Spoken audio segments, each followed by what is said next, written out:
Hillsborough County has launched its redesigned website, hcfl.gov. The new domain boasts a variety of improvements to searchability, page layout, navigation, and website speed. The revamped website features robust search functions, making it easier for users to find the information they need, whether searching for essential government services, paying water bills, accessing event information, learning how to acquire a new trash can, or identifying evacuation zones. The enhanced search functionality ensures quick access to relevant content.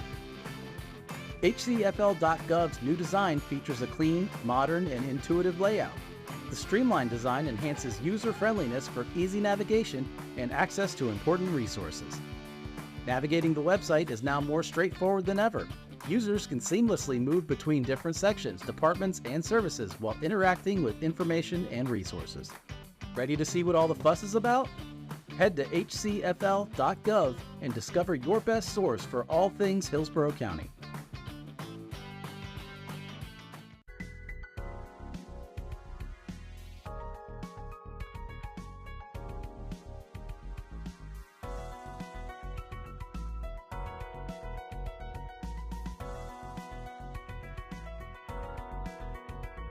These are the jobs you may not see every day, but just know we're working hard to make Hillsborough County a better place to live, work, and play. Subscribe to our YouTube page for more great county-related videos, only on HTV.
Good evening, everyone. If you could please stand If I could have your attention. Hello, good evening. If you could please stand for the Pledge of Allegiance. Thank you. I pledge allegiance to the flag of the United States of America and to the republic for which it stands, one nation, under God, indivisible, with liberty and justice for all. Thank you. Please be seated. If you can. We have, I'll let you know about an overflow room we have, so you won't have to stand the whole evening, but let me go through the formalities and we'll get there. I want to welcome everyone to the February 20th, 2024 zoning hearing, master hearing. My name is Susan Finch, and I'll be presiding as the hearing officer over tonight's cases. Let me first introduce Ms. Michelle Heinrich. She's with the Development Services Department. She's at the end of the dais, who will also introduce other staff members and go over tonight's changes. Ms. Heinrich. Good evening, Michelle Heinrich, Development Services. To my left from the County Attorney's Office, we have Mary Dorman, and then to her left from the Planning Commission staff, we have Jillian Macy. I'm sorry, I'll get closer. I'll go ahead and state again, my name is Michelle with Development Services, Michelle Heinrich. To my left with the County Attorney's Office is Mary Dorman, and then to her left from the Planning Commission is Jillian Massey. And then I do have a change before we get to the withdrawals and continuances. And that is item 1, agenda page 8, item D3, PD rezoning 23-0774. The applicant is requesting a continuance at this time to the March 25th, 2024 ZHM hearing. Okay, is the applicant here? Good evening. If you could give us your name and address, please, first. Good afternoon, Ann Pollock, 433 Central Avenue, St. Petersburg, Florida. All right. Good night, good afternoon, good evening. The day is running away from me. We are looking to have a continuance from tonight's hearing to the March 25th zoning hearing, master hearing. We have support from the Planning Commission, from county staff, and we are working very hard to get support from the neighborhood adjacent. They asked for one change to one access point, and we were not able to get that all figured out in time to meet the standards for having the hearing tonight. So county staff have told us we need to continue it since it's an access issue. So that's all we're asking for tonight. Okay, and you believe you can accomplish that prior to the March 25th? Yes, it's already actually been submitted, and we are moving forward, and hopefully we'll have full support. Okay, thank you. Let me just ask if there's anyone in the audience or online that would like to speak to the continuance only, not the merits of the case, for rezoning PD 23-0774. It's item D3 on your agenda. Is there anyone here that would like to address the continuance of this item? All right, seeing no one, then we'll continue RZ PD 23-0774 to the March 25th, 2024 zoning hearing, master hearing at 6 p.m. Thank you so much. Ms. Heinrich, if you could please continue on with tonight's agenda changes. Certainly. To begin our withdrawals and continuances, item A1, Major Mod 23-0518. This application is being withdrawn by the zoning administrator in accordance with LDC section 10.03.02.C.2. Item A2, PD 23-0618. This application is being continued by the applicant to the March 25th, 2024 ZHM hearing. Item A3, Major Mod 23-0768. This application is out of order to be heard and is being continued to the March 25th, 2024 ZHM hearing. Item A4, Standard Rezoning 23-0771. This application is being withdrawn from the ZHM process. Item A5, PD 23-0778. This application is being continued by the applicant to the March 25th, 2024 ZHM hearing. Item A6, PD 23-0780. This application is out of order to be heard and is being continued to the March 25th, 2024 ZHM hearing. Item A7, PD 23-0781. This application is being withdrawn from the ZHM process. Item A8, PD 23-0848. This application is out of order to be heard and is being continued to the March 25th, 2024 ZHM hearing. Item A9, Major Mod 23-0887. This application is being continued by the applicant to the March 25th, 2024 ZHM hearing. Item A10, Major Mod 23-0904. This application is being continued by the applicant to the March 25th, 2024 ZHM hearing. Item A11, Special Use General 23-0955. This application is being continued by the applicant to the March 25th, 2024 ZHM hearing. Item A12, PD 23-0994. This application is being continued by staff to the March 25th, 2024 ZHM hearing. Item A13, PD 23-0997. This application is being continued by the applicant to the March 25th, 2024 ZHM hearing. Item A14, Major Mod 24-0029. This application is out of order to be heard and is being continued to the March 25th, 2024 ZHM hearing. Item A15, PD 24-0031. This application is being continued by staff to the March 25th, 2024 ZHM hearing. Item A16, Major Mod 24-0034. This application is out of order to be heard and is being continued to the March 25th, 2024 ZHM hearing. Item A17, PD 24-0044. This application is being continued by the applicant to the March 25th, 2024 ZHM hearing. Item A18, PD 24-0124. This application is out of order to be heard and is being continued to the April 15th, 2024 ZHM hearing. Item A19, PD 24-0132. This application is out of order to be heard and is being continued to the March 25th, 2024 ZHM hearing. Item A20, PD 24-0141. This application is out of order to be heard and is being continued to the March 25th, 2024 ZHM hearing. Item A21, PD 24-0147. This application is being withdrawn from the ZHM process. Item A22, Standard Rezoning 24-0166. This application is out of order to be heard and is being continued to the March 25th, 2024 ZHM hearing. Item A23, Standard Rezoning 24-0171. This application is out of order to be heard and is being continued to the March 25th, 2024 ZHM hearing. Item A24, Standard Rezoning 24-0232. This application is being continued by the applicant to the April 15th, 2024 ZHM hearing. Item A25, Standard Rezoning 24-0265. This application is out of order to be heard and is being continued to the March 25th, 2024 ZHM hearing. Item A26, Standard Rezoning 24-0273. This application is out of order to be heard and is being continued to the March 25th, 2024 ZHM hearing. And that concludes all withdrawals and continuances. Thank you so much. I appreciate it. Let me start by going over tonight's hearing procedures. Our hearing today consists of agenda items that require a public hearing by a zoning hearing master. I will conduct a hearing on each agenda item and will file a recommendation within 15 business days following tonight's hearing. That recommendation is then sent to the Board of County Commissioners, who will make the final decision on each application. Our hearing tonight is informal. I'll ask questions related to the scope of direct testimony.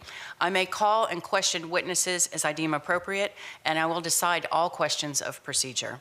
I'll take evidence, but will exclude evidence that is irrelevant, immaterial, or unduly repetitious.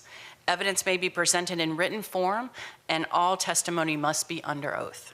Hearsay evidence may be used to supplement or explain other evidence, but shall not be sufficient alone to support a finding by me unless it would be admissible over objections in a civil action.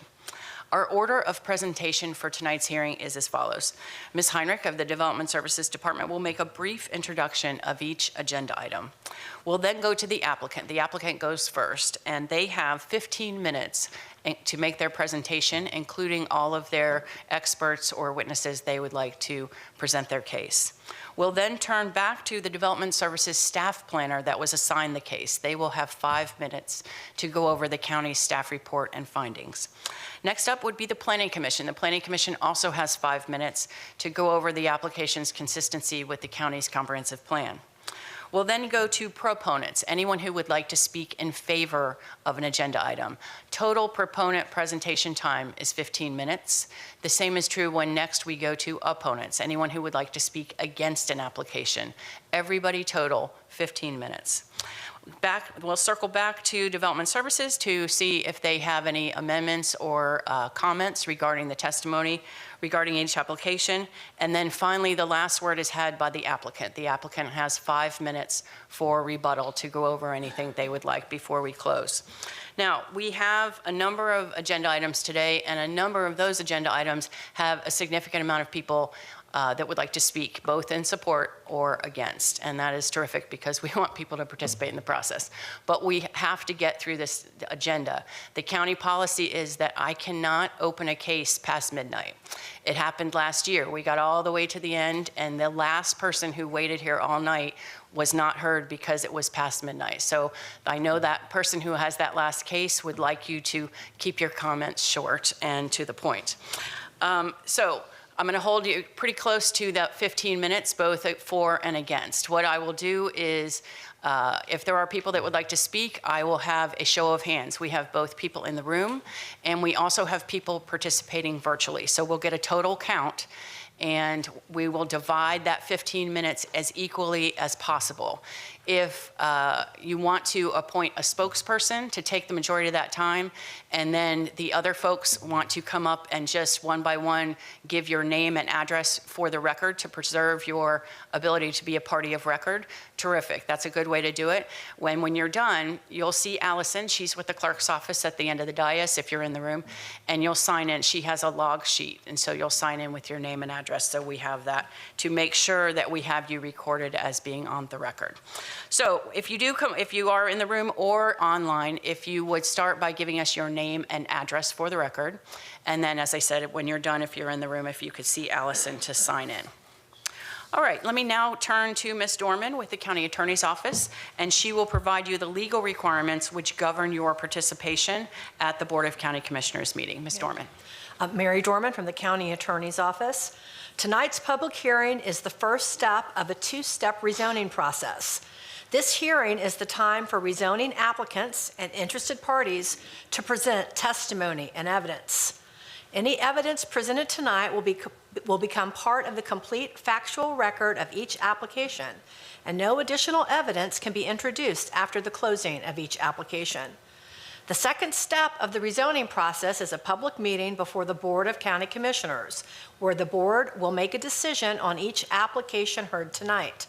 Tonight's applications are scheduled to be heard by the board at its April 9th, 2024 land use meeting, unless stated otherwise by staff.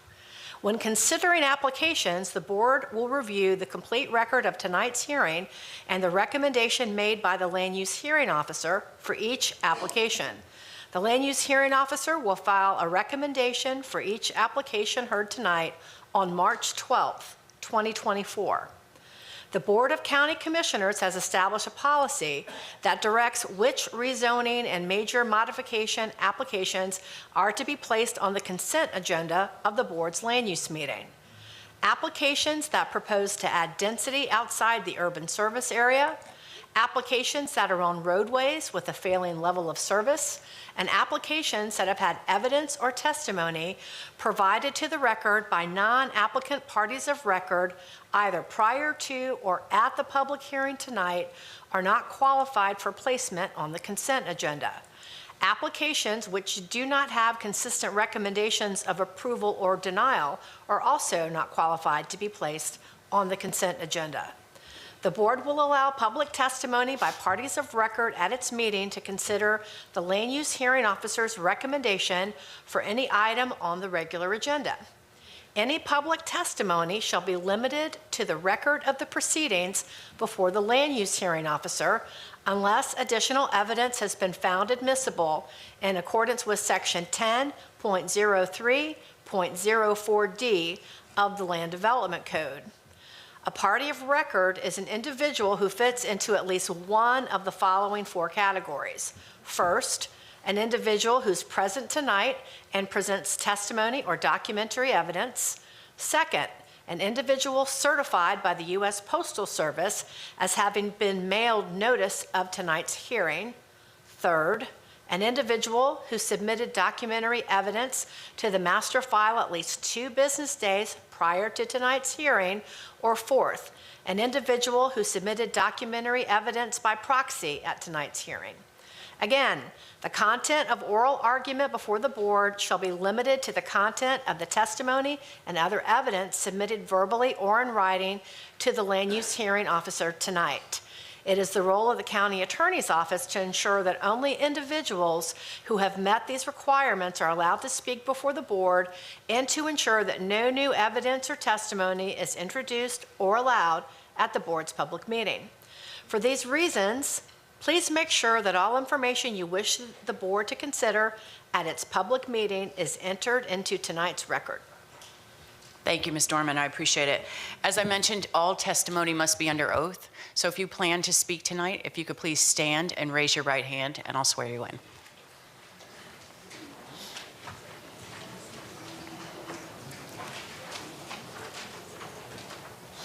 Do you solemnly swear that the testimony you're about to give is the truth, the whole truth, and nothing but the truth?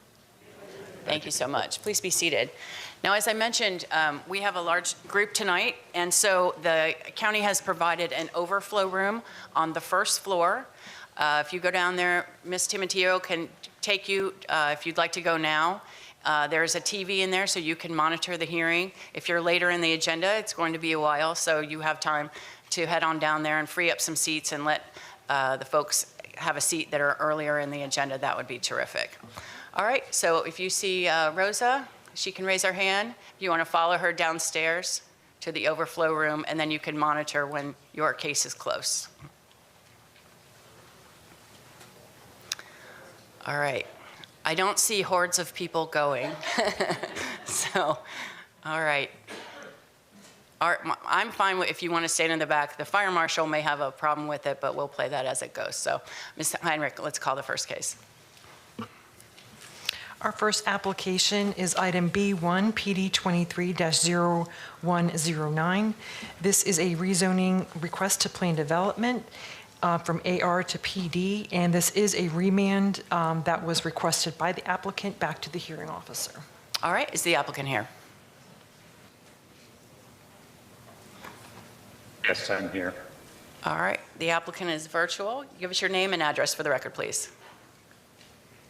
Clay Schmidt, 667 Casa Loma Boulevard, Boynton Beach, Florida. All right, if you could tell us the reason for the remand. We requested the remand to adjust the site plan slightly after conversations with the county and looking at what we were looking at adjusting. We decided against that, so we are back here. All right, does that complete your presentation? I'm happy to walk through our slideshow presentation again if necessary. I don't think that's necessary, and I've read your backup for the reasons for the remand, so thank you for that. We'll go to Development Services. Good evening. Good evening, Sam Ball with Development Services. The applicant is requesting a rezoning from AR to increase the number of allowable homes from 14 to 24. On November 7th, 2023, the Board of County Commissioners approved the applicant's request for a remand to address 2 concerns: the removal of the vertical curbing on the east side of the driveway and to reduce the internal sidewalk from 6 feet to 5 feet. After discussing with staff, the applicant is proposing a type D curb on each side of the driveway and retaining the original 6-foot wide sidewalk. Based on the existing conditions within the proposed PD, the surrounding zoning and existing development pattern area, staff finds proposed development compatible with the existing uses and approvable subject to conditions. That concludes my presentation. Thank you, I appreciate it. Planning Commission. Jillian Massey with the Planning Commission. The subject site is designated as Suburban Mixed Use 6 on the future land use map. It's in the urban service area and within the limits of the Gibsonton Community Plan and South Shore Area-Wide Systems Plan. As previously mentioned, the applicant originally requested to remand to remove the vertical curbing on the east side of the driveway and to resize the proposed sidewalk from 6 feet to 5 feet. However, based on transportation objections to the proposed changes, the applicant will keep the 6-foot sidewalk and vertical curbing. The remanded application includes only a change to a type D curb where an integral curb was originally proposed on the west side of the internal driveway. And such, the proposal continues to be consistent with all of our policies regarding neighborhood protection and Objective 16 and associated policies.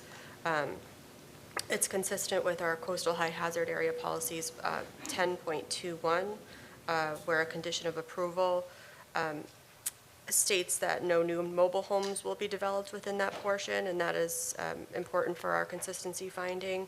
And we have also found that it is consistent with Goal 2 of the Gibsonton Community Plan, as the proposals revitalizing an older residential area and replacing a previous mobile home park, offering a range of housing choices. And Planning Commission staff overall finds the proposed plan development in this remand consistent with the comprehensive plan. Thank you so much. I appreciate it. Is there anyone in the room or online that would like to speak in support? Anyone in favor? Seeing no one, anyone in opposition? No one. Development Services, Ms. Heinrich, anything else? No, ma'am. All right. Sir, as the applicant, you have the last word, if you'd like. No, nothing further. All right. Thank you so much. Then with that, we'll close PD 23-0109 remand and go to the next case. Our next item is item C1, standard rezoning 23-0588. The applicant is requesting a rezoning from ASC1 and CNR to CNR. Isis Brown with Development Services will provide staff findings after the applicant's presentation. All right. Is the applicant here? I assume he's online. Good evening, Madam Hearing Officer. My name is David Wright, President of TSP Companies. Address is P.O. Box 273, 417, Tampa, Florida, 33688. I'm going to be brief in the interest of the agenda. This is a standard rezoning request. We previously brought in the corner parcel at the corner of Lithia Pinecrest and Bell Shoals Road and rezoned it from PD to CN restricted.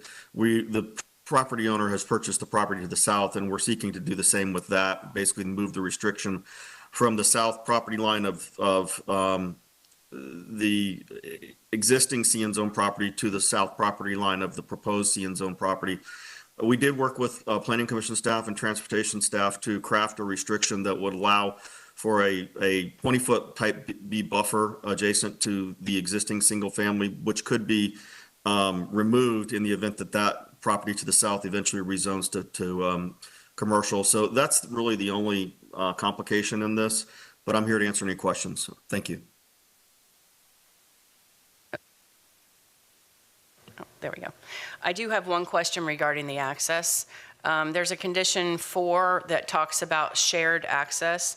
And so your two parcels are the immediate corner, which is the folio is 71130, and then just south of that is 71132. Is that correct? Correct. All right. And so what your testimony was, a shared access point is to be designed in case that further south that ends in 33, that folio number that ends in 33, becomes commercial. Is that the intent?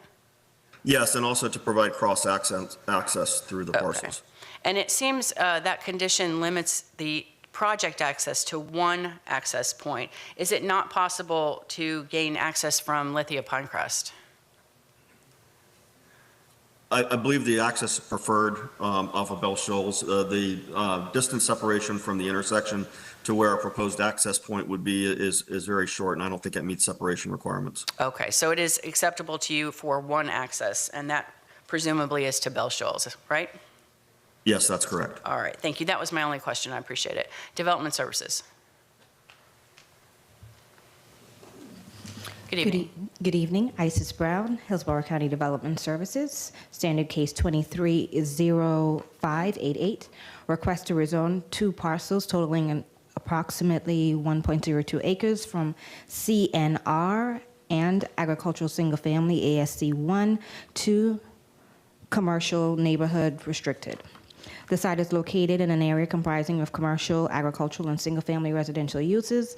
The adjacent properties are zoned as follows: PD 89-0881 to the west, CN to the north, PD and BPO to the east, and ASC1 and BPO to the south. The site does meet commercial locational criteria, and PC finds that the proposed rezoning is consistent. However, both PC and transportation staff has some concerns. To address compatibility concerns, the applicant has proposed the following restrictions.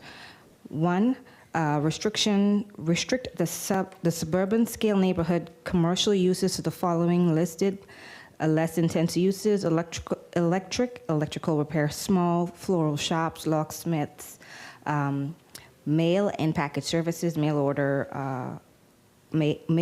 office, newsstands, optical supplies, photography studio, printing services, and listed in the report as follows. 2, prohibit all drive-through. And 3, screening and buffering if required in accordance with the LDC along the southern property line of folio 7113.000 shall include a 6-foot wall subject to the provisions in restriction 4. And restriction 4 is vehicular project access to Bell Shoals Road shall be restricted to a maximum of 1 access connection to and from folios 7113000 and 71132.00. The access shall be designed as shared access, facilitating the adjacent folios mentioned before. If buffer and screening is required to adjacent folio at the time of site construction, plan review for folios 7113 and 71132.00 will need approval and design. Based on the above consideration in conjunction with the preceding mentioned restrictions, staff finds the request approvable. Thank you so much. I appreciate it. Planning Commission. Jillian Massey, Planning Commission staff. The subject site is designated as residential 4 in the future land use map. It's in the urban service area and within the limits of the Brandon Community Plan, specifically in the suburban character district. The applicant is proposing the zoning district of commercial neighborhood restricted, which could potentially include more intensive uses, fast food and drive-throughs and gas stations directly adjacent to the single-family residential on the south side. The restrictions proposed to the commercial neighborhood rezoning will achieve compatibility with the surrounding area. By restricting the intensity of the proposed uses, the request meets the intent of future land use element policy 1.4. Furthermore, the proposed rezoning meets the intent of the neighborhood protection policies of future land use objective 16. The development pattern of the surrounding area includes commercial uses to the north of Lithia Pinecrest Road and Bell Shoals intersection, as well as residential lots along Lithia Pinecrest Road. The applicant has also proposed compatible commercial uses that do not include drive-through uses. The proposed rezoning also meets commercial locational criteria as per Objective 22 and Policy 22.2 of the future land use element, as it's within the 900-foot distance from the nearest qualifying intersection of Lithia Pinecrest Road and Bell Shoals Road. The subject site is in the commercial character district of the Brandon Community Plan. The area anticipates a range of primarily residential uses, while commercial uses may be considered at intersection nodes. A rezoning to commercial neighborhood restricted with the proposed restrictions is in place at located at a qualifying intersection node, respects the transition to single-family residential to the south through buffering and screening, and will maintain the existing suburban character of the surrounding area. And based on these considerations, Planning Commission staff finds that the proposed rezoning is consistent with the unincorporated Hillsborough County Comprehensive Plan, subject to the restrictions proposed by the Development Services Department. Thank you so much. I appreciate it. Is there anyone in the room or online that would like to speak in support? Anyone in favor? Seeing no one. Anyone in opposition to this request? No one. Ms. Heinrich, anything else? Nothing further. All right. Mr. Wright, anything before I close? No, thank you. All right, then with that, we'll close rezoning 23-0588 and go to the next case. Our next item is item C2, standard rezoning 24-0074. The applicant is requesting a rezoning from AR to AS1 restricted. Michelle Montalbano with Development Services will provide staff findings after the applicant's presentation. Good evening. Good evening, Madam Hearing Officer. Todd Pressman, 202nd Avenue South, number 451 in St. Petersburg. Have a PowerPoint for you that's up. This is RZ Standard 24-0074.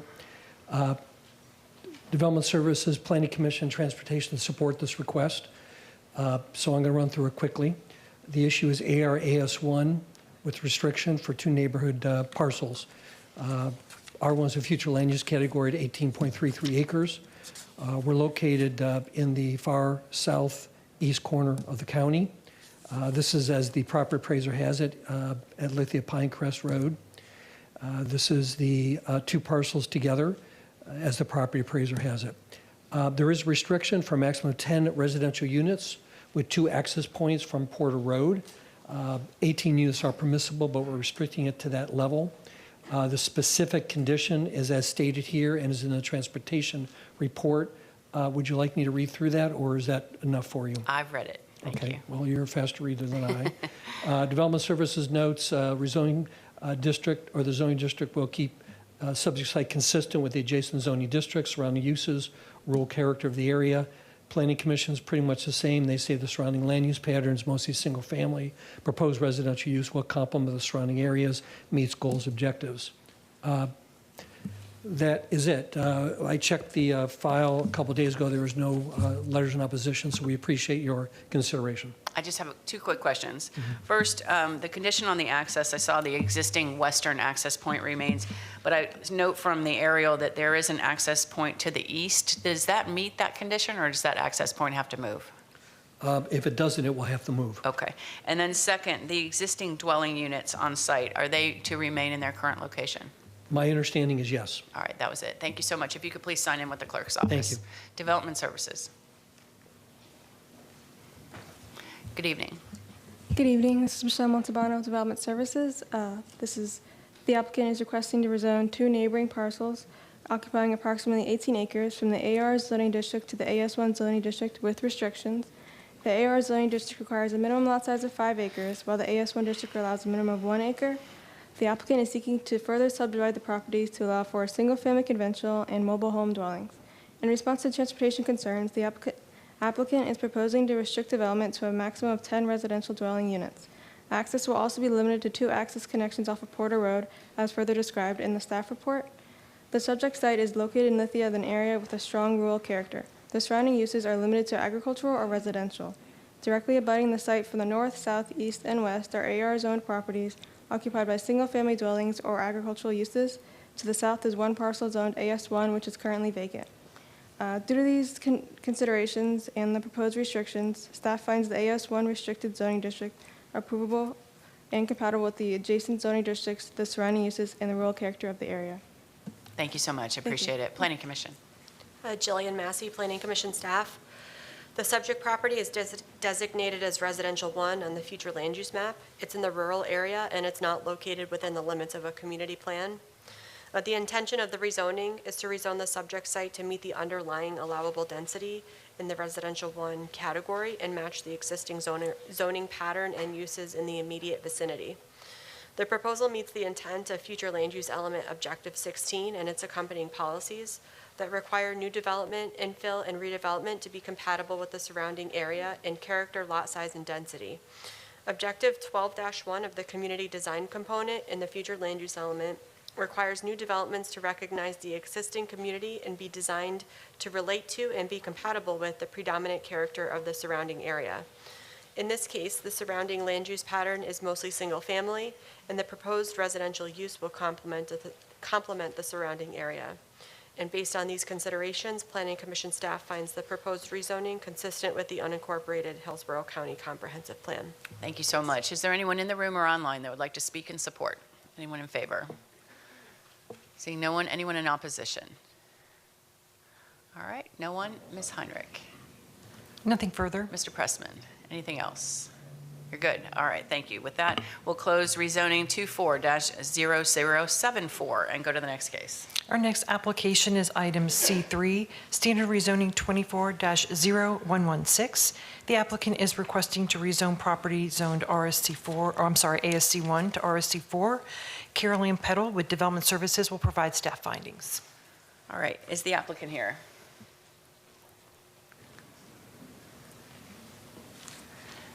Is the applicant here for rezoning 24-0116? It's agenda item C3.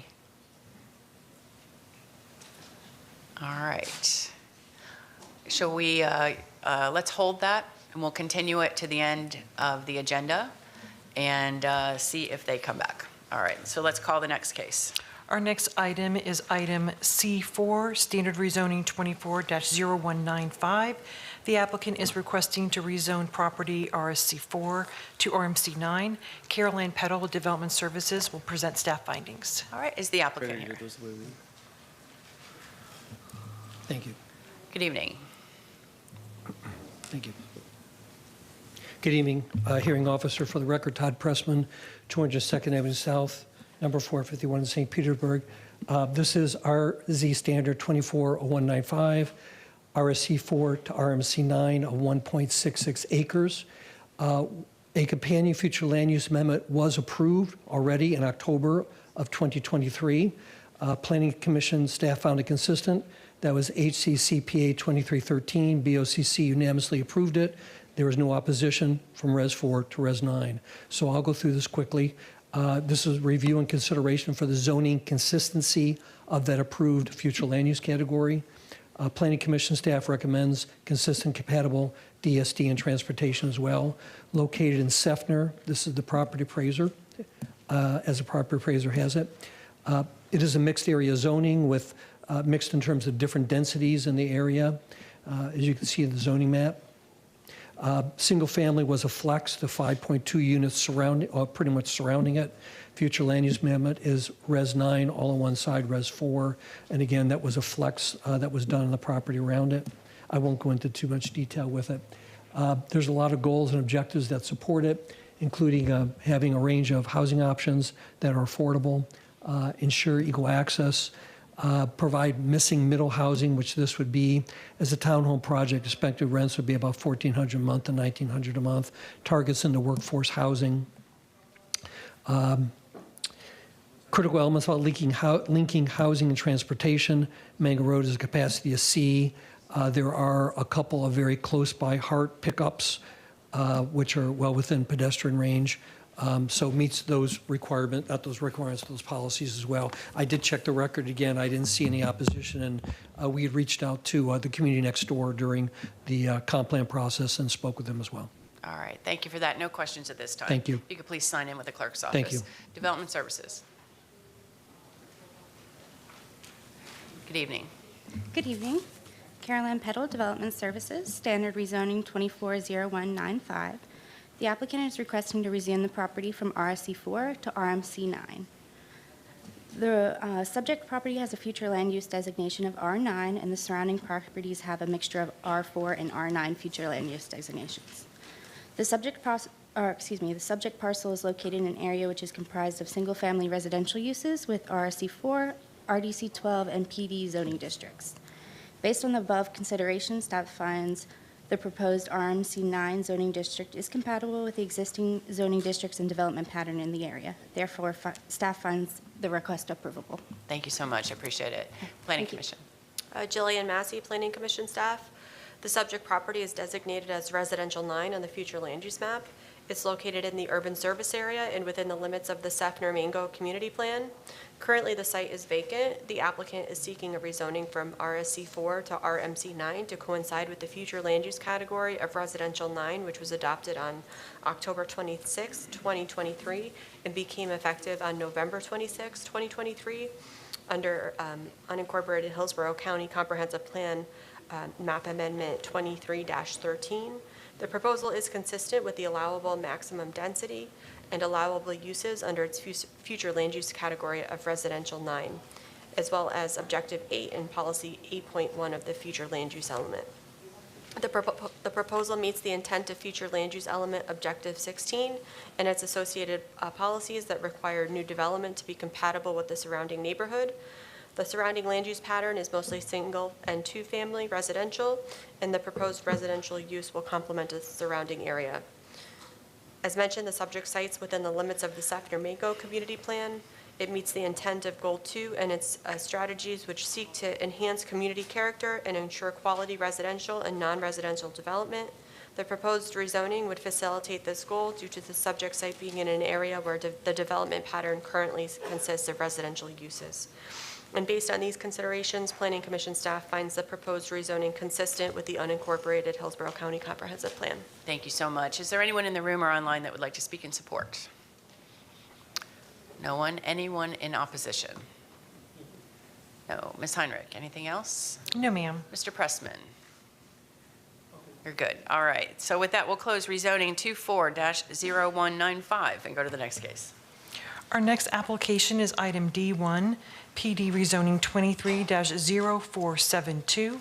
This is a request to rezone property zone RSC6 to plan development, and I would note that this is associated with a comprehensive plan amendment, which will be going before the board on May 9th, 2024 at 6 p.m.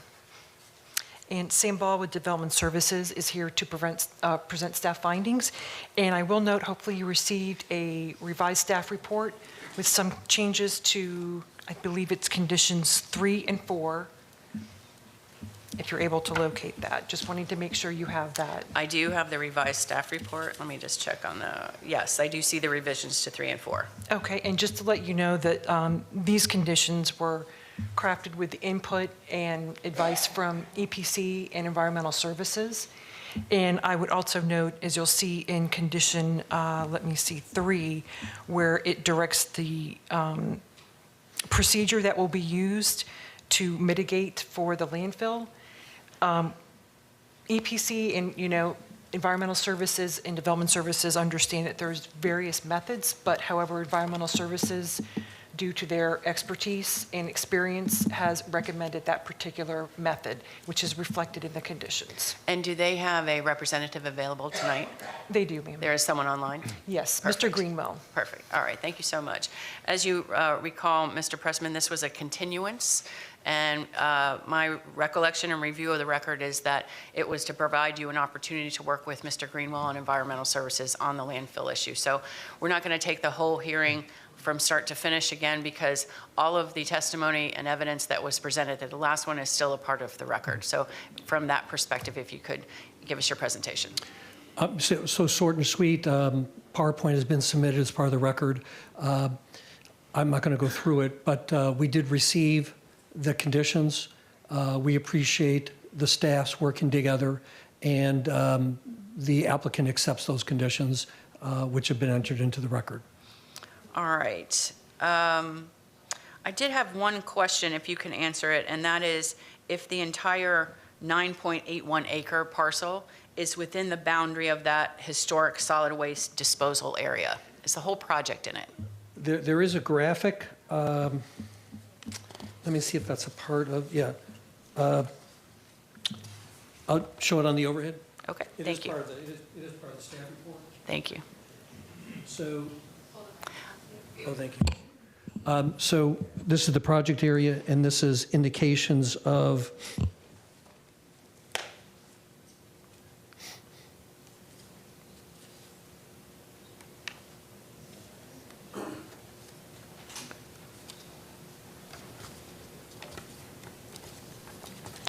I'm reading through the description, so we know it's correct.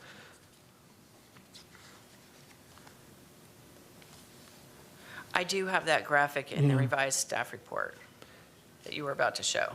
Well, yeah, I just don't, we can ask the staff, because I don't see a specific exact designation of what the green means.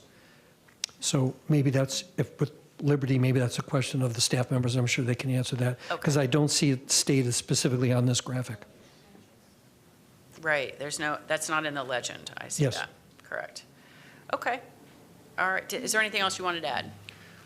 No, the record is very clear. Staff reports are very clear. I know folks have had concerns, and I'm sure there's folks here to speak about it, but we've done what we can to address those concerns. All right, thank you so much. If Thank you you. could please sign in with the clerk's office. Development Services. Good evening. Good evening. Sam Ball of Development Services. As Michelle said, there was a revised report submitted earlier today. Since the December hearing, changes to the conditions of approval were added to require the director's authorization for construction, a requirement that the landfill source material must be removed, and that a landfill gas assessment plan must be approved prior to final plat approval after all waste has been removed and prior to residential construction.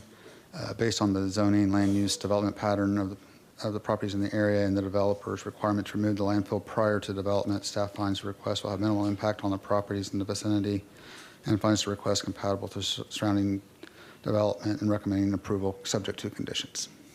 Mr. Ball, can you answer that question?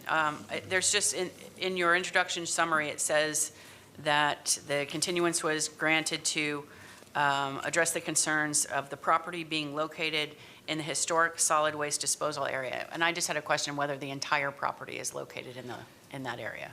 I believe on section 7, there's additional information. There's a map at the end. Yes, that's the graphic that Mr. Pressman was just attempting to show.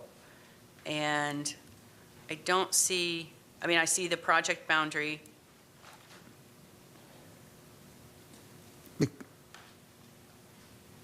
I just had a question if there was property that's not subject to this landfill obligation, the reclamation obligation.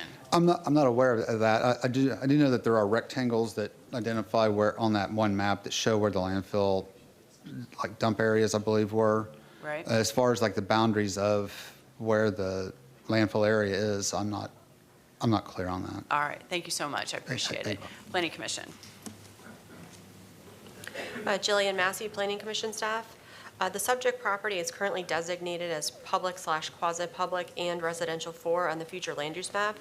As mentioned, it is associated with Plan Amendment HCCPA 23-08, which is to propose to change both parcels to residential 6. The site's in the urban service area and within the limits of the Town and Country Community Plan. If the site were to be changed to residential 6, the proposed density is compatible with the existing development in the area. It's surrounded by residential 4 to the north, east, and west, public/quasi-public to the south, residential 6 further southeast of the site, and residential 20 is further northwest and southwest of the site. There's mainly single-family uses in this area, and the proposal is consistent with policy 1.2 as it meets the minimum density expected for the residential 6.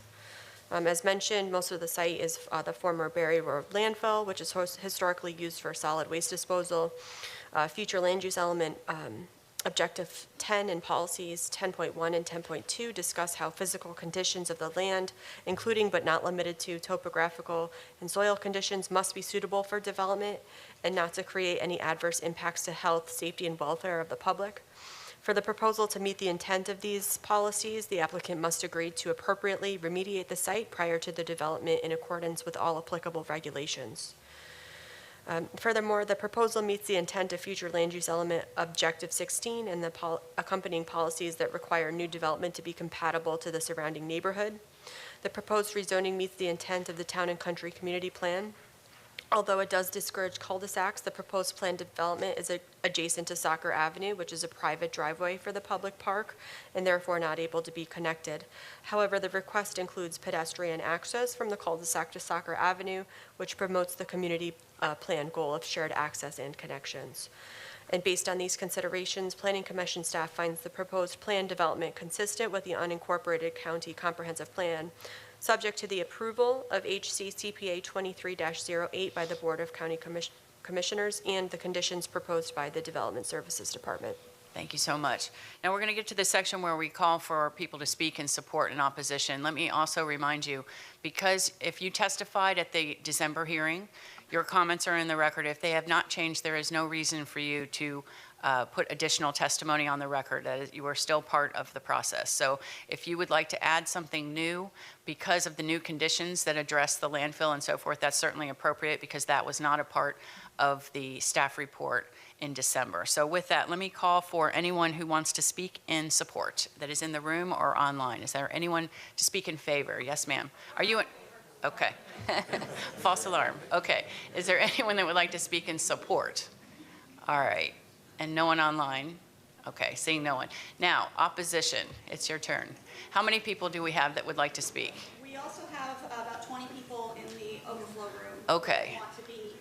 Majority of the people here just want to be recognized as opposed to the plan, and we have about 7. Ma'am, could you please come to the microphone? Thank you, Allison. I'm sorry, can you give us your name and address and say that one more time? Sure. I'm Susan Pritchard. I live at 7510 Oak Vista Circle in Tampa. We have about 20 people in the overflow room that would like to be recognized as opposed to the plan. And the majority of the people standing and raising their hands here tonight feel the same. We have about 7 speakers that actually want to speak, but we want everyone recognized as opposed because in December, the count was not accurate. All right, and so of those people, did any of those people sign in at the December hearing?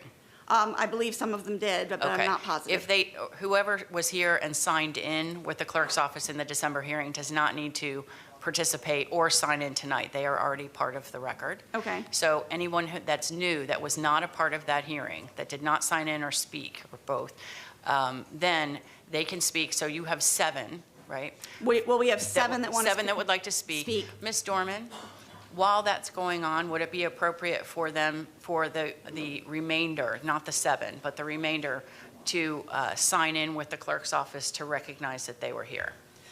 Yes, Madam Hearing Officer. And they don't need to, on the record, give their name and address. They could just sign in. I believe that that's correct. Okay. All right. Okay. So let's do it that way. So we'll keep your 7. If you could have your 7 line up to speed up the process, so they're all here. And then while that's going on, as quietly as possible, so we can also hear the 7. If you could sign in with Allison at the clerk's office, just one by one, name and address and the case number, and we'll try to get everybody we can. So anyone that did not sign in and is not officially speaking tonight should come up and sign in. Correct. If they did not do that in December. Thank you. Yes. So with that, let's, for the 7 that want to speak, we have 15 minutes. So I'm willing to give you 2.5 minutes each, to be fair. I'm sorry. 2.5 minutes. 2.5 minutes each for the 7. Anybody know how this works? So if you put it there, they will show it. And if you could start by giving us your name and address, please. My name is Dr. Donald Richardson. Ready? Hang on a minute. Clearly, Just one moment, Yes. Madam Hearing Officer. I'm sorry.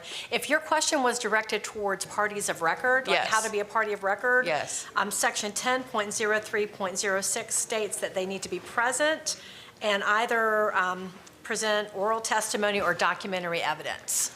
So perhaps they should state their name and state, Okay.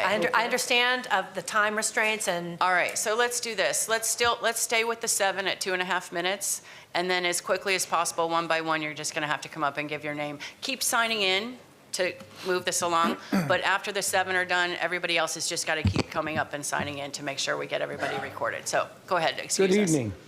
My name is Dr. Donald Richardson. I'm owner of Ecological Consultants, Inc. I'm a resident of 12 Oaks. I live at 7301 Summer Bridge Drive, Tampa. As a resident of 12 Oaks for over 40 years, I'm strongly against the development of 52 single-family homes within the Westville area of the Old Berry Road landfill. The Berry Road landfill is part of the Sweetwater Creek, you can see here in blue with the red dot, a watershed, and is connected to Tampa Bay via several canals, particularly the existing canal along the north side of the West Cell, and which leads to the Town and Country Greenway Canal that's along the south side of Morganwood School and the soccer fields. You can see here in the yellow drawing, here's the Berry Road landfill, and you can follow that yellow canal all the way down to the waters of Tampa Bay. Contamination of any of these water bodies could be detrimental to the overall health of Tampa Bay. Groundwater flows across the Berry Road landfill in a southwesterly direction to Channel G, which is this big yellow channel. Any disturbance of these cells during construction would elevate the possibility of groundwater plume migration of contaminants to waters of the state, Tampa Bay. For over 20+ years, semi-annual groundwater samples have been collected from 10 superficial aquifers, aquifer monitoring wells for volatile organic compounds and total arsenic. Other compounds such as benzene, acetone, chlorobenzene, and others have been detected over safe limits for the Berry Road landfill. Explosive gases generated due to decomposition continue to pose a threat to any development of this site. Estimates for landfill remediation vary widely but can approach $1 million per acre. In Florida, 55 closed landfills have been redeveloped, only 5 for residential purposes. This proposed development must conform with the Hillsborough County Comprehensive Plan, specifically ENV Objective 3.8.4, Policy 13.6, Objective 14, Section 401, and I'm going to close. I'd like to end with a quote from this report, which is Mr. Greenfield's report on the water quality. It says, redevelopment would potentially have adverse effects to the environment and human health by disturbing waste-filled areas, initiate groundwater plume migration outside property boundaries, impacts to nearby surface water channels, and development of explosive land gases. The development of this Berry Road landfill would have serious potential environmental concerns. And to answer your question at the start, the cells in this north... Sir, bring the microphone to you. The cells that are up in this northwest corner here do extend off property. There's about 10% of the property that is not within the waste cells. Thank you, sir. I appreciate it. Please sign in. Next, please. Yep. Good evening. Hi, good evening. My name's Julie Hurst. I reside at 6743 12 Oaks Boulevard. I strongly oppose the proposed construction of 52 homes at Armand Drive and Soccer Avenue. I represent the 12 Oaks Special District. In our opposition to this project, we are a community of 994 homes. As a certified residential appraiser, I believe that disturbing the old Berry Road landfill site to build homes will decrease property values of the existing homes and tax base in 12 Oaks. In an appraisal, you have to note any known hazardous conditions near the subject property, which loan underwriters take very seriously. Next, I want to discuss the misleading traffic study that was submitted with the application for this zoning change that Mr. Pressman has referenced previously. To give you my qualifications to discuss the study, I have a master's degree in civil engineering. The first thing I would like to ask, because I used to work for the county engineering department, is what happened to critical thinking in the county developmental services department? County staff somehow concluded that construction of proposed development of 52 homes would decrease traffic. Looking at the report, staff surmised that if current vacant land were built out to their current allowable density of RSC 6, there would be 61 homes, which actually should be only 58. The staff concluded that traffic would decline when in fact it will increase, since the staff's report has the proposed area as currently built out when it is not. So traffic should increase by 490 trips and not decrease by 85 trips. Instead of assuming that the traffic is going to move the way it currently does during peak hours, which is being shown on this map, with 62% heading north to Berry Road and 38% heading south along Armand Drive, the traffic engineer reversed it by assuming that 45% will head north to Berry and 55% will head south upon the completion of the project. Berry Road is the only exit onto Hanley Road from the proposed development with a traffic light. Assuming that most traffic would head towards existing school traffic and not use a traffic light makes no sense. Ma'am, if you could wrap it up, please. Sure will. I just due to environmental reasons and the increased traffic in our neighborhood, we just strongly propose this plan. Thank you very much. If you could please sign in. Next, please. I mean, oppose. We got it. We got it. Good evening. Good evening. My name is Nancy Hendricks. I live at 7536 Armand Circle. In the December 18th meeting, Mr. Pressman made comments regarding successful land reclamation projects using the new FedEx facility in St. Pete as an example. In November 2015, ARE-HNE Engineering, Inc. published the report of geotechnical exploration concerning the FedEx site. Finding in this report included the following information. The site in question is on an industrial section of the I-275 corridor. It is not located in the middle of a subdivision nor next to an elementary school. And there were absolutely no toxic chemicals at that location. To compare that project with the Berry Road landfill is misleading at best. In the design recommendations section of this report, the following information was provided. It should also be recognized that there will be more maintenance during the life of this facility constructed on a debris landfill than a similar facility built on a raw land site. Some areas of the landfill may subside a foot or more even after completion of ground improvement activities. Really? Let's explore this. Assuming this measure passes and the homes are built, who is responsible for the ongoing maintenance to deal with settling? Will the homes have the recommended 12-inch foundations like the FedEx facility has? Will potential home buyers be clearly advised that their house is located on a reclaimed landfill and that the situation needs to be monitored? Or will this be just another let the buyer beware situation? What happens when the ground starts to settle? Who's responsible for fixing a home whose foundation or walls are cracked or has broken pipes?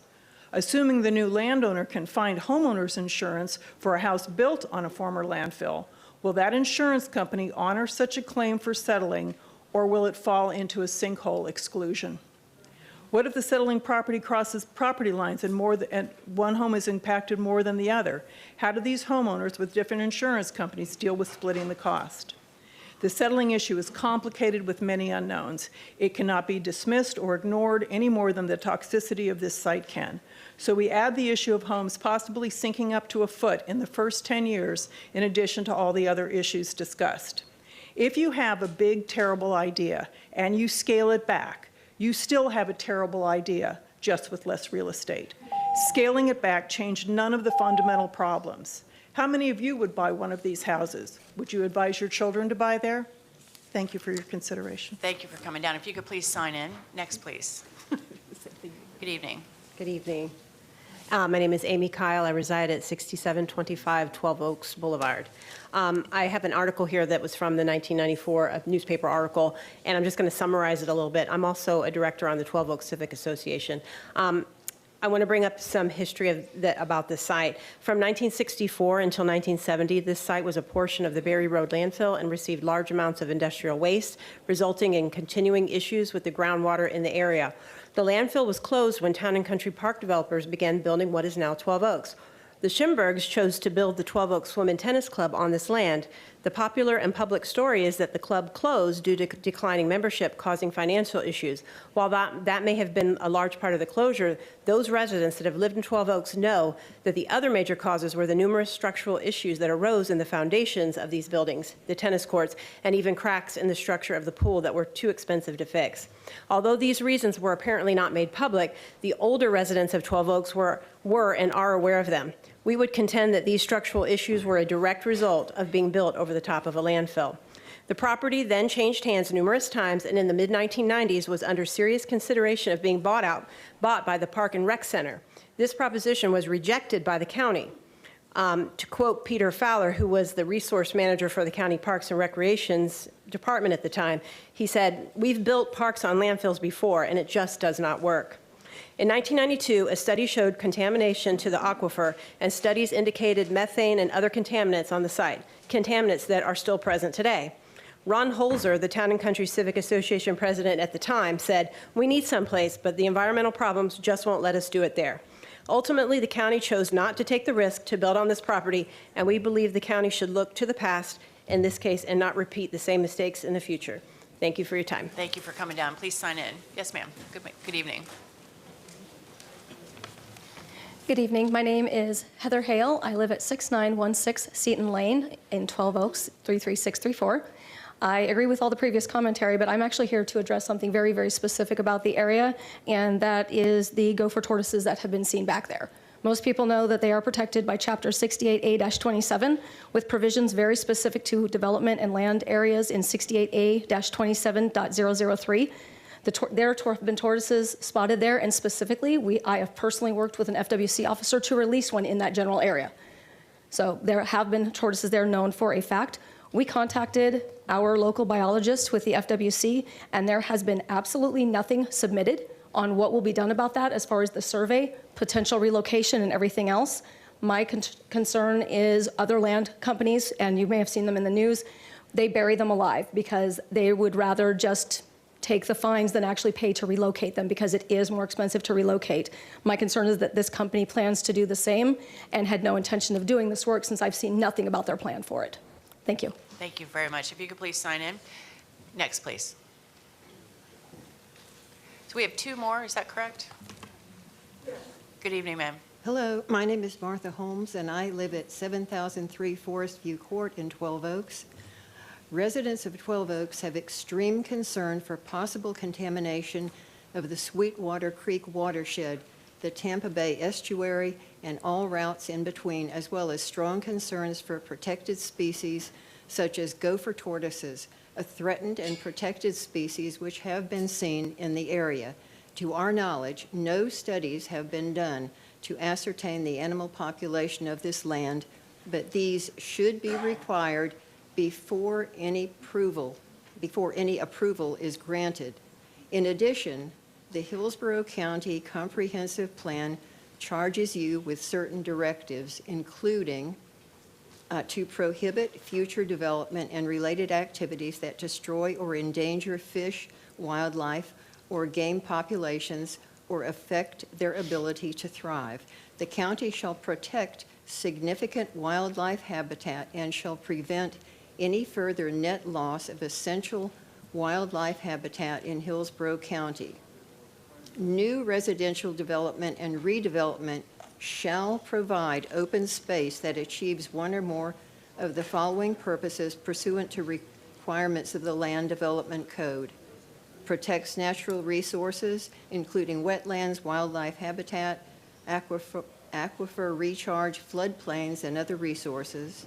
Creates usable open spaces and/or permits the continuation of agricultural activities in areas suited for such uses. The Hillsborough County Municipal Code requires you to promote soil conservation by minimizing and controlling alterations of the natural terrain and thereby reduce sedimentation and air and surface water pollution resulting from soil erosion. Maximize the retention of trees, a valuable natural resource of the community. Create an aesthetically pleasing and functional living environment to protect and enhance property values by conserving trees and other vegetation. If approval is granted for this zoning application, the county will be ignoring its own directives and codes regarding wildlife, habitat, and the natural environment. Thank you. Thank you very much. If you could please sign in. If I have any time left, I'll cede it to Sue Pritchard. Good evening. I don't know if you heard, she said anytime she had left, she wanted to cede to me. So. All right. We've gone over the 15 minutes, and we're going to go over that. So if you could I should be the stay- last speaker, Thank but you. I'll try to keep it brief, but it might run just a tiny bit long. Thank you. Again, you're seeing this particular. Please state your name and address for the record. Hi, my name is Susan Pritchard. I'm at 7510 Oak Vista Circle, and I'm the president of the 12 Oaks Civic Association. I'm here tonight to ask you to reject this zoning application. I will try not to repeat what previous speakers have already said, but I do ask you to seriously consider the words of all the residents tonight. It has been suggested by officials in the Solid Waste Department that the only safe way to build on this land would be complete removal of the garbage originally dumped on this site. Garbage trenches on the land in question extend well past the legal boundaries of that land and cross under Soccer Road and into the elementary school and soccer field properties. If the developer chooses to clean up the landfill by digging out the garbage, they will stop at the property line. The remaining garbage will be left in place, and the land disturbance would be detrimental to the currently stable property and the Sweetwater Creek watershed and the Tampa Bay estuary. The BOCC does not have the authority to administer, oversee, or govern the cleanup requirements on these other properties. You will not be able to force the developer to clean up the adjacent properties, thus leaving a possible catastrophe for residents and the environment. We would also have trucks of contaminated debris spreading dust and toxic pollutants throughout the traversed areas for months, including the school and sports field immediately adjacent to the property, which are occupied daily by vulnerable young children. The county cannot guarantee the health and safety of the people living, playing, and going to school near these routes. And these extremely heavy trucks would be using roads that are clearly marked no vehicles over 1 ton. Roads that are already in bad shape due to being overused and underbuilt for the heavy traffic they currently absorb. Roads that the county already struggles to maintain. According to the EPC, there is no requirement to dig out the garbage. Basically, if the developer wants to throw enough money at it for what the EPC does require, they can build right on top of all that toxic garbage. In that case, the developer should be held responsible if things go south during or after construction. The developer has already filed for bankruptcy in the past. When they cannot pay the costs involved for cleanup after the fact, the county will have to step in. The residents of 12 Oaks object to both options, as neither can be guaranteed to be completely safe for the health, safety of our residents or for the environment. There are simply too many unknowns to allow this to proceed. Looking at the Hillsborough County Municipal Code, there are several specific reasons, I've got 1 page more, is why this zoning change is inconsistent with both existing codes and the comprehensive plan. Section 4.1.2 states that you must protect environmentally sensitive areas from activities which would alter their ecological integrity, balance, or character. Ensure that the activities associated with excavating and the resulting excavation itself do not adversely impact the quantity or quality of surface water or groundwater. Ensure that the hauling of excavated material does not adversely impact public roads or bridges or public health, safety, or welfare. Protect surface water flow by controlling filling activities and changes in drainage patterns.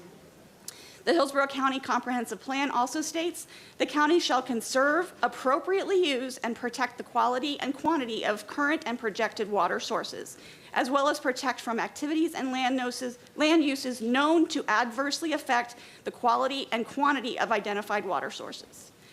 And that the solid waste landfills and hazardous material facilities in unincorporated Hillsborough County shall be sited and managed such that they will not adversely affect rivers, tributaries, and associated floodplains and wetlands.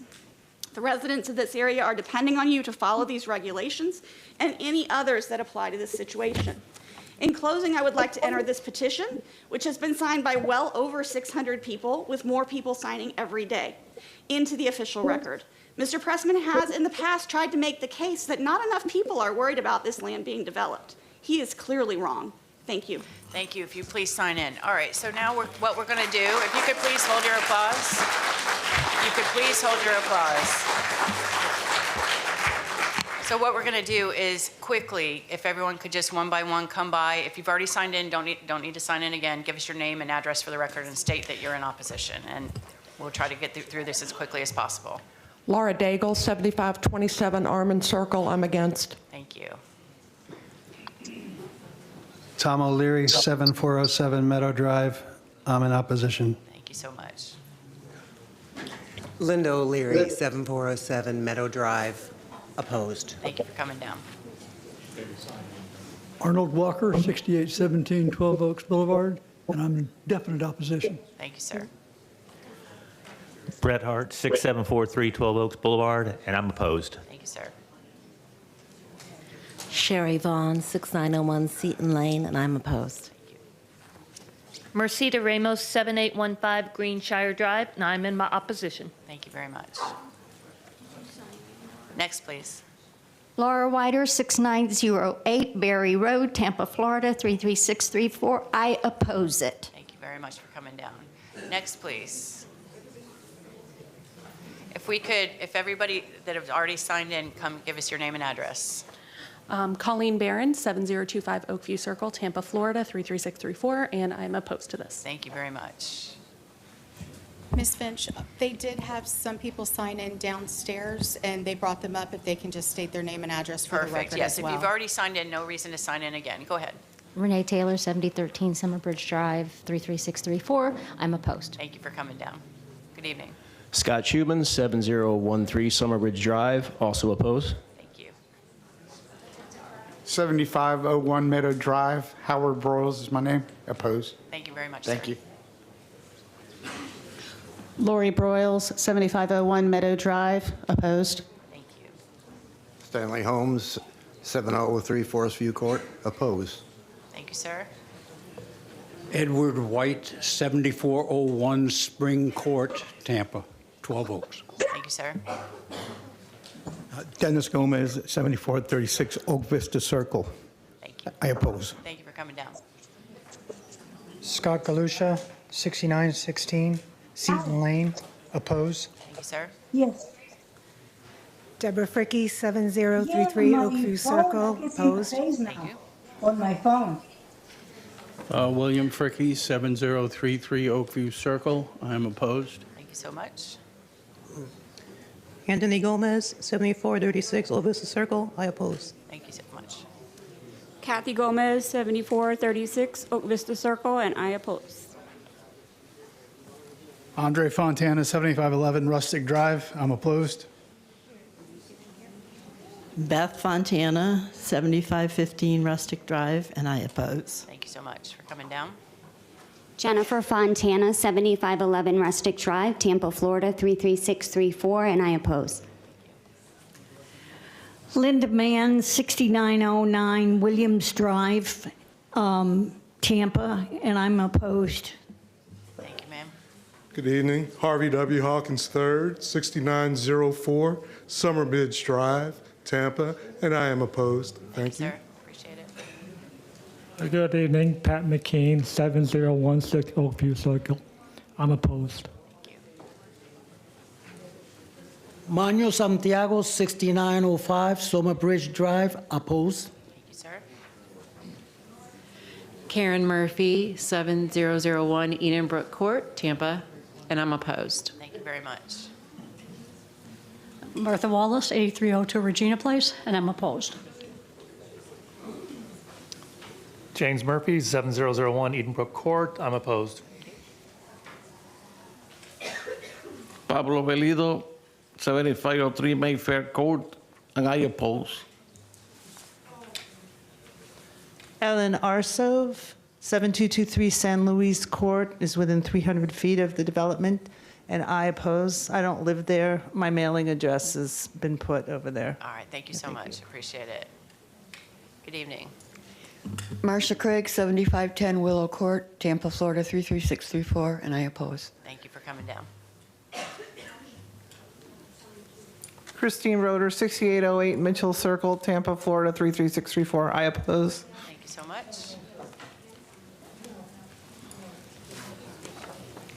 I'm Regina Henschel, 7505 Oak Vista Circle, Tampa, and I'm opposed. Thank you very much. All right. Did we do it? Did we get everybody? We're still. Okay. Well, come give us your name and then get back in line. I'm Claudia Barron, 7025 Oakview Circle. I am opposed. Thank you so much. Lorraine White, 7401 Spring Court, and I am opposed. Okay. Yes, ma'am. Hilda Munoz, 7405 Oak Vista Circle, and I oppose. Thank you very much for coming down. Elaine Roach, 7303 Brookview Circle, I oppose. Thank you.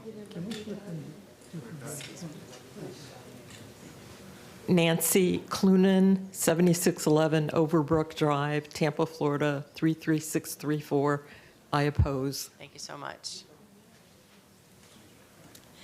Barbara Beauregard, 7516 Clearview Drive, Tampa, Florida, I oppose. Thank you for coming down. Yes, sir.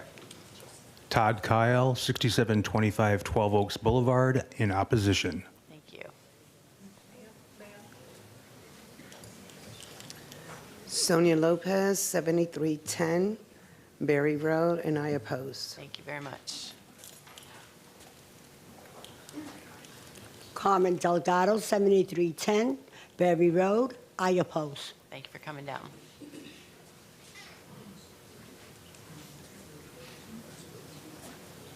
Jeanette Oliver, 7312 Berry Road, opposed. Thank you, ma'am. Sarah Richards, 7613 Overbrook Drive, Tampa. I'm opposed. Thank you so much. Good evening. Ann Meacham, 7314 Berry Road, and I am opposed. Patrick Fontana, 7517 Rustic Drive. On behalf of my wife and kids at home, we oppose. Thank you so much for coming Thank you. down. All right, anybody else? Last call. All right. I did. I have to sign it. All right, and quickly, we really have to wrap this up. Mary Blazer, 6910 Berry Road. I oppose. Thank you so much. All right, anybody else? Bob Mann, 6909 Williams Drive, opposed. Thank you so much. One more. Greg Thole, 7501 Mayfair Court, and I oppose. All right, thank you very much. All right, does that count everyone? Yes? Are we good? Okay, terrific. So with that, we will close opposition testimony. If you have you had a stated your surprised name look and on your address face. for the record, please make sure that you come sign in with me. All right, yes, if you did, you need to make sure, in addition to giving your name and address, you also have to sign in. So we're going to continue on with the hearing while you all continue to do that. So we've closed opposition testimony, so we'll go back to development services. I have a question for, well, let me start with Ms. Heinrich. Do you have anything you'd like to add? The only thing I would add, and it might follow up with one of your questions, I believe the landfill does include and expand beyond the subject site.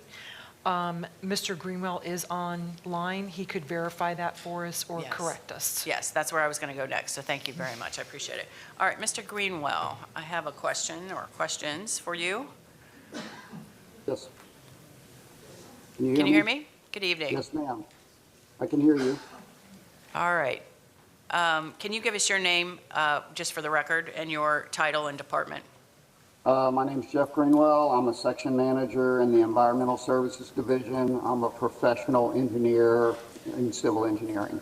All right, thank you so much. So you're well aware of the December hearing and why this was continued, and I presume that you have authored and or seen the additional conditions that have been added regarding the reclamation and removal of the waste material that's required by the zoning conditions. And so I just wanted to start off by asking you if you're satisfied that those conditions adequately address the groundwater and landfill gas impacts that are presumed for this development. I do believe the removal of the waste and obtaining closure under 62780 remedial management option number 3 would satisfy those requirements if a subsequent landfill gas evaluation was performed on the subject property. And that Yes. evaluation is a part of these conditions, so the applicant will be required to perform that, correct? That is correct. All right. Can you answer the question? I originally asked if the landfill encompassed the entire 9.81 acres, and it presumes from some of the testimony in opposition that the landfill expands past that. Do you have any information regarding that? Yes, it does essentially encompass about 90% of the subject parcel. There are about 8 known trenches on that portion of the overall landfill site. There's also landfill under the park, Schimberg Park itself, and some additional trenches even farther east of that as well. But yes, it does basically, the most western filled area, which a couple of speakers alluded to, encompasses about 90% of the subject parcel and does extend into Soccer Road based on some preliminary evaluations the county did in the past. So that would be outside of the project boundary? That would be slightly outside of the project boundary, yes, ma'am. All right, so then Soccer Road. answer that question that someone raised in opposition, which is if these conditions apply to this property, 9.81 acres, what happens to that area that is still within the landfill area that's outside the boundary? How is that regulated? Presently, the entire site is under a monitoring and observation because there's no residential properties or no occupied structures within the landfill area. The concerns associated with the landfill are mitigated, basically. As soon as you start putting residential structures on, particularly structures that would be occupied full-time, like a house, the dynamic of that changes. So that is why the county, Environmental Services in particular, feels that it's appropriate to remove all of the waste in any of the areas where residential properties are being proposed. All right, and I do see this condition, but let me just restate it and get your agreement for the record and for the benefit of the opposition that's here. So there's a new zoning condition since December that's been proposed that says landfill source material waste shall be removed in its entirety within the property area in accordance with all applicable federal, state, and local regulations, and then cites Florida Administrative Code regulations and so forth. And that's what you mean, that all of that waste must be removed. Is that correct? Yes, ma'am. All right, thank you so much. Is there anything you wanted to add before we move on? I think that, that it's never ideal to build on top of a landfill, but if you're going to build on top of a former landfill, the removal of the waste is paramount, and a subsequent landfill gas evaluation is also something that's an absolute necessity, or you're headed for trouble. All right, and that those requirements are covered by the proposed zoning conditions. Is that correct to your satisfaction? Yes, ma'am. All right, thank you so much. I appreciate your testimony. All right, then with that, if we don't have anything else from Development Services, we'll go back to the applicant. Normally, Mr. Pressman, there you are. Given the significant overage of opposition time we went, I'm willing to grant you additional time for a rebuttal. Well, no one can say I can't draw a crowd. That's for sure. That's true. And we have great respect for all the citizens who came down, residents, always do. Folks have concern about their community, and that's always highly respected. To answer your one question first, and this graphic, with Fred's help, I was able to determine right in front of our eyes, or right in front of my eyes. Can I just stop you for 1 second? Yes. For this hearing and all the other hearings after this, we typically don't allow people to show graphics from a tablet or a phone because they can't be submitted into the record to the clerk's office. But we're allowing this because this is a part of the county staff report. So just so you know that. Go ahead, Mr. President. So you'll see it notes approximate location of waste cells. Yellow is the outside area, so that's what that is designating here. Thank you. In regard to comments from the citizens, I don't have many because I think you covered the critical points with Mr. Greenwell, and I won't repeat those. I think you went through this very clearly. First of all, on the FedEx site, I'm not terribly familiar with it. I was involved with it at the very beginning. That's over in Pinellas County, so I didn't mean to imply that I had great experience or expertise with that or what was going on. That was at the last hearing. Just want to make that. The one gentleman who began read the portion of the paragraph from the Environmental Services about potential issues of gas. He should have, in my opinion, should have read the last paragraph, which you discovered or which you presented, in that all the landfill material would have to be removed, and that would not become an issue, and there would be monitoring. So I think that was read not in context, and I think that's important to point that out.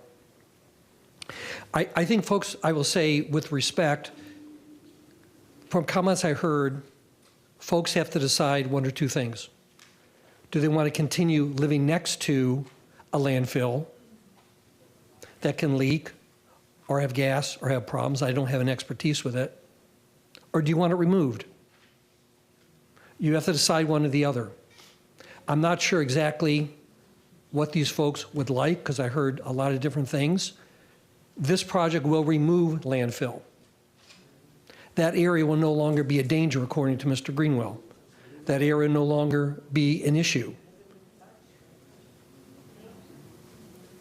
If we could please not have comments from the audience. Go ahead, Mr. Pressman. So a decision needs to be made in terms of which is preferred. We are seeking to move forward and remove the landfill. Last comment in regard to transportation, there was a couple comments from transportation. Just to say the math is very simple. The transportation staff did it.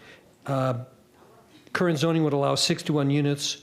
We're seeking 52. That's reduction of trips, and that's all I have. Let me ask you one point that was raised during the opposition regarding the gopher tortoises on site. Are you aware of that?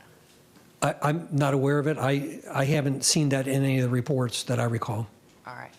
Thank you. Does that Thank you. conclude your rebuttal? That's it. And again, appreciate all the residents who are here All right. and your time. Thank you so much. I appreciate it. Then with that, we'll close rezoning PD 23-0472. If you could exit the room as quietly as possible, because we do have a full agenda and would like to move on. I really appreciate your participation in tonight's hearing. Ms. Heinrich, if we could call the next case. Ms. Finch, we have been able to get a hold of the applicant for the previous application. Okay. She is on the line to participate. If you'd like to go back to that item, which Sure. is C3. Yes. C3. And that, again, is item C3, standard rezoning 24-0116. And the applicant is requesting to rezone property from RSC4, or I'm sorry, from ASC1 to RSC4. And Carol Ann Peddle will provide staff findings. And we do have the applicant attending virtually. Okay. Good evening.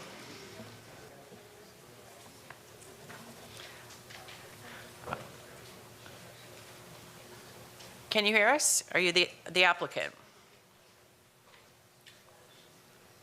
It appears you are muted.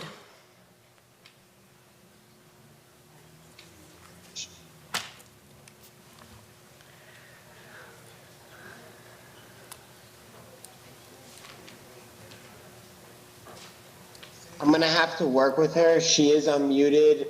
We are just not hearing her. All right. Is that something we could do quickly?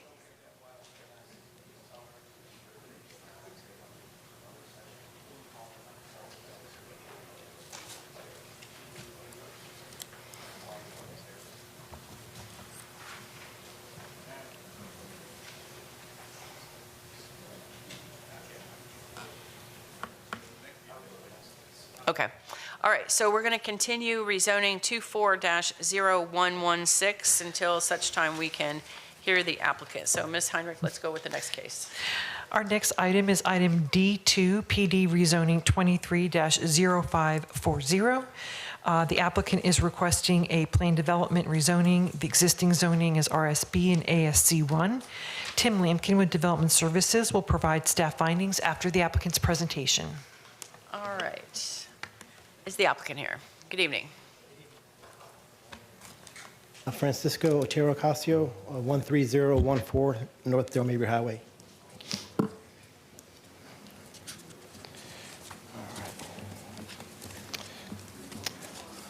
Our application petition was based on the Gibson Community Plan, so it's going to highlight the narrative of our project. We are proposing to rezone the site located at 9248, 9236, and 9244 Old Gibsonton Road from ASC1 and RSB residential show business to planned development.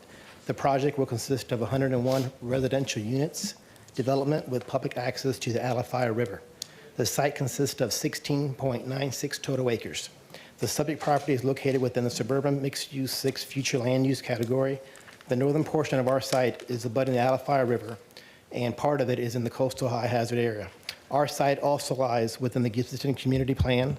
It is our intention to adhere to all the rules and regulations within this plan and adopt its many recommendations throughout our plan. Our site is situated near Florida Highway 75, a major interstate highway interchange, making our development acceptable to address many density and traffic concerns. We feel our petition is in compliance with the site's underlying suburban mixed-use 6 land use designation. A transportation design exception per Hillsborough County Transportation Manual, Section 1.72, to meet Hillsborough County Land Development Code, is requested in association with this petition. And at the time of this hearing, the county engineer has found our design exception approvable. The Gibsonton Community Plan's vision statement relates to open space system with accessible low-impact recreation. The Alafaya River and Beaufort Creek have become blueways, thereby providing recreational and environmental education with enhanced access protection policies. Per the plan, this is to ensure and safeguard natural resources the community enjoys with additional access and low-impact recreation along the Tampa Bay shoreline. Our petition and our proposed site plan details, we will incorporate this vision into our plan. In addition to the tenant parking there will be handicap and public parking at the rear of the development for the public. The development will consist of private boat slips used strictly by the homeowners.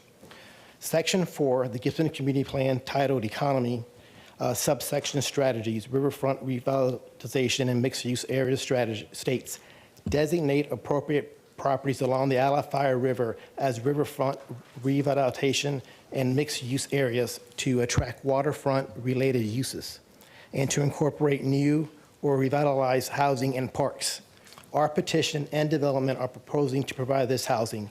An important aspect of the Gibsonton Community Plan is goal number 5, which requires new developments along the Alafaya River to provide open public access to the waterfront via public waterfront parks.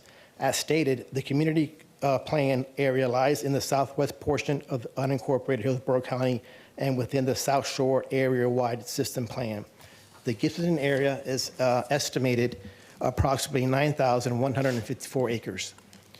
The Gibsonton community is in transition, a rapidly suburbanizing, no longer rural community.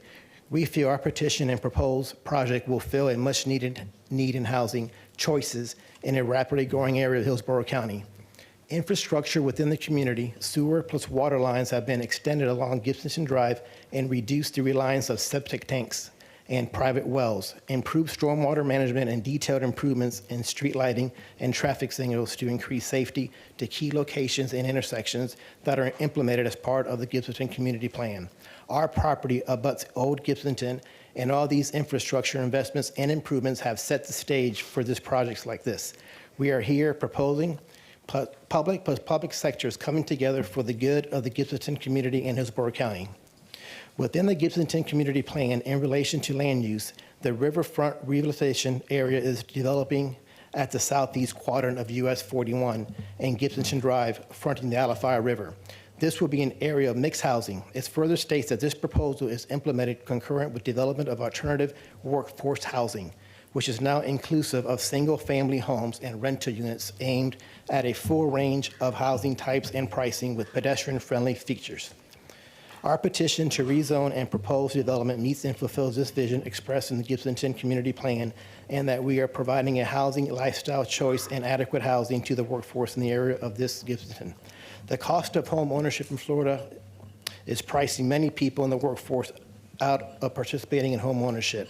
Cost of new homes are skyrocketing, and our proposed development will give people in the workforce an alternative. Townhomes are more affordable than single-family homes and are great for starter homes. We are meeting the intent of the Gibsonton Comprehensive Plan by providing a full range of housing opportunities that is beneficial to all. Goal number 2 of the plan states that Gibsonton will improve and enhance its neighborhoods by offering a wide range of housing choices. Part of the plan's workforce housing strategy is to team with partners to develop both required and incentive-based actions to achieve workforce housing targets, maximize the use of county state housing initiative programs, community housing development organization, and first-time home buyer programs. Again, our petition and proposed development will encourage first-time home buyers to utilize our project to meet their residential workforce housing needs and fulfill the intent of the Gibsonton Community Plan. The Gibsonton Community Plan further states that Gibsonton is just one of many unincorporated areas competing for county attention and resources. Policy 16.16, the future use element of Hillsborough County, states that guidance on reviewing residential densities for those properties along bodies of water bodies and compatibility with the surrounding residential density is taken into account. During the consistent review process, our petition and site design has addressed this with a 100-foot tree preservation setback from the riverbanks and an addition open space area. In addition, Objective 16 of the future land use of Hillsborough County pertains to neighborhood protection. It reads, "The neighborhood is the functional unit of community development. There is a need to protect existing neighborhoods, communities, and those that will emerge in the future. Our proposed rezoning and future development will adhere to Objective 16. We will be providing a necessary buffering between uses. We will fully comply with FDOT guidelines and right-of-way access and meet land development codes of Hillsborough County." We have received approval from the Planning Commission, a recommendation for approval, and from zoning. And we feel our petition, we started this with a blank page, and we kind of took into consideration the Gibson Community Plan and based our development on that. We had submitted this application a little over almost 2 years ago originally, and our original intent design didn't meet some aspects of the code, so my client, the owner of the property, withdrew the application, kind of restructured it to meet the requirements of the Gibson Plan. And again, we realized that there is opposition to our project from neighbors next door, but we feel that we have addressed a lot of their issues by our required buffering. So we feel that our petition, again, meets the intent of the Land Development Code and the Gibson Plan. Thank you. All right, thank you. Let me ask you a question. Yes. I saw in the proposed conditions that the access is limited to one full access on Old Gibsonton Drive. Yes. But I'll note on the site plan in the northwest portion of the plan, there's a stub out that shows access, and then a disconnect, and then something that says Wiggins Road right-of-way. Yes. Originally, we were required to have a cross access through Wiggins Road, and throughout the process of our application and site design, we went through a redesign several times, as the record would show. And then right before, a few weeks ago, we got a phone call from Transportation Department, I think Mr. Richard Perez, and they were under the impression that Wiggins Road was a pass-through street, but right-of-way, but it actually, it ends and it doesn't actually go into our property. But to answer your question, there's only going to be one way in and one way out is through Old Gibsonton Drive. But you'll continue to show this stub out on your site plan? Yes, and I believe again, there should be a note between, I guess, this first reading and the final site plan certification, that there will be a note that Wiggins Road basically doesn't go through into our properties. The right-of-way actually ends. What approximately is the distance between your property and the end of the right-of-way? I have my design professional, Juan Carlos, here. He could probably answer better than that. Yeah, it's around. Give us your name and address, please. Yes, Juan Quinones, 601 Channel Side. Basically, it's around 100 feet, so it doesn't connect. So the there's right-of-way 100 doesn't connect feet in. between Wiggins Road, the end of that right-of-way, and your project boundary? Correct, yes. And who owns that property? Is it privately owned? It's, that's a very good question. I think it's privately owned right now, but the road, the right-of-way exists. So there is a right-of-way, and Wiggins Road is the road that connects, that actually doesn't connect to our property. It's about 100 feet away from it. All right, okay, thank you. And That if answered I my may add question. too, I think Mr. Perez had mentioned that it might be showing on the site plan because it might be changing in the future. Yes. Okay. So in the future, it may connect. So that's why we left that note on the Understood. plans. And we left the note based on the recommendation from county staff. All right, thank you so much. Does that complete your presentation? Yes, ma'am. All right, if both of you could sign in for the record, please. Development Services. Good evening. Good evening. Development Services, Tim Lampkin. All right. The subject property is located on the north side of Old Gibsonton Road. It's approximately 550 feet northeast of the intersection of Old Gibsonton and Gibsonton Drive. It's an approximately 16.9 acre property. They're requesting to rezone from RSB and ASC1 to planned development to allow for the 101 townhomes. The applicant does not request any variations to the Land Development Code. Part 6.06.00, landscaping and buffering. The site plan does exceed the requirements of the Land Development Code 6.06.06, buffering and screening. The applicant is required to provide a 5-foot wide buffer with type A screening along the east and the west property boundary. The applicant is proposing to provide additional compatibility measures with the adjacent residential, including an enhanced 10-foot wide buffer with type B screening on the east perimeter of the property and a 10-foot wide buffer with type A screening along the west property boundary. Located in the northeastern portion of the subject site is an approximate 120-foot wide area that's located in the 30-foot wetland protection area, where the applicant will provide the required 10-foot the 5-foot wide with type A. And they've also asked to keep alternative screening that needs to comply with the 5-foot type A requirement. The proposed location regarding the surrounding area abuts a 50-foot wide internal drive on the east-southeast side, with an additional 10-foot wide buffer resulting in the townhome lots being approximately 60 feet from the southeast boundary, or east-southeast boundary. Along the northeastern boundary is a wetland area, resulting in the townhomes being over 100 feet from the adjacent properties due to the wetland protection areas. The Planning Commission found the proposed rezoning meets the intent of the Gibsonton South Shore area-wide system plans and would be consistent with the unincorporated Hillsborough County Comprehensive Plan, and staff finds this approvable. And that concludes staff's presentation, unless you had any questions. None at this time, but thank you so much. Planning Commission. Jillian Massey, Planning Commission staff. The subject site is designated as Suburban Mixed Use 6 on the future land use map. It's in the urban service area and within the limits of the Gibsonton Community Plan and South Shore Area Wide Systems Plan. The proposal is consistent with Policy 1.2 and 13.3 of the future land use element as it relates to minimum density and environmental considerations. It's generally surrounded by single-family residential uses.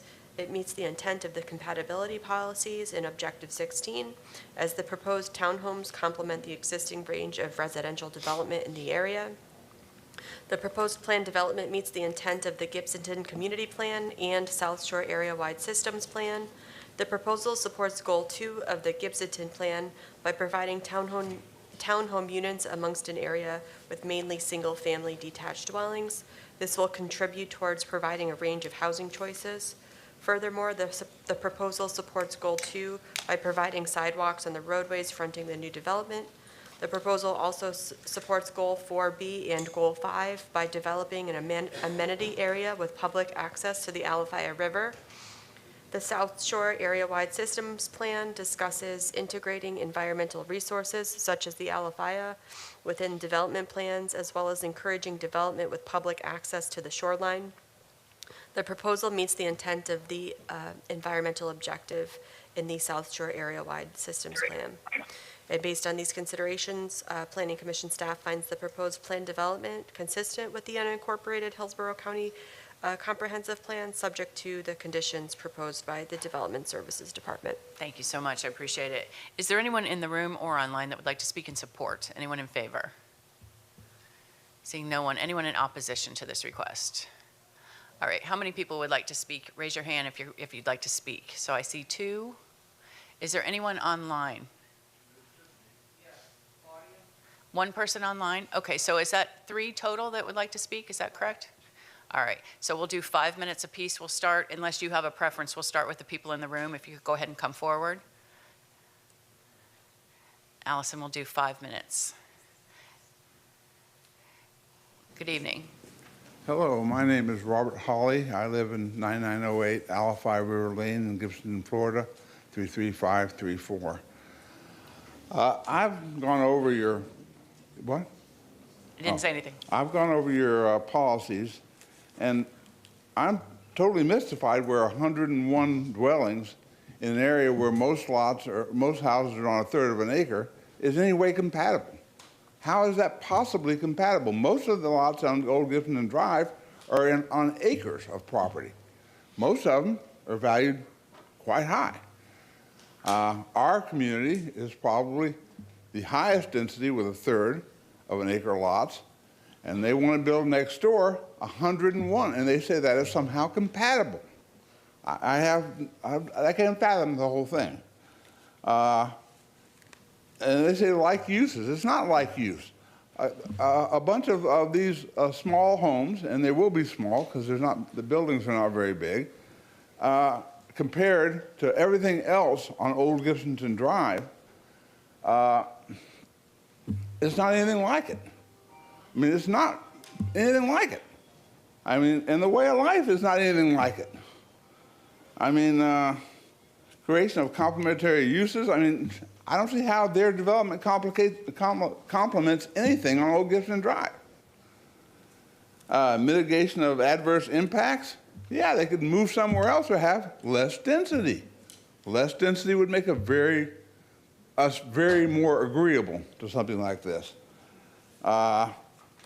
Overall density of lot sizes, new residential projects, policy 16.8 reflect the character of the surrounding area, recognizing the choice of lifestyles described in the plan.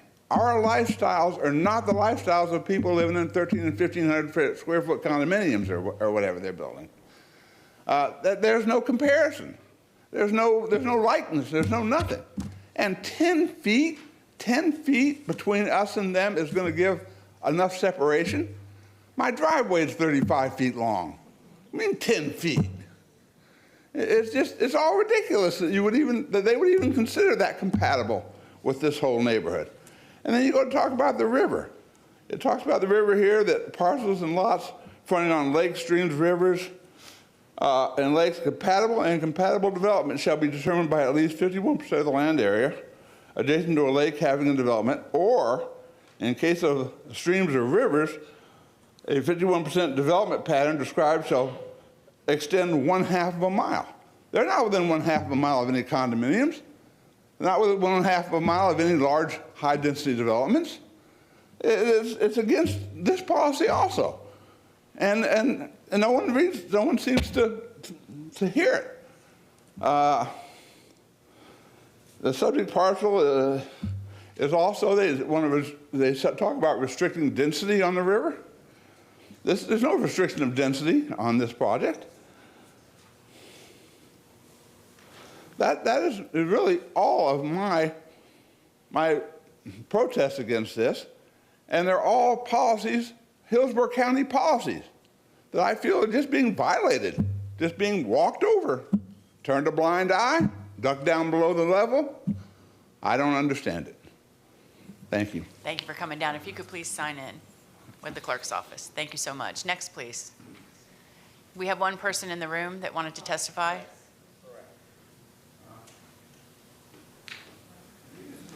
If you could come forward, please.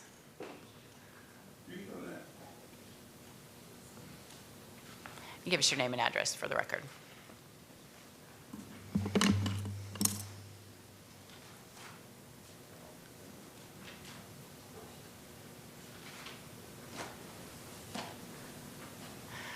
Ma'am, I don't know if you were in the room previously, but we don't allow evidence to be submitted on a tablet. We allowed it from the prior case only because it was a copy from the staff report, because you can't submit that into the record. So I'm happy to have you describe whatever you'd like to show, but we can't take photos that are off a tablet or a phone.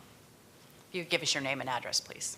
Christine Haupt. Thank you. H-A-U-P-T. And close to the microphone. Oh, I'm sorry. Thank you.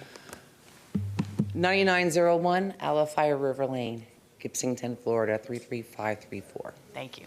Thank you.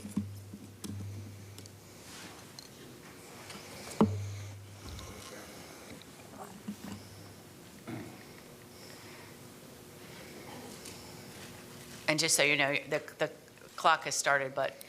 Well, good evening. Okay, thank you. Good evening. I live on the waterfront. My home is on the waterfront, adjacent to where this new development is being rezoned for. And it will affect my property tremendously because I'm literally just right next, from here to here is where this new development is looking to get rezoning for townhomes. And since the beginning of time, when I've lived there for over 35 years, it's been single-family home, period. One home per 1 acre. And this now is being rezoned as for townhomes, which is completely unlike anything in the entire area. Everything around us is all single-family homes. From Gibsonton to the Riverview on the other side of the river, straight across from me, is all single-family homes. Everywhere is single-family homes. There are no apartment complexes, no condominiums, and no townhomes. It's all single-family homes. I oppose this rezoning for the following reasons. The density, the proposed development is way too much and does not in any way conform to the present neighborhood of single-family homes. Plus the proposal of 101 units, the density would probably be over 225 people living there. And with a 2-car family, you can see how bad the traffic impact will be on the streets and the enjoyment of our environment.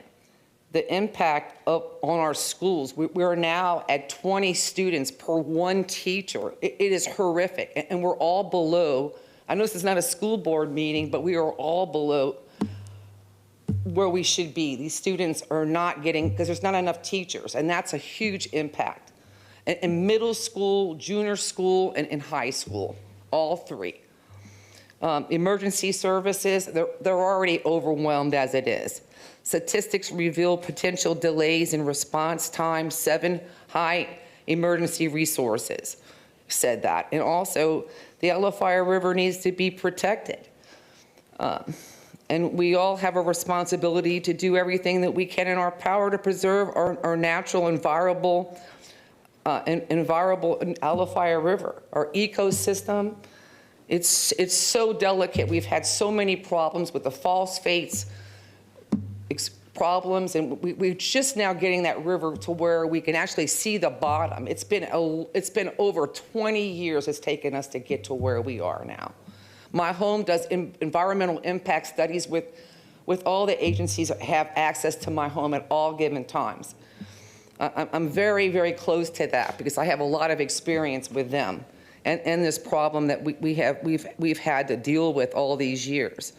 And the proposed housing development raises significant adverse effects to the delicate ecosystem of the Alafaya River, decline in fish population, distribution of the habitat and native wildlife.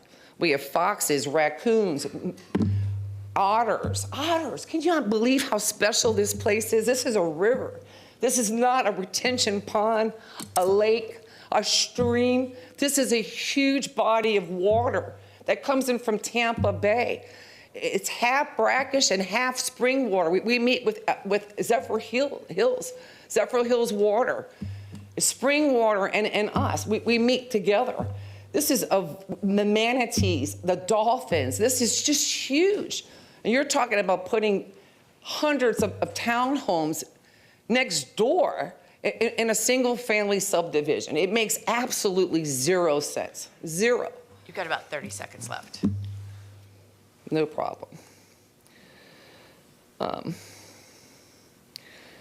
In conclusion, I argue the committee to carefully deliberate on the proposed housing potential adverse impact on the Alafaya River, the delicate ecosystem, the vital waterway, and consequences that unmitigate poses to its floral and fauna.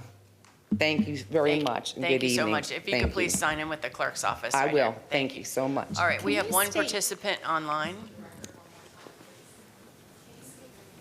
Oh, sure. Christine Haupt, H-A-U-P-T, 9901 Alafaya River Lane, Gibsonton, Florida, 33534. Thank you so much.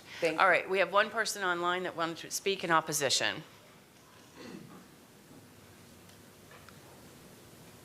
Is that person there? No one's there to speak on this case online? If they're not there, I'd like to speak. All right. Dan, is that right? There's no one online? Okay. Go ahead and come forward, sir. Give us your name and address. Good evening. My name is Robert Stroud. I live at 9909 Alafire River Lane in Gibsonton. I just want to just say that I agree with what, I'm in opposition of this, of course. I want to say that I agree with what was said before me here. One thing I want to point out, though, is the specifically focus on the traffic issue, because as was pointed out, there's only one way in and out of that area, and it all has to go through Old Gibsonton Drive and connect with Gibsonton Drive through that one light. That light currently only stays green for about 3 seconds, only 3 cars, well, a few seconds, only 3 cars can get through at a time. And if it was lengthened, it would just cause more of a tailback on Gibsonton Drive, which would be not beneficial. So adding 101 units, family units in that area would cause it to take probably 15, 20 minutes just to get out of the neighborhood during morning rush hour. I also want to point out that the Planning Commission report dated the 8th of February stated that at the time of filing the report, there were no comments in optics by the Transportation Review Section. Therefore, that was not considered during this analysis. I believe a transportation or a traffic study was done, but I do not believe it took into consideration the actual traffic from the Circle K right there at the intersection.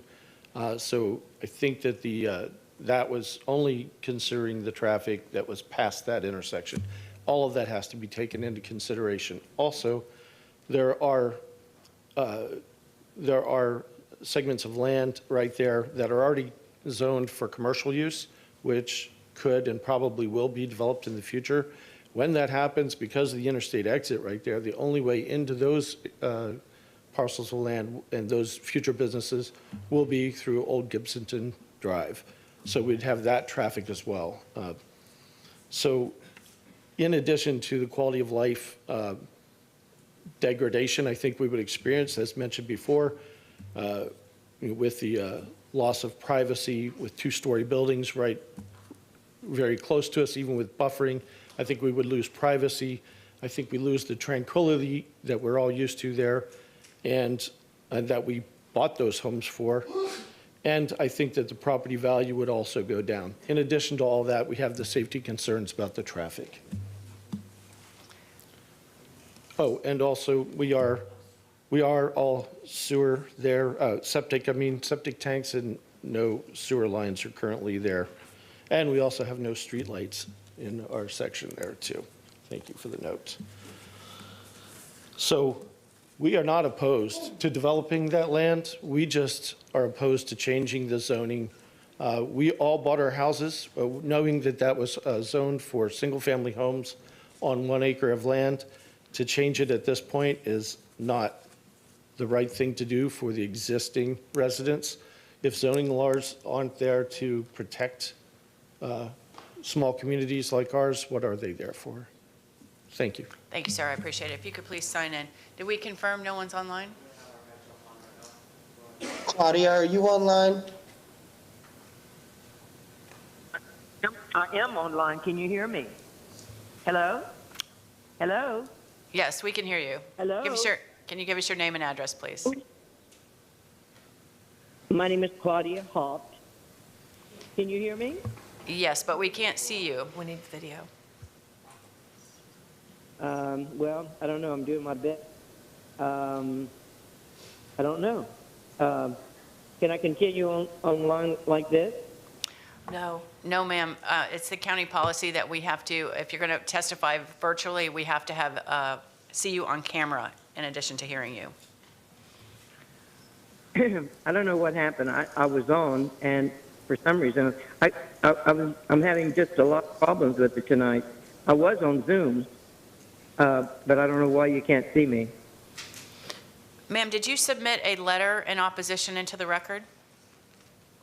Yes, I did. All right, then I have reviewed all of those letters that were filed into the county record. So while we may not be able to take your testimony tonight, I have seen your letter that is a part of the record in the file. The big thing that I wanted to Ma'am, I'm sorry, I inject can't take your is- testimony this evening if we don't have a visual of you. I apologize. All right, all right, thank you. But we do have your letter, so know that. So thank you very much for participating.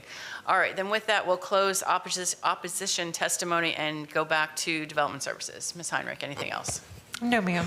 All right, thank you then, sir. You have 5 minutes for your rebuttal, but I'm willing to give you an additional time. Thank you. Yeah, and again, we're aware of the concerns of the neighbors. And originally we in the beginning, the first time we submitted the plans, because we were invited to their monthly meeting, I think, and we sat down. And again, we withdrew the original application to try to meet most of their concerns. I want to start off with the last statement, I guess the note that was passed over to the last speaker about the wastewater. I got a report from the wastewater department and water department, and I read their note is that there is a 6-inch wastewater force main approximately 250 feet from the site. Well, this is already part of the application. I don't know if I need to submit it now or. You're welcome to submit whatever you'd like. Okay, I want to submit this showing that there is. So you intend to connect? Yes, ma'am. Okay. And then going back to the combat, first let me start off with the buffering, the concerns of our development being too close to the residents next door. Based on the staff finding, the site plan exceeds the requirements of the land development section 6.06.06 buffering and screening. The applicant is required to provide a 5-foot buffer, wide buffer with type A screening along the east and west property boundary. We are proposing to provide additional compatibility measures with the adjacent residential development, including an enhanced 10-foot wide buffer with type B screening on the east perimeter of the property and a 10-foot wide buffer with type A screening along the west property boundary located in the northeastern portion of the subject site, and approximately 120-foot wide area located along the property's perimeter that is within the 30-foot wetland protection setback area. So in actuality, we're going above and beyond to providing the buffering that's of much concern to them. So again, we understand their concerns and we're trying to meet. Can you address their concerns about the traffic? Yes, the traffic, again, we have submitted the traffic analysis and that was reviewed by the county. Old Gibson is a substandard road, as it is public knowledge to the staff and public. And we did submit a design exception, and that design exception was reviewed by the county engineer, as is the traffic concerns. Now, I do know that there was a rezoning in 06 across the street from us, directly south of us, for a hotel retail project, hotel bank retail project. I think that was mentioned. And that rezoning got approved, but it was knocked down from 30,000 square feet, I believe, to 16,000 square feet. But that was back in 06, and it really hasn't, much movement hasn't gone forward with that development. But to go back to, and again, that was approved, and the same objections were brought up by the Alafaya River Estates about traffic concerns, and the same objections that we have tonight. And I guess the county staff came to the conclusion, it was approved, but I guess the square footage got reduced. But again, our future land use is SMU6, so we got to the numbers of the units based on what is allocated to us. But again, we came to this with a blank piece of paper and submitted this to the county staff, and it was reviewed extensively with the traffic analysis. And part of our agreement to alleviate the traffic concerns and some of the pedestrian walkways, we are required to construct a 900 feet of new 12-foot multi-use paths on the west side of the roadway along the property frontage. To the south, existing sidewalk consistent with the approved design exception. So that's not cheap. So we're agreed to that too. So it'll be very pedestrian friendly. But again, to continue to answer your question on the traffic is the future land use suburban mixed use 6. It includes typically residential, or suburban commercial, offices, research park, light industrial, multi-purpose, cluster residential, mixed use.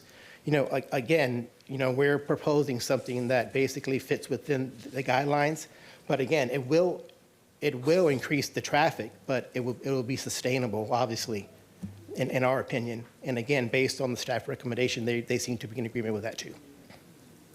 And then continuing, the first speaker, he addressed compatibility. And policy 1610 of the Land Development Code states that compatibility is defined as the characteristics of different uses or activities or design which allow them to be located near or adjacent to each other in harmony.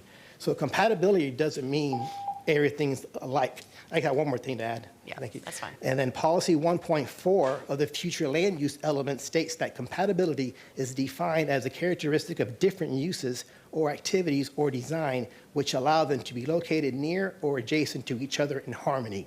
Some elements affecting compatibility include the following: height, scale, mass, bulk structures, pedestrian or vehicular traffic circulation, access, parking impacts, landscaping, lighting, noise, odor, and architecture. Compatibility does not mean the same. Rather, it refers to the sensitivity of development proposals and maintaining the character of existing development. Again, based on the review of the county recommendations, we feel that our development, will bring in a different, a compatibility to the area, because it is mostly single-family homes. And I think our townhome project, I believe, is compatible based off the definition of the Land Development Code. Does that conclude your rebuttal? Yes, ma'am. All right, thank you so much. I appreciate it. Then with that, we'll close rezoning PD. Ms. Finch? Yes. I'm sorry. Since he was allowed to speak a second time, if I could just have 30 seconds? No, ma'am, we have closed opposition testimony, and no, that is not the process. I'm sorry, you had your opportunity. That's not what we do. So, ma'am, we are not doing that. No, we are not. That portion of the hearing is closed, and now we're going to close the hearing. Yes, ma'am. Ms. Finch, I'm sorry. We were advised while the applicant was in his rebuttal testimony that there are some citizens here to speak on this item. They misunderstood when their time to participate would be. So I advised them that I would let you know that, and we would follow what you direct. Those are people that didn't previously speak in opposition? Correct. All right. How many people are there? 3. All right. Ma'am, you have to be on the record. Yeah. So if those 3 people can come forward, and just so you know, I'm allowing it because you didn't previously. So 3 people want to speak. If you could go ahead and come forward, the other 2. My name come is. forward, please. My name. Hang on just one second. Okay. So let's set some time restrictions for this because we have gone way past the pale. Can we get it done in, ma'am? Okay. Can we get it done in 30 seconds each? Oh, well, I was just like the other group where we give our name and say we were in opposition, our name and If you'd like to address do and that would be welcome, Okay. absolutely. And give us your name and address and that you're opposed. My name is Oma, O-M-A, Holley, H-O-L-L-E-Y, 9908 Alafai River Lane, Gibsonton, Florida, 33534, and I'm in opposition to what has been proposed. Thank you so much. Thank Appreciate you. it. If you could make sure you sign in. Yes, sir. Hey, good evening. William Spears, 9919 Alafai River Lane. Thank you for hearing us this evening. I grew up in the area. I just want to make an observation, apart from the sentiments already expressed. And I will say the infrastructure is absolutely stressed there. Getting in and out of the intersection at Old Gibsonton and Gibsonton Drive is in the evening times, gridlock. So I would question that study and the timing and who actually performed it. Because I know you're interested in facts, not just anecdotal, presentations. The factual presentation point would be the reserve at Alafai River is the only other, I guess, something you would consider in terms of similarity, given that it has 66 units. It's probably currently the biggest frontage on the Alafai River in terms of density of population. 66 units, and that's the largest currently. So what we're talking about, and I've heard testimony from the proposing party, that this would have reduction measures. This would actually be the most densely populated construction on the Alafai River, given the proximity of the units. All right, sir, if you could wrap it up. Thank you. Will Spears, I oppose. Thank you so much. Appreciate it. Make sure you sign in. Anybody else that would like to speak before we close this? How many people total? We just opposed. Perfect. Karen Thank you. Taylor, 9909 Alafaya River Lane, Gibsonton, 33534. I oppose. Thank you for coming down. Yes, ma'am. Susan Strachko, 9917 Alafaya River Lane. I oppose. Yes, sir. David Strachko, 9912 Alafaya River Lane, and I oppose. Thank you so much. All right, now with no one else, I'll give the applicant an opportunity to rebut that testimony before we close the hearing. Yes, again, Francisco Otero Casio, 13014 North Maybury Highway. The traffic analysis was done by a licensed Florida engineer. I just want to put that on the record. And I just want to put that in the record. He was a licensed engineer. And second, our development, again, is not fronting the Alafaya River, but our setback is almost 100 feet away from the river. I want to put that on the record also, too. All right, thank you so much. I appreciate it. Then with that, we'll close rezoning PD 23-0540. We are in need of a break, so let's take a 5-minute break. We'll come back by the clock on the back of the room at 8:20. Thank you so much.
Okay.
Welcome back, everyone, to the February 20th, 2024 zoning hearing, master hearing. We are back from recess, so Ms. Heinrich, if you could please call the next case. Ms. Finch, I believe our HTV staff has worked with the applicant for item C3. Okay. And we are ready to go forward with that. If you would like to take that up now? Yes, or absolutely. So we'll go back to item C3. Item C3, standard rezoning 24-0116. Again, this is a rezoning to RSC4, and Caroline Peddle with Development Services will provide staff findings. All And the right. applicant is virtual. All right, if the applicant can give us your name and address. Alicia Barrington, 2806 Bryan Road, Bryan Road, Brandon, Florida, 33511. If you could just tell us a little bit about why you're rezoning the property. We had almost an acre and a half and a house on the back for mother-in-law quarters, and we want to divide it. We subdivided it. We have the survey, and we, per zoning, requires at least half an acre. So we subdivided it to 0.57 acres. And to sell the half of the property, we want to sell the back house. On site? We want to sell the back of our house with 0.57 acres. All right, thank you so much. Does that complete your presentation? Yes, we just want to rezoning to our SE4, and we already have the survey to 0.57 acres, and we want to sell the back. All right, thank you so much. I appreciate it. Let's hear from Development Services.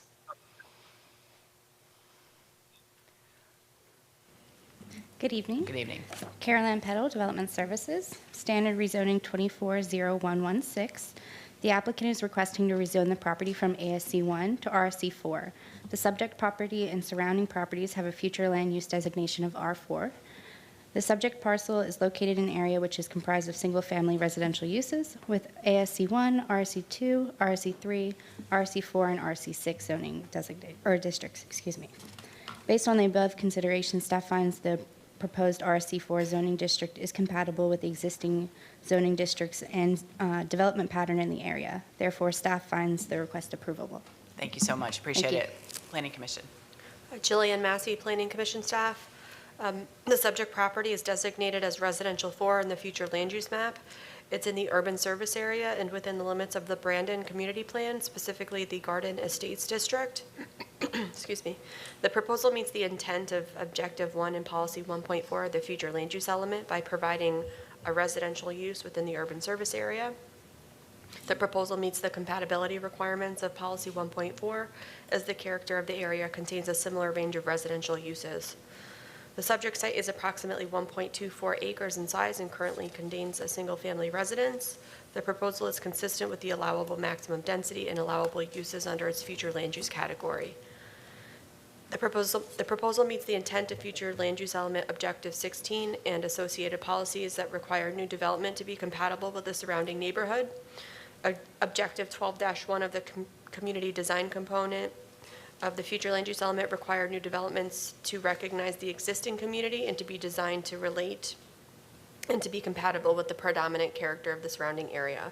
In this case, the surrounding land use pattern is mostly single family, and the proposed residential use will complement the surrounding area. Finally, the subject site is in the Garden Estates Character District of the Brandon Community Plan. The proposal meets the intent of the community plan, which consists predominantly of single-family homes with lot sizes of at least a half an acre. The request to remove the half acre of the 1.24 acre subject site aligns with the vision of the community plan by keeping lot sizes consistent with the surrounding area.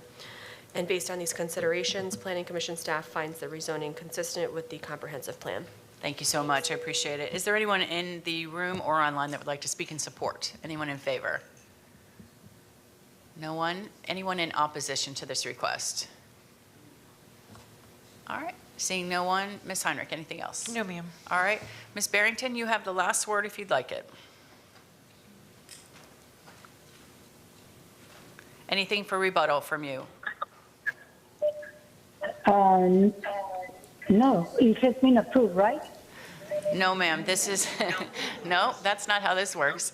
This is a hearing to gain all of the evidence, and I make a recommendation within 15 business days following tonight's hearing. And then that recommendation and the staff reports are all forwarded to the Board of County Commissioners, who will make the final decision on April something. Hang on one second, I'll give you that date. Right. Okay.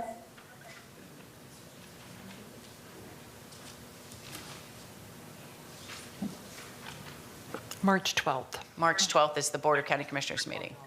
Oh, I'm sorry, I thought you meant when Okay. your, No. April 9th is when. Ms. Barrington, April 9th is when the Board of County Commissioners will hear this hearing. So with Okay, that, April 9th. all right, thank you so much. With that, we'll close rezoning 24-0116 and go back to our agenda. Our next item is item D4, PD rezoning 23-0776. The applicant is requesting to rezone from ASC1 to Plain Development. Tim Lampkin with Development Services will provide staff findings after the applicant's presentation. All right, good evening. Good evening. For the record, my name is Patricia Ortiz. My address is 2810 North Central Avenue, and I have been sworn in. We are requesting a PD rezoning. The property is currently zoned ASC1, and we're seeking to rezone to PD. The site is located at the southeast corner of Balm Riverview Road and McMullen Loop in an area of mixed development. There's a fire station across Balm Riverview Road, some office development, a veterinarian's office, and some residential in the immediate area. Nearby and on 301, there is the new Advent Hospital. The site is just under 1.5 acres in size. It's designated Res 6 on the future land use map, and we are requesting, along with the plan development, consideration of the use of farm animals for therapy purposes in conjunction with a medical type professional office, as well as a waiver to the location criteria, a waiver to the accessory structure location, and a very minimal and limited encroachment into the required 20-foot type B buffer along the eastern property boundary. The intent of this rezoning is to create what's called a nurturing village. It's an approach to mental health with a focus on the neurodivergent populations, and that would be persons with conditions like autism, ADHD, social anxiety, learning disorders, and the like. The purpose of the property owner, Dr. Monica Lake, is to remove barriers associated with mental health and to continue the overall well-being of the family and the community. Some of her objectives are to educate parents, siblings, teachers, etc. on neurodivergency, to provide counseling and emotional support to the neurodivergent and their caregivers, and to create an environment that empowers and fosters well-being. Some of the specific services which will be provided deviate from a typical medical type office and include assistance with financial services, the use of animal therapy, and using the existing swimming pool for water therapy. The intent, of course, is to address mental health issues, help with relationship difficulties, financial problems, and to overall to assist with the family unit and improve the community. This use is not defined in the Land Development Code, but it is most like professional services, a health practitioner's office, and a clinic. The use of the swimming pool and the farm animals for therapy creates a distinction between the proposed use and those most similar uses, which are defined by the Land Development Code. I can show you the site plan, which, and quickly go over our development proposal. We're proposing a stormwater pond right here at the corner, the northeast corner of the property, or excuse me, the northwest corner of the property. The existing home, which is about 1,800 square feet, will be converted to a medical office. We have a parking area sufficient for 11 parking spaces, which is the parking generation that has been determined based on the size of the office. And we're proposing to put a barn here to house the therapy animals. We've kind of gone back and forth on the best location for this barn. And while it is in the front yard of both Balm Riverview Road and McMullen Loop and does not meet the required accessory structure setback, Staff and I have concluded that that is the best location because it'll have the most minimal impacts on the neighborhood. The barn is limited to 600 square feet in size, and the type and number of therapy animals has been specified through conditions of approval to include about 9 chickens, 1 turkey, 2 potbelly pigs, a couple rabbits, and 2 turtles. With that, I can conclude my presentation, and maybe if you have questions, I can answer them or follow up if rebuttal is necessary. I don't have any questions at this time, but Thank thank you you. so much. Just please sign in. Development Services.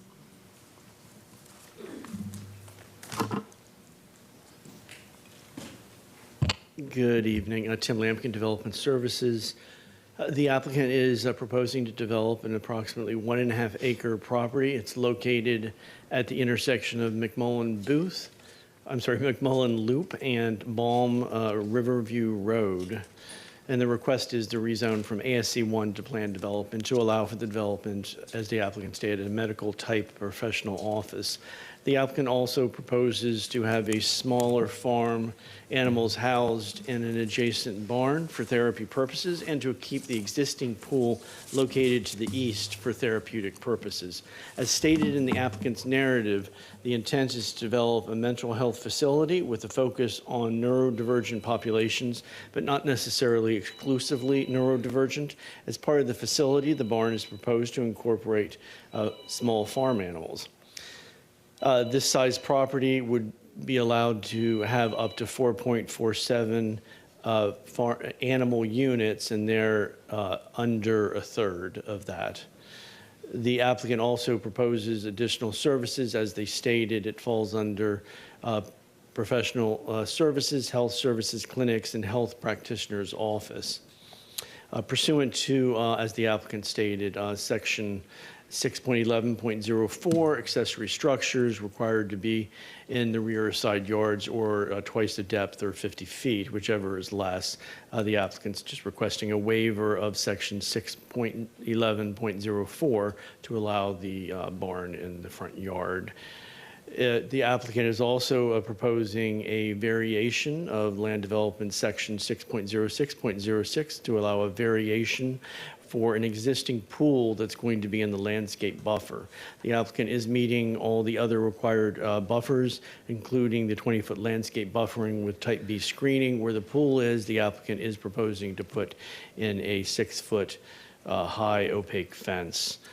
And the applicant has provided justification, and staff has reviewed the justification statement submitted by the applicant per section LDC section 5.03.06.C.6. And that concludes staff's presentation, unless you have any questions. Just one, I received a revised staff report, and I don't readily see the reason for the revision. Yes, actually, and you wouldn't. The revised staff report was because the report's PDF'd, and the only change was in the backup materials is transportation's comments, and it was just PDF'd as one document instead of 2. I see. Perfect. All right. Thank you so much. That was it. You're welcome. Planning Commission, please. Jillian Massey, Planning Commission staff. The subject site is designated as Residential 6 on the future land use map. It's in the urban service area and within the limits of the Riverview Community Plan and South Shore Area-Wide Systems Plan. The proposal meets the intent of Policy 1.4 of the future land use element by providing a residential use in the urban service area. The proposal meets the compatibility requirements of Policy 1.4 as the character of the area contains a variety of uses. Overall, it includes residential, commercial, public institutional, and with more intensive uses located along Balm Riverview Road. The proposal meets the intent of future land use element Objective 16 and associated policies that require new development to be compatible with the surrounding area and in character. The proposed building and site design is sensitive to the existing residential uses to the east. The site does not meet locational criteria per future land use element policy 22.2, as the site is located approximately 2,000 feet from the closest qualifying intersection of Highway 301 and Balm Riverview Road. Per policy 22.8, the applicant is seeking a waiver to the criteria to allow for a medical use in the existing building with an accessory structure. The site has been designed to ensure sensitivity with nearby residential properties, and rezoning for an office use would be in character with the other non-residential uses in the area. Therefore, Planning Commission staff recommends the Board of County Commissioners grant the waiver to the commercial locational criteria. The subject site is in the Highway 301 corridor district of the Riverview Community Plan. The goal of this plan is to provide a safe, attractive, and efficient corridor system that contributes to the character and economic well-being of the community and provides a sense of arrival. The proposed use meets the intent of the community plan by proposing a non-residential use in an existing residence while orienting the accessory structure and stormwater pond away from the residences to the east. And based on these considerations, Planning Commission staff finds the proposed plan development consistent with the unincorporated Hillsborough County Comprehensive Plan, subject to the conditions proposed by the Development Services Department. Thank you so much. I appreciate it. Is there anyone in the room or online that would like to speak in support? Anyone in favor? Would like to speak in support? No. All right. Seeing no one, anyone in opposition? Yes. Okay. How many people would like to speak? Total? 3 people? Yes. All right. Do we have anyone online that would like to speak?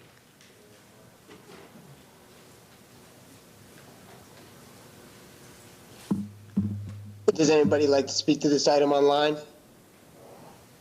Madam Chair, it seems like there is nobody. All right. Thank you so much. So we'll do, with 3 people, we'll do 5 minutes apiece. Go ahead and give us your name and address. Hi, good evening. I'm Greg Brewer. I live at 10912 McMullen Loop. That's Riverview, Florida, 33569. It's almost adjacent to the property. I'm here along with a couple of the other residents, but also some others couldn't make it here. Obviously, I understand you can't take their testimony and those and sort, but they did share their same concerns. Specifically, there were a couple planned items, as we know that the area is coming up into new development, and that's fine.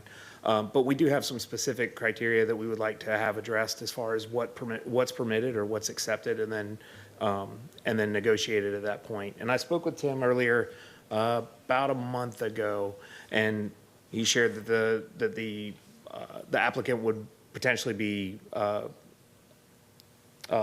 able to accommodate the same requirement, but haven't heard anything back. So the objections that we would have would be specifically to the pigs and the turkey. Those are not conducive to the residential area.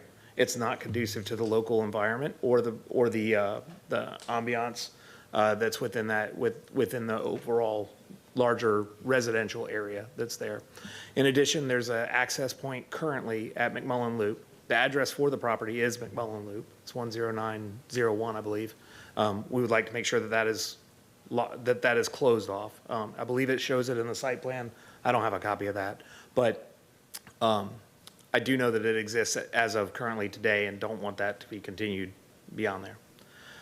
In addition to that, we requested that there be a 6-foot privacy fence or something to that effect along McMullen Loop, similar to the buffer up against the neighboring residential house on McMullen Loop.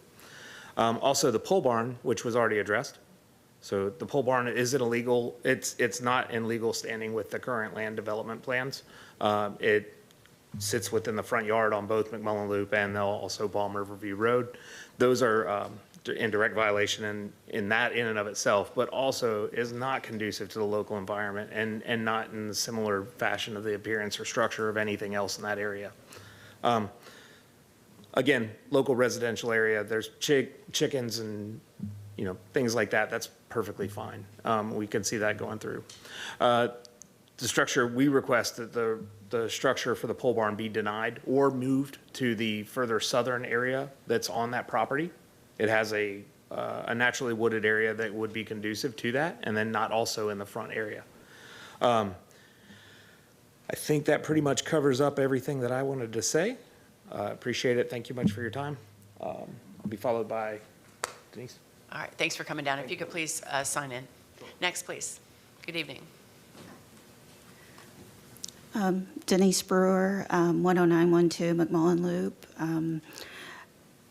I basically just wanted to be on record that I oppose and the livestock that's being requested to be placed on the property, the location of the barn, the pole barn in the front of the property, and the placement of it being 25 feet, I believe it was, off the, what is that? The property line? Yes, instead of 50 feet. It's just, as Greg stated, there is another location further down Balm River View where it would be away from the neighborhood. That would be better. The pigs, I was an agriculture major in college. I know the smell that pigs can bring. I don't want that in my neighborhood. So even 2 pigs. But that, I just wanted to put that on record, that I just don't want that in my neighborhood. And these lots are 1 acre. They are literally across the street diagonally from me. So I just don't want that in my neighborhood. Thank you for coming down. I appreciate it. Please sign in. Next, please. Good evening. My name is Rebecca Lloyd. I live at 11013 Scott Loop, Riverview, 33569, and I oppose. All right. Thank you for coming down. I appreciate it. Anyone else that would like to speak in opposition? Seeing none. All right. We'll close that portion and go to development services. Ms. Heinrich, anything else? No, ma'am. All right. Ms. Ortiz, you have Yeah. 5 minutes for rebuttal. Thank you so much. So in regard to access, the site currently utilizes 3 driveways. It has and we're reducing the driveways down to 1 and putting that driveway on the more primary roadway, Balm River View Road. So there will no longer be access from McMullen Loop Road. Excuse me. In regard to the location of the barn, moving it south would put it closer to residential property. So we feel that the location as proposed nearest the intersection is most appropriate. It's a 600 square foot barn. It's going to be designed to fit in with the aesthetic of the property. The other concern I had, or that I heard, was relating to pigs as therapy animals. I've done a little bit of research on therapy pigs, and they are generally highly intelligent. They're gentle, and docile. They're friendly. Physically, they're smaller than other pigs. They have a lower level of strength, and they're smart. They can, you can train them to know their name. They will recall. These pigs are going to be kept in the barn. They're smaller than your typical dog, and they just have a great reputation as therapy animals. They're extremely social and friendly. Here are some pictures of the pigs that we're proposing. And again, generally, they're highly intelligent. In order to qualify as a therapy animal, they must pass some difficult testing. They have to go through a regimented training process to be certified as a therapy animal. They must be spayed or neutered. And there are certain skills that they must master, like sit, stay, and come. They have to know their name or be trained on recall. They are controlled with a harness or leash, and they have to know how to come up and down stairs or a ramp. There are some general misconceptions about pigs being dirty. These really are sized to compare with household pets, and they will be housed in the barn, which will have climate control and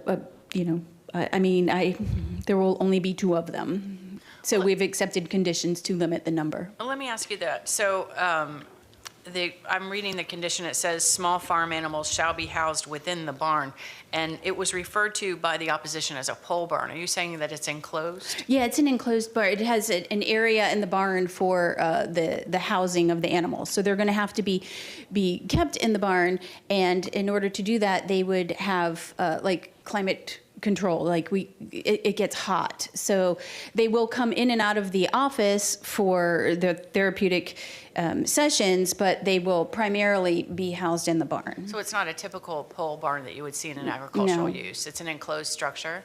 Yeah, it has an enclosed area, like there will be a roof, 3 sides, and an enclosed area for the cages, and, a shaded area for the animal to have some time outside of its pen. And did you mention that there was a maximum size to that barn? It's 600 square feet. All right, I don't see that in the conditions. Is that something you're willing to commit to? Yeah, it's on the site plan. Okay. Let me just quickly breeze the conditions just to make sure that I have it right. Well, I have a copy of my site plan here, but it is so small I couldn't read it anyway. So 600 square feet is what the barn is proposed at. All right, so would you be willing to commit on the record to a change in that condition that would commit that it is an enclosed structure as you've described it? Yes. And that it's a maximum of 600 square feet? Yes. All right, maybe you can work with staff to craft that condition? Yeah, sure. In a revised staff report prior to the filing. All right, and then there was a question about, the opposition mentioned a desire to have a 6-foot fence along McMullen Loop. Yeah, that is complicated because that would be a 6-foot tall fence in a required front yard or a front yard, so that would not typically work. Right. And then they talked about the pole barn. Okay, that addressed those issues unless you had anything else to add. No, I don't. I'm happy to answer any other questions you might have. No, I think that was it. All right, so then with that, we'll close the hearing on rezoning PD 23-0776 and go to the next case. Our next item is D5 PD 23-0783. The applicant is requesting to rezone property from ASC1 to planned development. Tim Lampkin with Development Services will provide staff findings after the applicant's presentation. All right, is the applicant here? Good evening. Good evening. Let me just pull up the presentation really quick.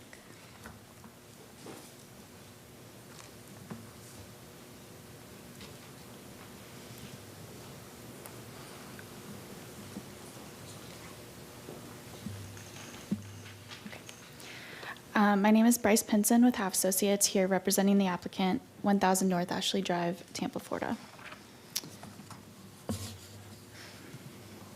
The site is located off of Riverview Drive between I-75 and US Highway 301. It's 62.9 acres, falls within the Riverview Community Plan and South Shore Area-Wide Systems Plan, and it's also within the urban service area. The subject site directly abuts the Alafaya River to the south. The immediate surrounding property is mostly single-family residential uses. Towards the intersection of Riverview Drive and US Highway 301 to the east is developed with commercial, office, and residential. The site has a future land use of residential 4, which allows for a maximum density of 4 units per acre, and it's currently zoned ASC 1. The request is to rezone to a planned development to develop with 249 single-family units, which is just under the allowable maximum density of Res 4. The request includes mostly 50-foot wide lots with some 70-foot wide lots along the south along Alafaya River. The site provides 2 common areas or private community recreational areas, meeting policy 16.15 on providing community gathering places for sites with over 50 units. There's no buffer requirements to the existing adjacent uses within the LDC since it's adjacent to other single-family homes. However, the applicant is proposing a 10-foot buffer with type B screening along the western perimeter, as well as a 20-foot buffer with type B screening along the southeast corner, fronting areas with larger lot sizes to ensure compatibility. There's also stormwater retention areas and wetland conservation areas along the northwest and south portions of the site, which also provide additional buffering to these properties. Riverview Drive is classified as a suburban scenic corridor, which requires a 15-foot buffer as noted on the plan as well. There are 2.5 acres of wetlands on site. There was a site inspection conducted by SwiftMud to determine the extent of wetlands and other surface waters. Following the inspection, the PD site plan was revised to accurately depict the extent of those findings, and EPC provided their comments that there are no objections based on the site's reconfiguration. The site proposes one full access to Riverview Drive and a stub-out access to the adjacent property on the east, which is consistent with the LDC requirement to provide stubs to abutting properties or logically extend the street system in the surrounding area. A design exception has been filed and found approvable by the county engineer, which includes a 10-foot wide multi-use path in lieu of a 5-foot sidewalk and bike lanes along Riverview Drive. 5-foot paved shoulders are being added as well, which is a safety upgrade relative to the existing conditions. With the initial increment of development, the developer will also be required to construct a westbound left turn lane and an eastbound right turn lane into the project's access connection on Riverview Drive, and a 10-foot right-of-way dedication is included along Riverview Drive in order to accommodate these improvements. We have our traffic consultant here as well if you have any questions following the presentation. So Planning Commission staff found the request consistent with the future land use element and the Riverview Community Plan. Development Services found the request approvable subject to the conditions of approval, and there have been no objections from reviewing agencies. So I'm here if you have any further questions. No questions at this time. Thank you so much. If you could please sign in. Yes. Development Services. Hello again, Tim Lampkin, Development Services. So for this application, it's approximately 62.9 acres. It's located on the south side of Riverview Road. It's approximately 5,300 feet east of the I-75 overpass and 2,200 feet west of the intersection of Riverview Road and US 301.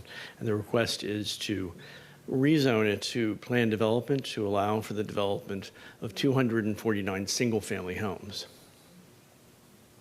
The applicant does not request any variations to Land Development Code, specifically Section 6.06.06, Landscape and Buffering.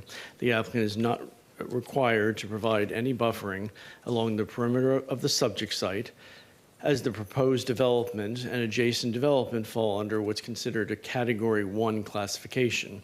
However, the applicant is proposing additional buffers and landscaping along the western perimeter of the property to include a 10-foot buffer with Type B screening.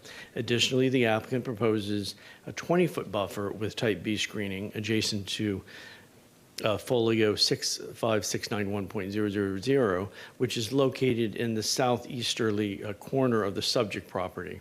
So this is a larger single-family home property, which is why they're proposing that additional screening there. The applicant does not propose additional screening or buffering in the northeastern portion of the proposed development, as it's adjacent to RSC9 zone property with lots that are approximately 6,000 square feet in size. Staff finds the proposal with the additional proposed compatibility buffers compatible with the existing development pattern in the surrounding area.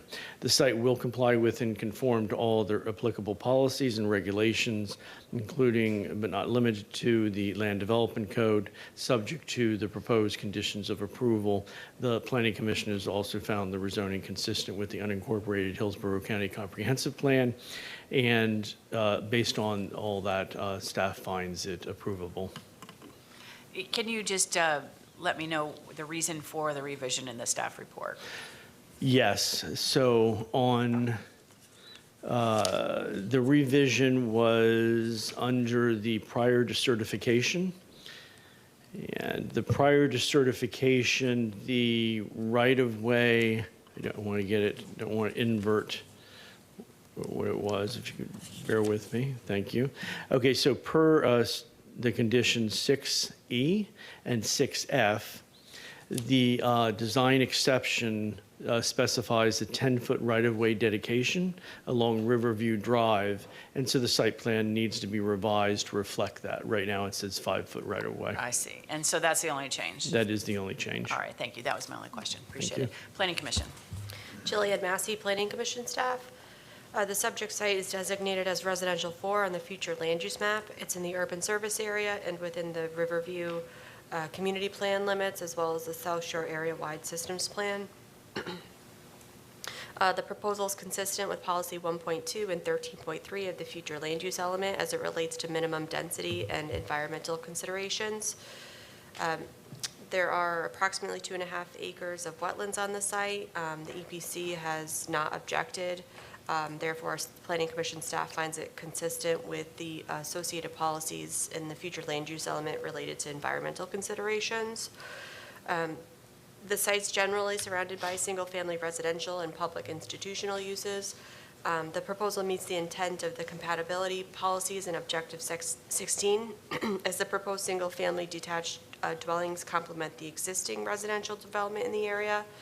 The proposal includes a range in lot sizes where the larger lots will be developed in the southern portion of the site along the Alafaya River, which meets the intent of policy 16.16. Furthermore, a 1.4 acre area dedicated to private community recreational uses will be developed along the river, which meets policy 16.15 on providing a community gathering space for sites over 50 units. The proposed plan development also meets the intent of the Riverview Community Plan. The proposal provides diversity in housing types by developing a range in lot sizes and uses, appropriate and compatible buffers and transitions to existing adjacent land uses. Furthermore, it aims to reduce density along the Alafaya River by developing the larger sized lots in the southern portion of the site. And based on these considerations, Planning Commission staff finds the proposed plan development consistent with the unincorporated Hillsborough County Comprehensive Plan, subject to the proposed conditions by the county. Thank you so much. Is there anyone in the room or online that would like to speak in support? Anyone in favor? No one. Anyone in opposition to this request? Oh, is there someone online? No, there is nobody. Okay, thank you. Is there anyone in the room that would like to speak in opposition to this request? No one. All right, Ms. Heinrich, anything else? No, ma'am. All right, Ms. Pinson, anything? All right, thank you. Then with that, we'll close rezoning PD 23-0783 and go to the next case. Our next application is item D6, PD rezoning 23-0785. The applicant is requesting a rezoning from PD to PD. I've reviewed this for development services and will present staff findings after the applicant's presentation. All right, thank you.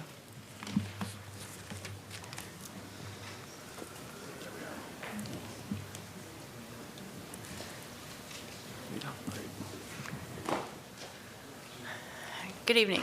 Good evening, Ms. Finch. My name is Mark Bentley, 400 North Ashley Drive, Tampa 33602, and I've been sworn. Represent the applicant who is seeking a rezoning from PD, which existing PD would allow any combination of office, retail, and/or industrial up to 600,000 square feet. And the proposed PD would be on 119 acres.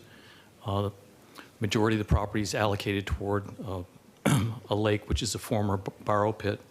And the proposed PD is seeking 536 multifamily units.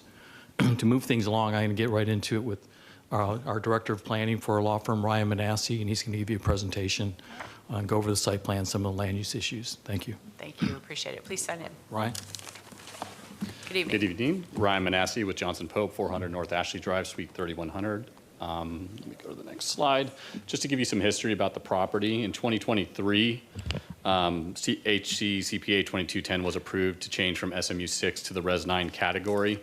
So it was always intended for this PD to come in at this later date, which we're here now today. So in that request, these are some highlights from the CPA that was approved. The site is located in the urban service area, and according to PC staff at that time, it's a logical extension of the R9 to the east, which is now our subject site. Also, it's consistent with the development pattern in the area. And then the last 2 points are kind of significant about the PD that we're presenting here tonight. Provides significant setback and buffering to the single-family residential to the north, east, and south, as well as the project is to be designed to protect natural resources, et cetera. So again, these bullet points are going to be shown through this PD, and clearly, obviously, we're less dense than the SMU, or I'm sorry, the Res 9 category intended at the CPA hearing. So this is the aerial zoning map from your staff report. It does demonstrate how we came to the site as is and how it's designed. You could see that borrow pit that Mark alluded to. It takes up the majority of the property. So really it limits our access to that northern portion of the subject parcel. And I'll show you here in a minute how our site's laid out. And then on top of that, the access, the development area is more or less that northeast area. And that's to minimize impacts on the Bullfrog Creek, which is to the east, as well as we had to work along this pond that's environmentally sensitive areas as well. Just to give you some highlights, to the east, that is obviously Bullfrog Creek Road. Further east is I-75. And then just so you're aware, Bullfrog Creek Road runs from Sims to the north to Old Big Bend Road to the south, which then further can connect to Big Bend. So I zoomed out on the site plan. This is the first page of your site plan, just to outline the boundary of the PD, just to give you a clearer visible path of the developed parcel, or the parcel that we're potentially developing. And then the next slide, I'll zoom in to more or less it's a second page or the third page of our PD site plan package, but it's the north side. So some things to highlight here is that we're enacting that 2-to-1 building setback for the buildings over 20 feet. The detached garages, which you see there along that yellow line, and they run throughout other portions of the property. Those are those detached garages, and they won't exceed the 20 feet. But anything that does, we're subject to that 2-to-1 setback ratio. And so what I'm showing you here on that blue line is the 105-foot setback from the northern property boundary.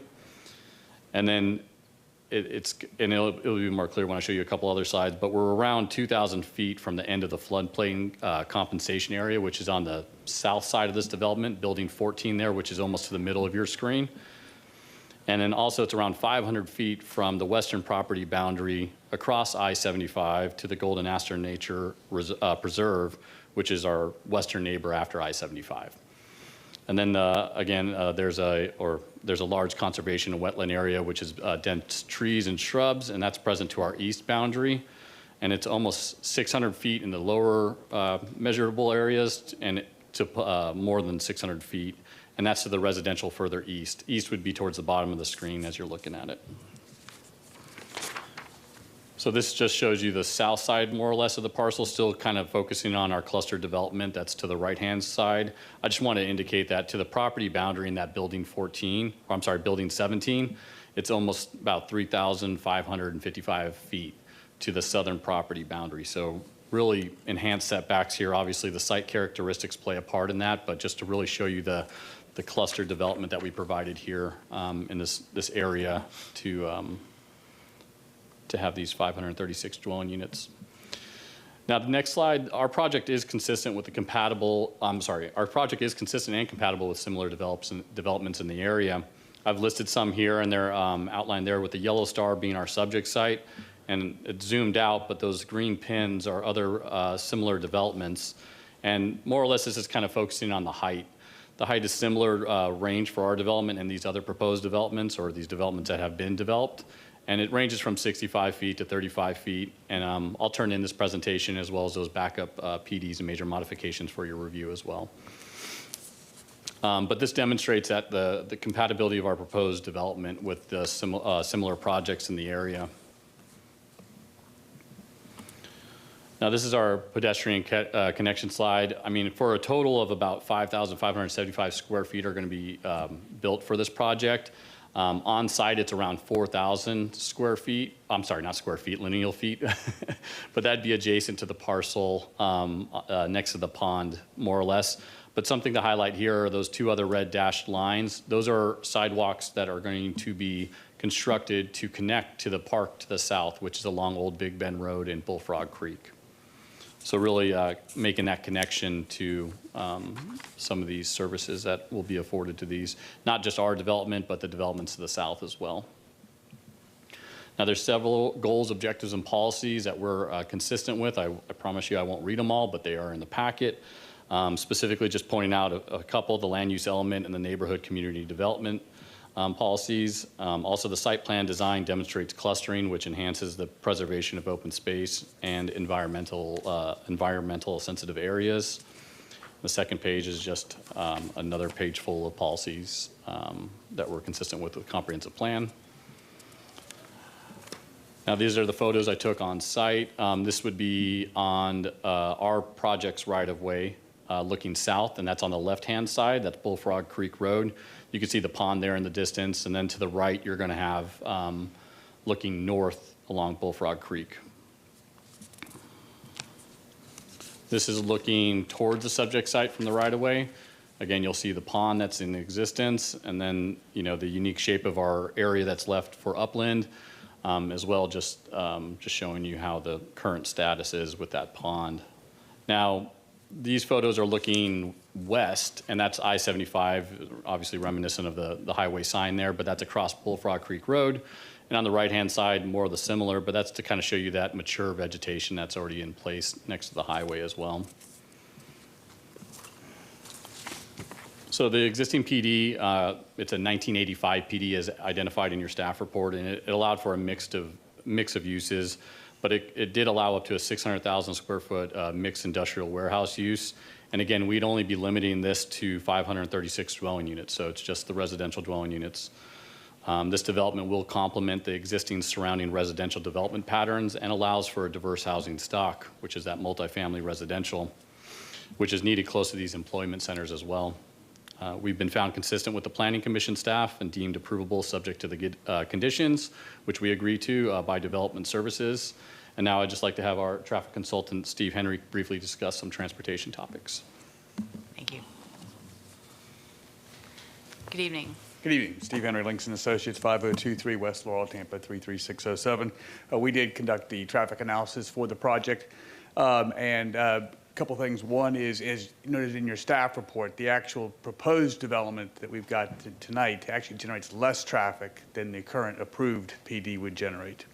And in addition to that, what we're doing as far as the design of the access, we're actually designing it so that all the improvements are to the east of Bullfrog Creek Road. And the reason for that is there's a planned trail on the west side of Bullfrog Creek Road.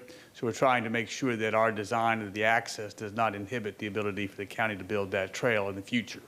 And then finally, as indicated, we've got a design exception that's been deemed approvable for Bullfrog Creek Road, and part of the mitigation is building that sidewalk to connect our project all the way south to the park. So that concludes my presentation, unless you got any questions. I don't think so, but thank you. I appreciate it. Please sign in. And that should wrap it up for us. We have other members of our team. If you need to ask any questions, we'd be happy to answer them. No, my only question in reviewing this was how much the current PD was currently entitled for. I think Mr. Bentley and yourself both said about 600,000 square feet. Ms. Finch, Mark Bentley, it's on page 1 of the staff report on the left column. All right, perfect. Thank you so much. And I'll turn in this presentation for the record so you can review. Thank you. All right. Development Services. Michelle Hiring, Development Services. Staff reviewed a rezoning request for 119 acres located east of I-75 and Bull Creek Road to request a 536-unit multifamily project. The site is located within the Rezoning future land use category, the Riverview community plan area, and the urban service area. The existing site is zoned PD and approved for industrial, office, and commercial uses with a maximum building height of 55 feet. The project will consist of 14 multifamily buildings and project amenities within the northeast portion of the site. The proposed maximum building height is 60 feet and 4 stories.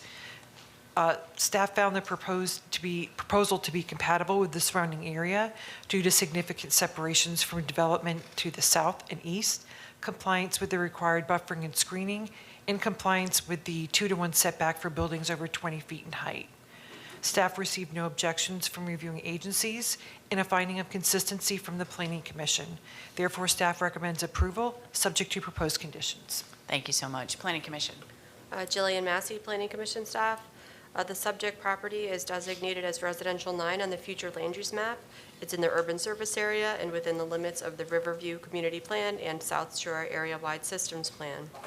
The request is for residential development, and currently it doesn't meet the minimum density that would be expected for this acreage in the Residential 9 However, Policy 1.3 provides for exceptions to this policy, such as development at a density of 75% of the category or greater would not be compatible, and development would have an adverse impact on environmental features of the site or adjacent to the site.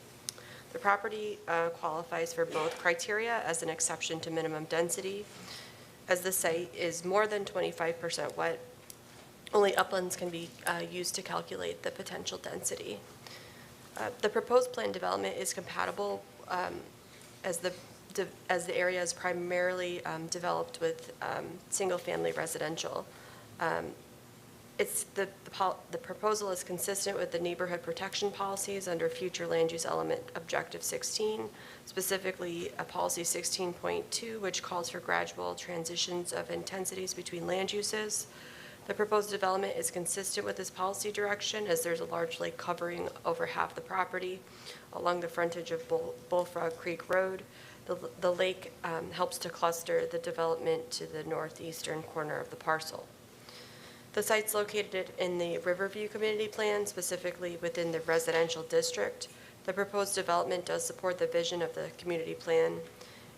The subject site also meets the intent of the cultural and historic goals and strategies of the South Shore Area-Wide Systems Plan. The plan seeks to promote sustainable growth and maintain housing opportunities for all income groups throughout the South Shore area. A rezoning to a planned development to allow for an alternative housing development would facilitate this goal. And based on these considerations, Planning Commission staff finds the proposed plan development consistent with the comprehensive plan, subject to the conditions proposed by the Development Services Department. Thank you so much. Is there anyone in the room or online that would like to speak in support? Anyone in favor? No one. Anyone in opposition to this request? All right, no one. Ms. Heinrich, anything else? No, ma'am. All right, Mr. Bentley?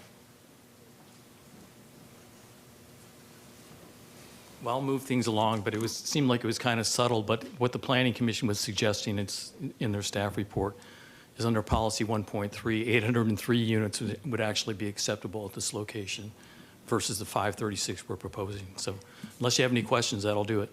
That maximum under the Res 9 Correct. possibility? I see. Well, when you think about it with the jurisdictional area, you know, the formula, the 1.25 times the upland, it's impossible to achieve it anyhow. But she indicated, Ms. Massey indicated that we met the criteria, which would be ensure compatibility and no adverse impacts on environmental properties. So, understood. Okay, thank you. Thank you. I Take care. appreciate it. Then with that, we'll close rezoning PD 23-0785 and go to the next case. Our next item is D7, Major Mod Application 23-0951. This is a major modification to PD 17-1112. Chris Graylenard with Development Services will provide staff findings after the applicant. And also, this is associated with a comprehensive plan amendment that is scheduled for the April 11th, 2024 public hearing with the board at 6 p.m. Thank you so much. Good evening.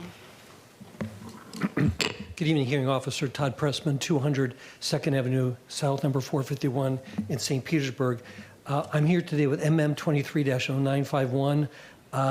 I'm honored and very happy to be representing St. Mark's Episcopal Church of Tampa. It's a site of 3.87 acres.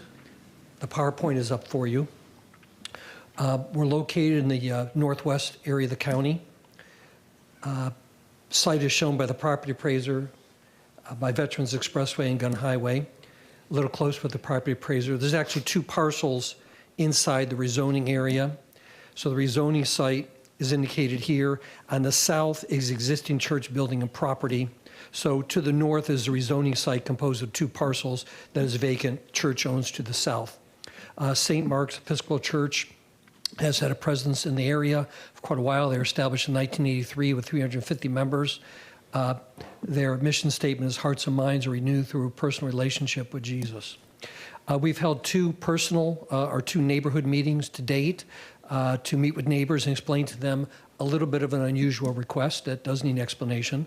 I'm showing you a tree survey up front because everything that we've done, church has done, has been to work within the trees and to save as many trees as possible. But this begins in the prior approved PD from December 12, 2017. And history is that a 77-bed L-shaped approved ALF was approved on the site, as you can see here, which is a pretty significant establishment. That was planned development so we have now filed plan development application MM 230951. So what's proposed today is exterior open storage of RVs, campers, travel trailers, motorhomes, watercraft boats, jet skis, automobiles. Not permitted and restricted are much larger unacceptable elements such as semi-trucks, storage containers, shipping containers, construction materials, construction vehicles. Additionally, there's no maintenance nor the ability to have live or maintain any kind of residence in an RV. So strictly a park your vehicle, come back in the summer when you need it. So this is site plan number 1. So you can see it's a very large property and only a very small area is designated for the vehicle storage with access to the church. There is a second site plan that was required by the county, which would show access out to Kane Road through this parcel, which is not expected nor desired nor wanted, but it was required by the county. So this is a critical slide for you because the church has been very careful to provide tremendous or super buffers. You can see from Kane Road alone, it's a 360-foot approximate buffer, 90-foot buffer with no changes because there's tremendous forestation that I'll show you. Both to the north and to the west is a 50-foot buffer, and the existing church building is to the south. So again, a 360-foot buffer distance from Kane Road for approximate to the vehicle storage. So this is an aerial on site. Again, you can see how the site was put into a very careful area, allowing significant forestation and buffering natural many, many times beyond what the code would require. I think it's important to note 2 individuals who are abutting the church on that side. They note in their emails that basically the church site or the rezone site is impossible to see through the forestation that's existing, and they would be very comfortable with this request. So this is on the ground looking to the north. Again, I've said many times the forestation in the north, you can see the significant screening. This is further to the north, and this is to the west and further to the west. I also want to note that this church has been very good stewards of all the lands. These are some other pictures that they've maintained very well-groomed areas, lots of buffering, lots of natural screening. I think it's a comparable, and this is just a simple comparable to what's existing, what would typically be required by code as a C screening. So again, just hammering home that point of how intense the buffering is. So we or myself consider this a choice of the old versus the new, with the new plan being much, much more improved than what would be there. When you compare the two, you begin to see what we're proposing now are tremendously bigger setbacks, tremendously trees saved. The buffers are many, many, many times increased, screening many times increased. Vehicle trips are tremendously reduced, obvious just by the uses. Noise and activity is far reduced. There is no structure. Height and mass are many times less and reduced, and there's basically no infrastructure. Your staff has indicated it would be a reduction of 139 trips on the 24-hour two-way, and of course the peaks would also be reduced as well. As I understand it, or as Sean Cashin, our civil engineer, is here, the the ITE does not even include data for open storage areas because they are so small, particularly as the size. Now, I have to turn your attention to a little bit of a troubling issue. To the further north is the Woodmont subdivision. And this site, as indicated, is going through a companion planning or comp plan amendment. And that Woodmont subdivision is located pretty far to the north. I have it as 842 feet to the closest home, and I have it as 2,800 feet to the furthest home. So at the Planning Commission, we were surprised to find a large number of the Woodmont citizens in concern of this request, which kind of surprised us because it's a very low-key effort. But then we began to see some flyers that were circulated by that group or by an individual actually stating that this would be adult entertainment or porn-type outlets. This is just the flyer we received, and the gentleman who was at the hearing at the Planning Commission, his name indicates that this was his flyer.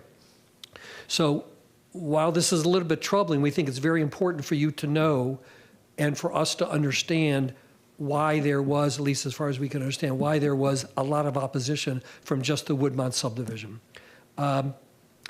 Changing direction, there's quite a number of policies in the comp plan that support this. Under comp plan policy 16.3, which you're familiar with, I won't read the whole thing, has a number of items that say or, but mitigation of adverse impacts and transportation pedestrian connections, which we're providing. Comp policy 16.2, use of professional site planning, buffering, screening techniques, control of specific land uses, which is exactly what we're doing. Comp plan policy 16.1 and the others, 2B and 3C, noting limited commercial development to neighborhood scale, which we believe we've done, requiring buffering areas and screening devices between unlike land uses. Clearly we're doing. I don't think this county has ever seen a 360-foot buffer that we're providing to Kane Road. I may be wrong, but that's a pretty extreme buffer. Comp plan policy 12.1.4, compatibility, transition to uses by buffering, setbacks, open space, graduated height restrictions. I think that goes back to the comparable of what's approved now compared to what we're proposing. That lines up specifically with it in terms of height, scale, mass, bulk of structures, traffic, circulation, access, parking. All those elements are removed from the ALF compared to what we're proposing today: light, noise, odor. The subject property is in the urban service area, which is objective 1.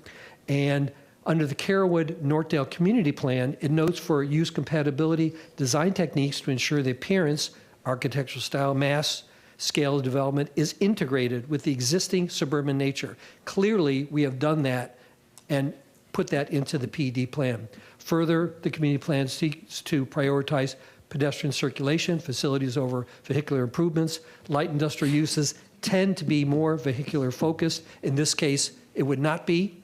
This is a very low trip use proposed. Sean Cashin is here to talk about some of the transportation issues, but in regard to site plan option 2, our opinion is if that is ever exercised in the future, which is not expected to be in any case, that's going to require a right-of-way permit and a design exception at that time. Traffic impact is de minimis. We feel that should have been handled by condition, because if ever sold, a cross-access to the south would be, or I should say, cross-access to the south or requirements are going to be required in sense of handling at that time. DE1 was filed on November 18th. That had a long processing time, and Sean will further speak with that. And I've noted previously about the reduction in trips. So again, we believe this is a comparable between approved and proposed, taking out the new and accepting the really new and improved. So in summary, out with the new and in with the improved. Extremely well planned and mitigated. It's good steward of the lands. Mitigation is exceptional. Reduced trip rate. LIP is appropriate per the Planning Commission or PlanCom policies. Meets many of the policies and objectives. Much better than the current entitlement, and we appreciate your consideration. Thank you. Mr. President, I have several questions. Back to your presentation where you showed one site plan that shows access through the church property to the south, correct? Correct. All right, and I note that there, in the staff report, there's a second site plan that doesn't show that, that shows direct access to Kane Road, I believe. Is that correct? Can you walk me through why there are two different proposals? There was a lot of discussion about it. The concern, not speaking for staff, but to my understanding, the issue was if this property under rezoning is ever sold or separated or made separate, it would need to have its own access. So we had to show a second plan showing access directly out to Kane Road. That wasn't a desire of the church. We had a long discussion with the church lawyers who were also resistant about doing it all under PD for legal reasons of the church requirements by law and the different nature of this activity on the north side. So we were caught between a rock and a hard place because there was the inability to do a PD over the whole thing, and staff also wanted a separate outlet in case in the future, which is never planned or expected or desired, would change the situation in terms of the two different parcels. Well, that leads me to my second question, and that is, you've mentioned the relationship, the ownership of the property by the church and that relationship, but yet it doesn't include the church property. It's an independent property with a standalone open storage proposed use, and that's how it's being evaluated. That's correct. All right, and so the county's transportation section is objecting to this. All right. So if you could go over why you, in addition, maybe this is to Mr. Cashin rather than you, but if you could go over their objections and how you would refute them. Sean Cashin, 13825 ICOP Boulevard, Clearwater, Florida. As Mr. Pressman had stated, the option one is the preferred option, which is access to this vehicle storage area from the church to the south. Option 2 was required by the county as a what if, a hypothetical scenario. If this PD parcel is ever sold off, then how will this end? They don't have a cross-access agreement with the church. How will they get access? Well, that would be to Kane Road. We've always made the point to staff that if that was to ever occur, there would be a PD amendment, probably a minor mod.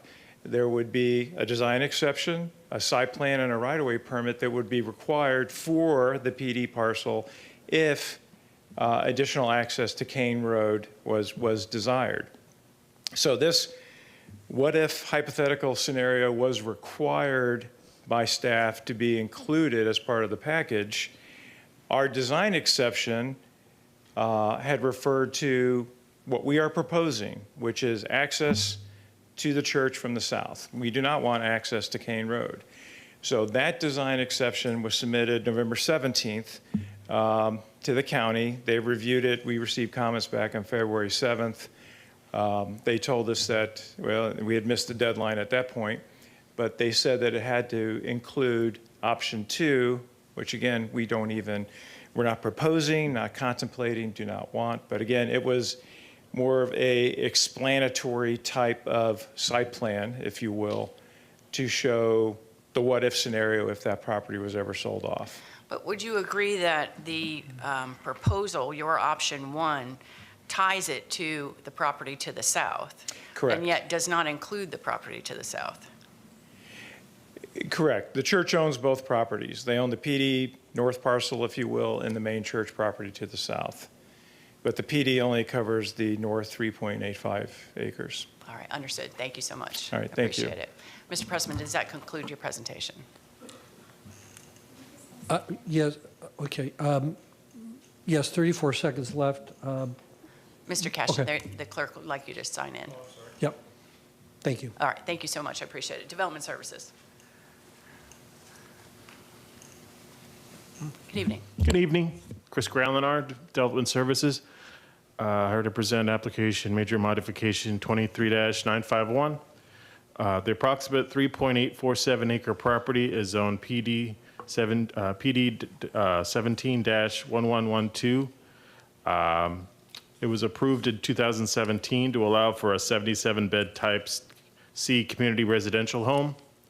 The applicant requests modification to remove existing entitlements and allow for an exterior open storage of RVs, campers, travel trailers, motorhomes, watercraft, and automobiles.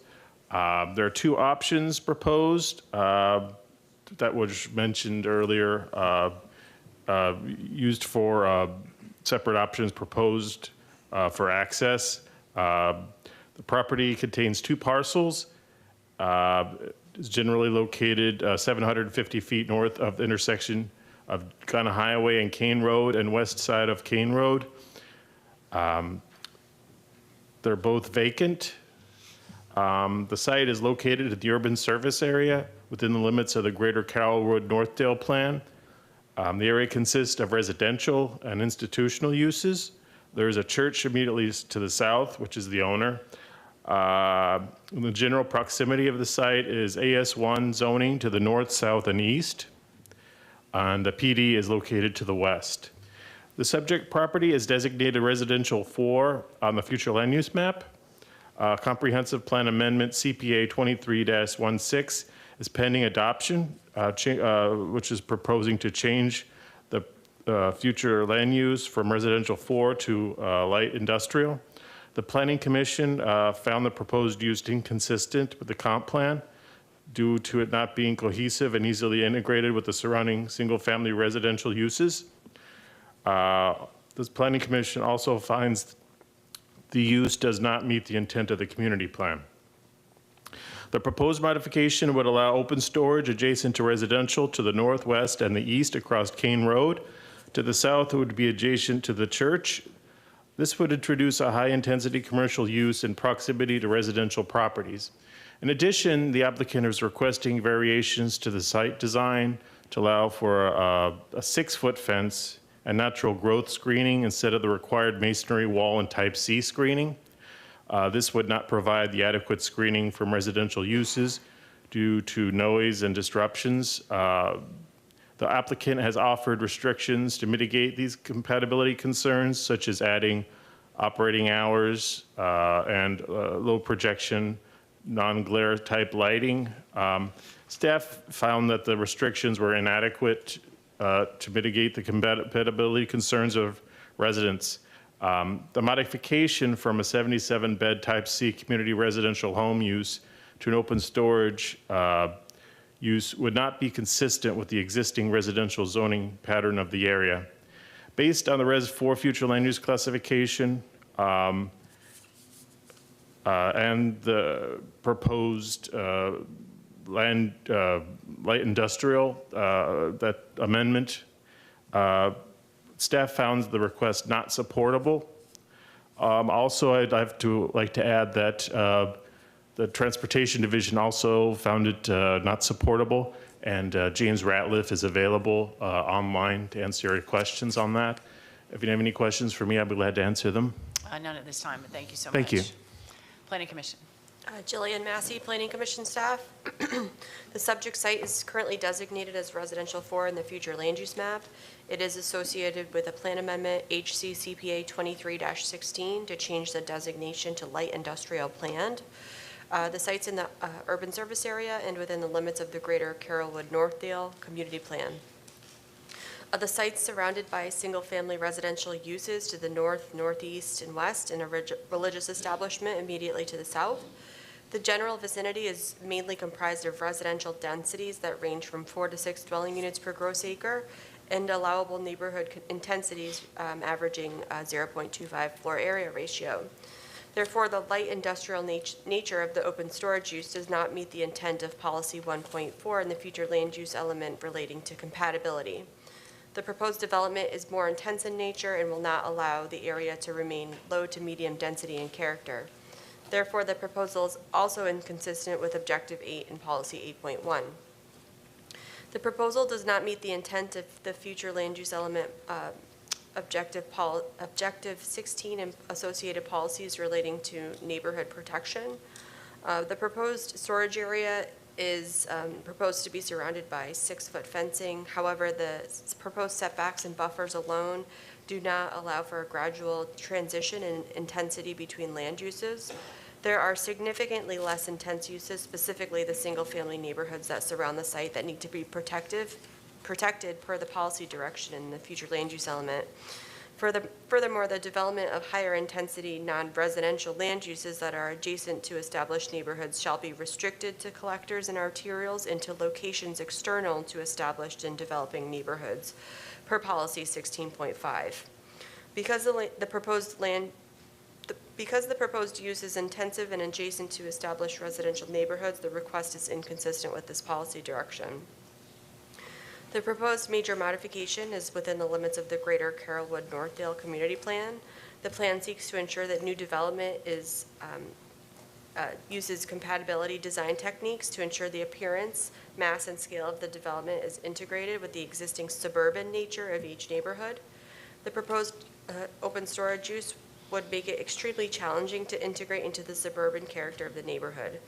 Furthermore, the plan seeks to prioritize pedestrian circulation and facilities over vehicular improvements and to form a cohesive, connected, and integrated development pattern.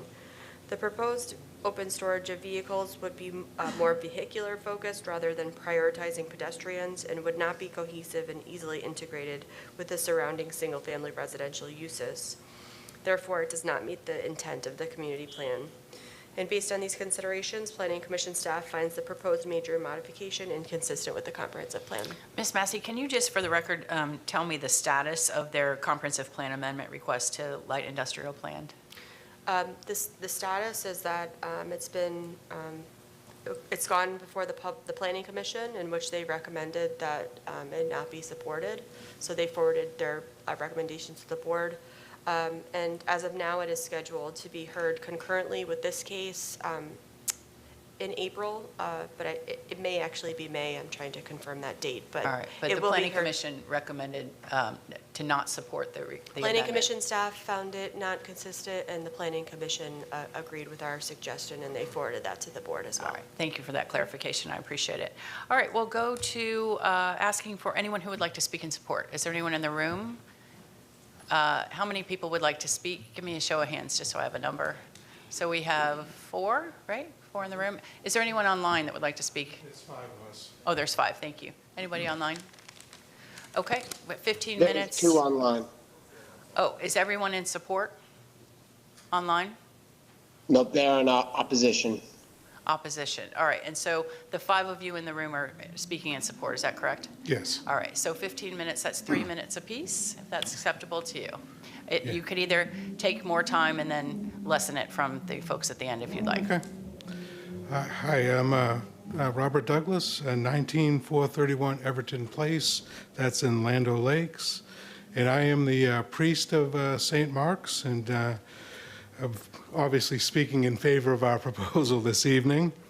I just want to let you know that when I arrived at St. Mark's, the planned development for the assisted living was already in place. That was already done.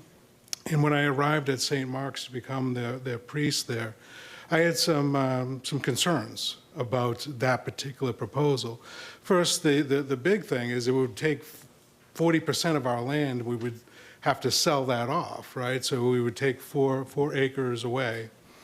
We would have a assisted living facility literally 30 feet off of our north edge of our property. And if you've been at St. Mark's and you've seen some of the pictures, we have absolutely gorgeous grand oaks throughout our property. 40% of that would be wiped out. And so I did have these conversations with our leadership, our vestry at Episcopal Church, about my concerns. And but everything was kind of underway at that point when I arrived. COVID hit, as you well know, and everything came to a grinding halt. It allowed us to kind of rethink about what we wanted to do with the property and how we wanted to best use that for not only for ourselves, but for our community that surrounds us. And through lots and lots of conversation and lots of prayer, we decided that we wanted to do something with our property that maintained its absolute beauty, that was something that we could generate some amount of revenue from, and something that didn't force us to sell off that 40% of our property.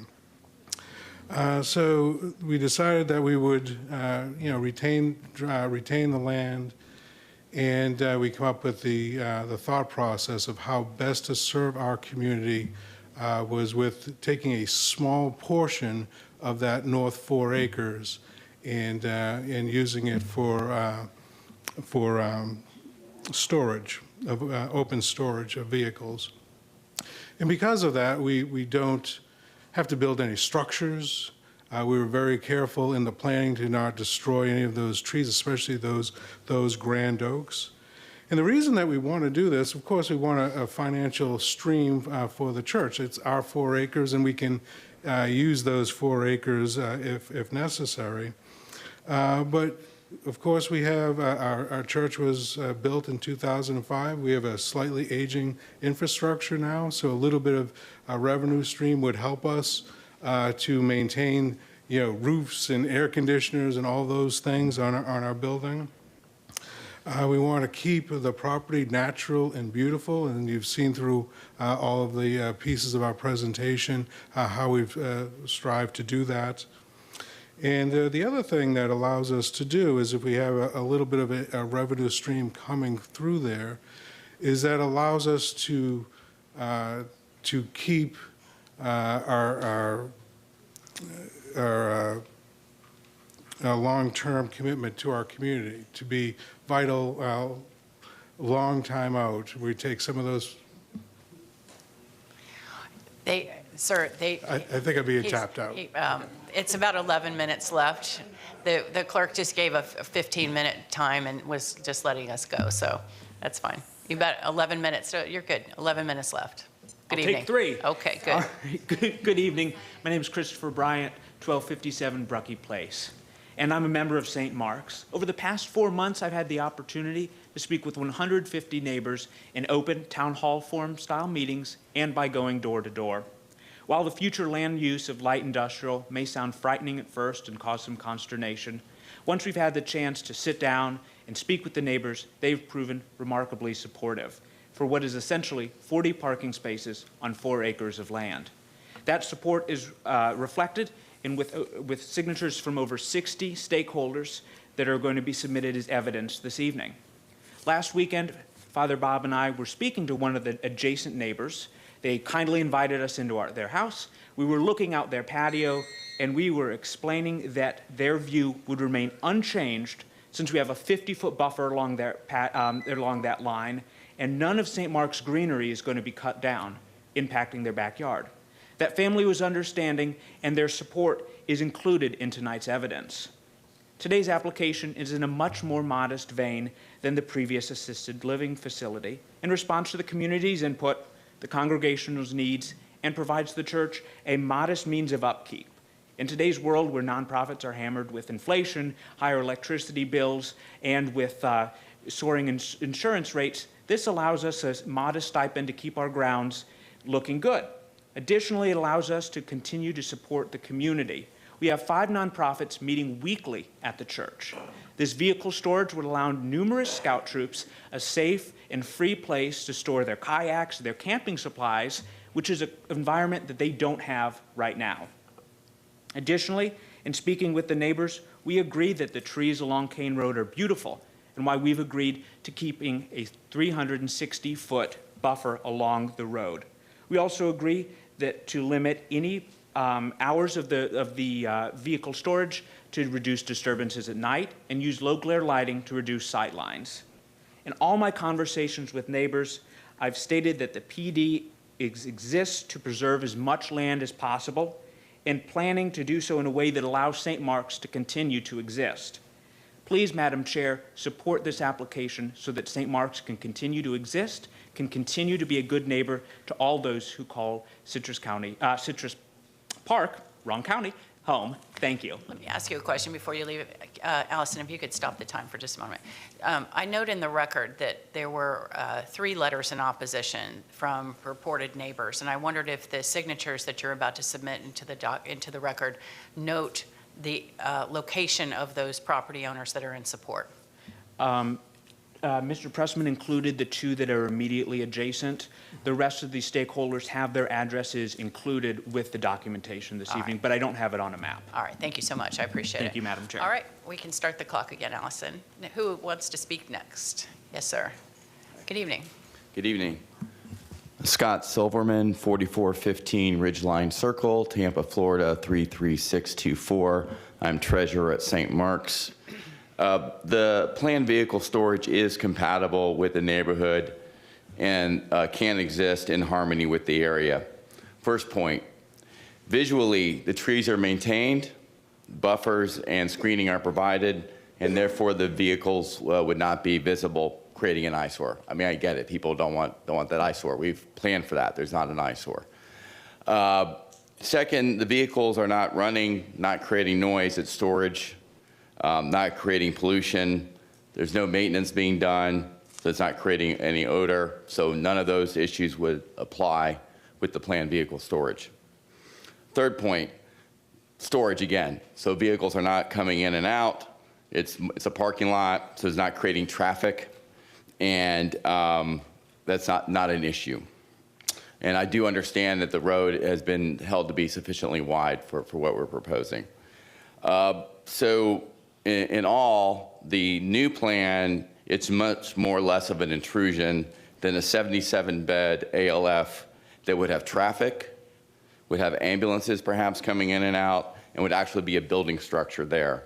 So we believe that our proposal is compatible, and we would not have any adverse impacts on the community, and we appreciate your consideration. Thank you for coming Thank down. you so much. I appreciate it. You could sign in. Next, please.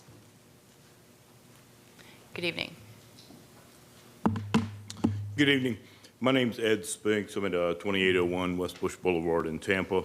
I'm also a member of the vestry of St. Mark's Church, and so I feel I was one of the people that was instrumental in discussing this plan and looking at changing from the current planning, which would include the two-story assisted living facility, to something more compatible and something a little bit more reasonable, in my opinion, for the church and for the community as a whole.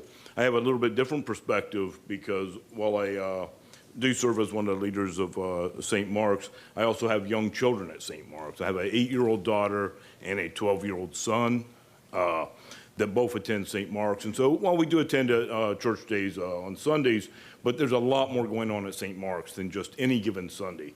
There's several Boy Scout troops that meet at St. Mark's. There's a robotic club for kids that meet at St. Mark's. There's several events at St. Mark's. My kids love going there.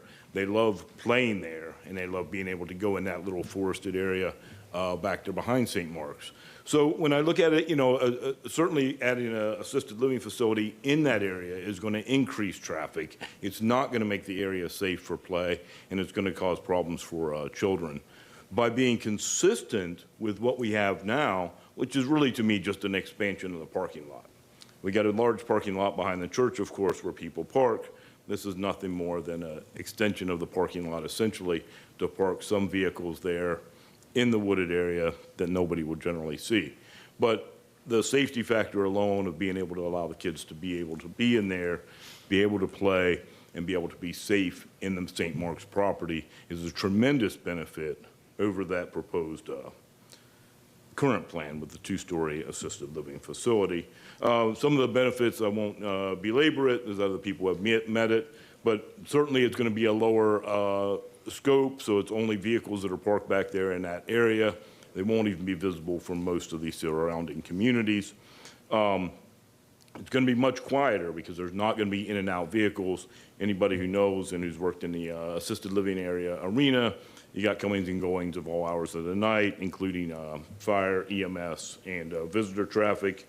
And it's been said that this is going to preserve a lot of those beautiful trees in St. Mark's. And you got to see a few pictures of them, but you know, to really be out there and looking at them really kind of beholds the beauty of it, and it'll conserve that as well. There's a zero traffic impact based on this plan going in and out of Kane Road, and more particularly for me over the St. Mark's property, where we may have kids and we have other events going on. It's consistent with the current parking lot, and to me it just seems to be a second or extension of the parking lot. So it's really no different than that. I hope you will come to see that you can support this plan and support the St. Mark's. Thank you. Thank you for coming down. I appreciate it. Yes. Next person. While she's coming up, I believe this is the last person to speak in support, correct? All right. Give us your name and address, please. Good evening. My name is Patricia Johnston King. My address is 5226 Creekmore Lane, Tampa, Florida 33624. I have been a member of St. Mark's Episcopal Church since 1988. Both my children grew up there. They've now graduated and gone ahead and done wonders. Previously, we were on Lowell and Casey Road, and having sold that property, which is now the Carrollwood Cultural Center, we moved here after purchasing it in 2005 with our desire to create a welcoming community. Throughout the years, we've had discussions about how we could bring this to fruition, with the preservation of the grounds and the neighborhood being foremost in our minds.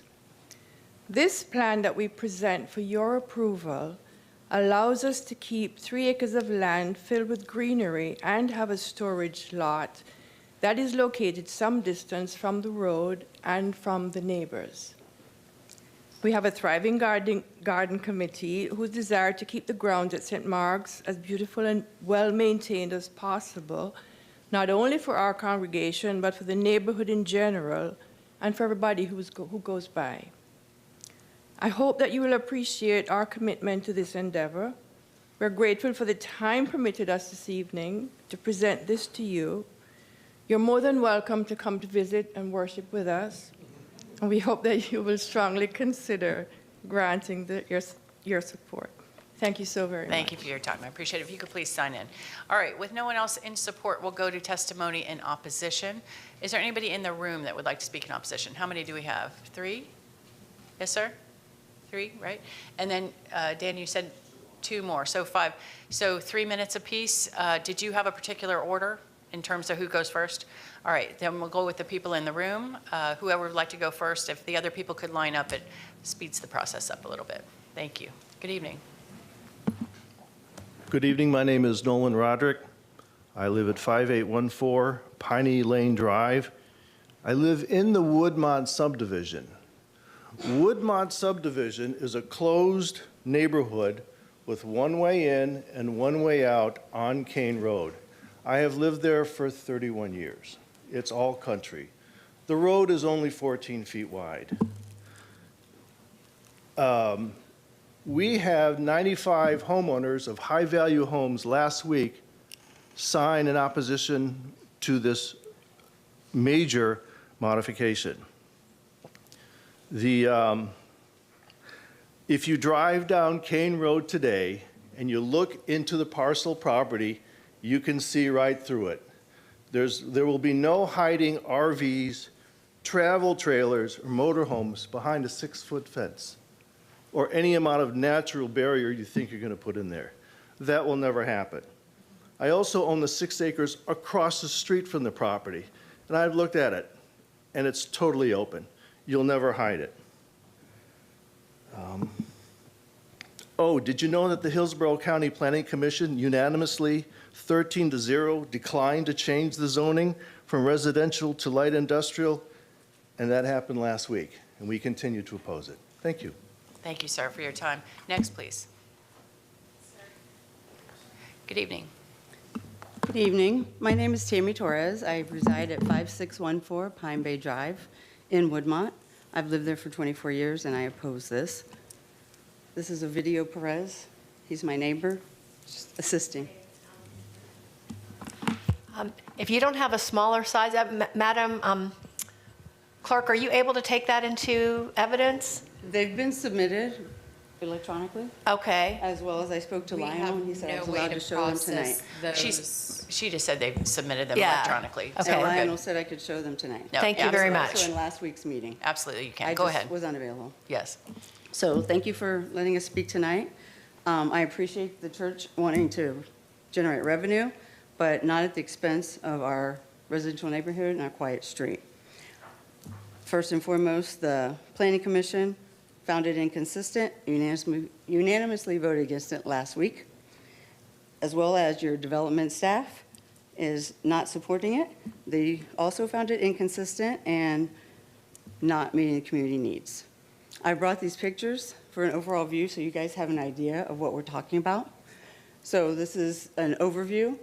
Gun Highway is a very large street. Kane Road is a tiny little street leading to our subdivision at the end, and this is their property. Our second photo shows us from the street across Gun Highway, our street entrance, and then there's an entrance here, which when they originally presented to us, they said they may use that. Obviously, there is a access issue with that because they don't own that property. It would also have to go through the church and then into the subject property. Our third picture shows Kane Road.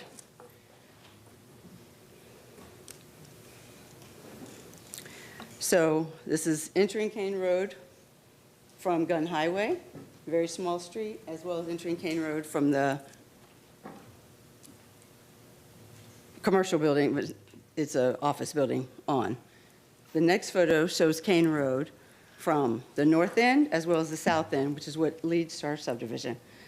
As stated before, this is a very quiet, very small street. I don't believe that there's enough across it. You guys have discussed access via Kane Road, which they were saying that that was option 2. We all know that there would be a right-of-way issue if they were using the church. If that was ever sold, they would be landlocked. Therefore, they have to, in my opinion, have the option 2 onto Kane Road, and it'd be very interesting to watch them pull out of this driveway and not go onto the shoulder or take out a telephone pole. Very small street. Our final photo is another view of how they're exiting parking lot straight abuts the neighbor who spoke before. So again, you're bothering the neighbors directly across the street. You're going to be impinging on their driveway, and traffic would be very interesting. So, in summary, we ask that you adopt the findings and recommendations of the Planning Commission staff and the Land Development staff, and we recommend denial of this major modification request. Madam Hearing Officer, our staff isn't seeing any photos and optics. Where did you submit the photos? To the email address that I was given. And like I said, I spoke to Lionel. He was in your IT department. I couldn't get anyone else on the phone. He said it'd be fine to show them. Okay. Lionel's with the Planning Commission, Ms. Massey stating? Oh, from last week? Well, they were shown last week as well. So, and I can give you a digital copy now if you need them. I have that available. If you have a digital, you have like a flash drive or something you can give to the clerk? I hope that I brought it. I'm a nurse advocate. That's why I appear this way this evening. I am very tired, and I've had a big thing going on this week. The concern from staff is that the size of those graphics are unable to be submitted. Agreed. And like I said, I did submit them. If you can submit them electronically this evening. I can do it right now as well. Perfect. Thank you. I appreciate it. All right, so we have 2 people online. Oh, we have one more. Okay. Good evening. Good evening. Thank you. I'm Kristen Barrett. I'm at 5609 Piney Lane Drive in Woodmont. I've lived there close to 25 years, thankfully. There's a huge inconsistency with going light industrial. Kane Road is a local road. The only way to my home is one way in and one way out of Kane Road. Kane Road was never intended to be used as an industrial point of entry. And an industrial use will drastically affect the quality of my life at my house and impact the value of my house. And I am qualified to provide that information as I am a licensed, experienced real estate agent. And so in summary, Madam Hearing Officer, we ask that you adopt the findings and recommendations of the Planning Commission staff and the Land Development staff and recommend denial of this major modification. Thank you so much. Thank you for coming down. Please sign in. Thank you. All right, we'll go to the 2 people online in opposition. Danielle, are you there?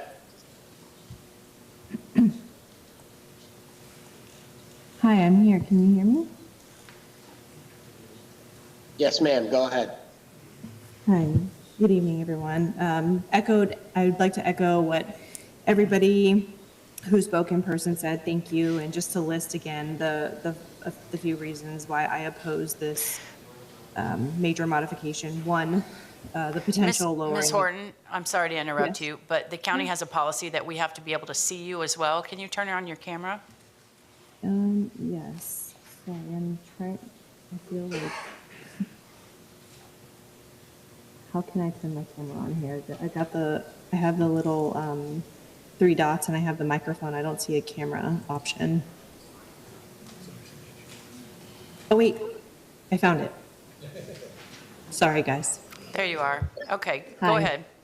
Hi, my name is Danielle Horton. I live at 5617 Pine Bay Drive, Tampa, Florida 33625. And again, just to echo what everybody spoke in person, but additionally to add the concerns being a lower property value, unable to give confidence that the land use designation would change in the future if for whatever reason, the church was to sell their property or do whatever they would in the future, there's no guarantee on what the land designation would be then. Recently, as of last year, 2023, we just had a brand new sidewalk paved going from the front of our neighborhood, Woodmont, all the way down Kane Road to Gun Highway as a safety means for kids who get picked up on the bus, people who are pedestrians who are just going in for a walk or going for a bike ride. It's just a safety means and a way to get us from our neighborhood to Gun Highway. I feel like the potential of pedestrian accidents would be an increased risk there. I know everybody has said this, but again, safety one way in, one way out. There's literally no other way to get in and out of our neighborhood. So if, God forbid, there was an ambulance or a fire truck that was needed and for some reason Kane Road was blocked due to a large RV or large truck that was in the way, that person would be in distress. And again, the potential of the traffic, it is very difficult to get in and out of Kane to Gun as it is right now. Increasing that potential of more vehicles being on the road, I think would be one, a frustration, but two, also a safety concern. And then again, just the size of the road. Kane Road is not a large road, so I think it is not a desired outcome. So again, I oppose this major modification application, and thank you for your time. Thank you. I appreciate your testimony. All right, we'll hear from the last person online to speak in opposition. Janet actually just logged off, so I do not believe that there is anyone else. Okay. All right. Last call for anyone that would like to speak in opposition. Seeing no one. All right. We'll go back to Development Services. Ms. Heinrich, anything? Hi. I do believe James Ratliff, the transportation reviewer, is online and would like to make some statements. All right. Good evening, Mr. Ratliff. Good evening. Hi, James Ratliff for the record, Development Services Transportation Review. Besides the procedural issues, which are not minor issues, the applicant is asking for this case to be treated differently from every other similarly situated application which comes before us. This deal with it later approach is problematic because what happens if we already have a use in place and we discover a fatal flaw in the access when we go to that option 2? That puts us in the position of having to tell an existing use that it can no longer operate, or put staff in the position of having to approve something it shouldn't really, really shouldn't. So how is that different than the current process? Well, right, the evaluation would take place before the use is in existence, and so it could be stopped from going vertical, so to speak, if we discovered an issue. Now we're being asked to defer looking at something until a later time, and that wouldn't be possible any longer. So, again, this request is not, only procedurally inappropriate. That's just not a logical or advisable position, and so we can't support that deal with it later approach. Also, the design exception for the first application has significant issues and was never finalized because of those issues. And so we don't have a single development option that has been appropriately vetted and addressed in accordance with rules and procedures. And I want to make that clear because it sort of sounded like from some of the testimony that that was the case, and that is not the case. So again, we encourage the applicant to continue the application. We believe that they can get there. It's just a matter of having the time and following the steps of the process to go through the review, do the review, and be able to have the county engineer review that so we can hopefully get to a place where we could review and support the application. But absent that, we would request that you deny the application for those grounds. All right, understood. Thank you for those comments. I appreciate it. All right, with that, then we'll go back to the applicant, Mr. Pressman. You have 5 minutes for rebuttal.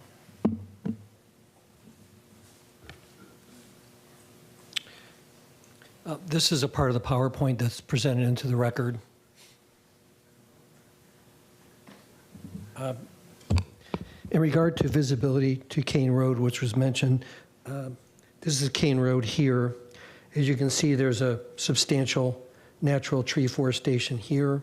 There's another natural tree forestation in the center, another natural tree forestation closer to the use. So visibility from Kane Road would be invisible and impossible to see. Is it your testimony that those trees would not be removed? That's correct. Okay. That's correct.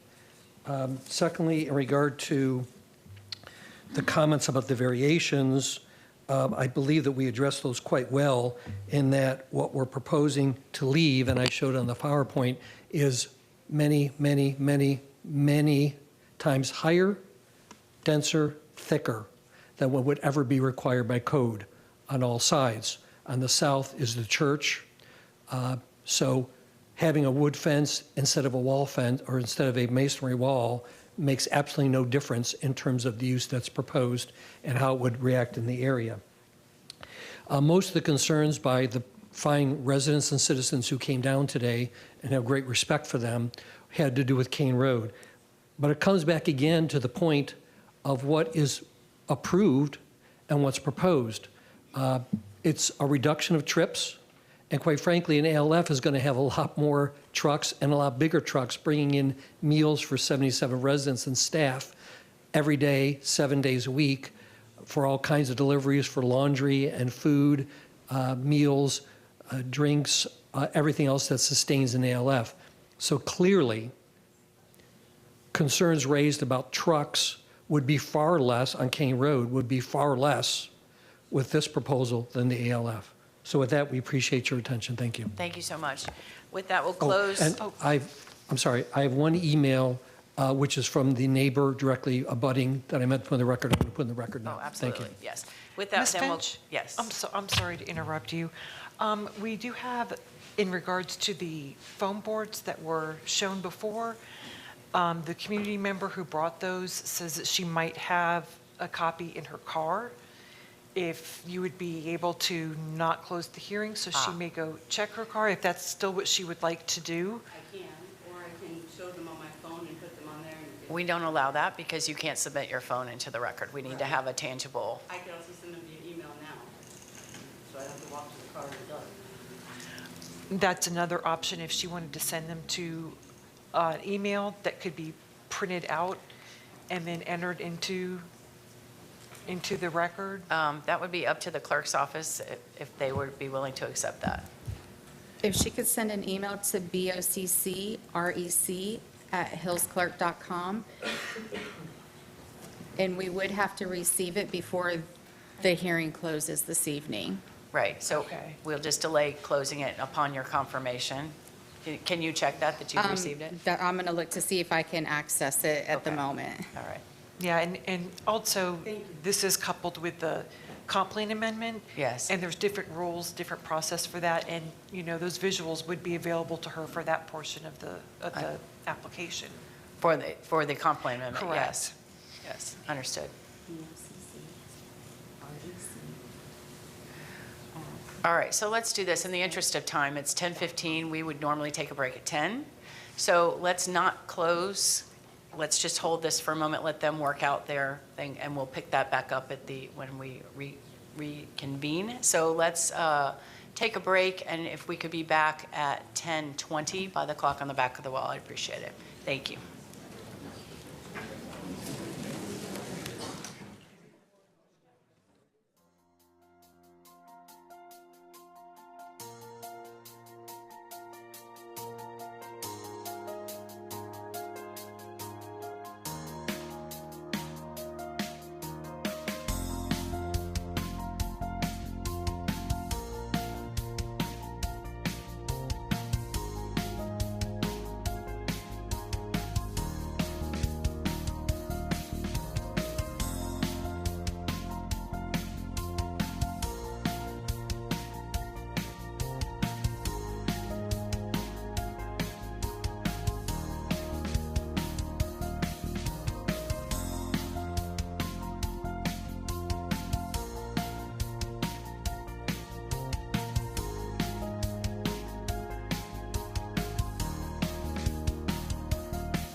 thank you so much. If everybody could have a seat, please, so we can reconvene.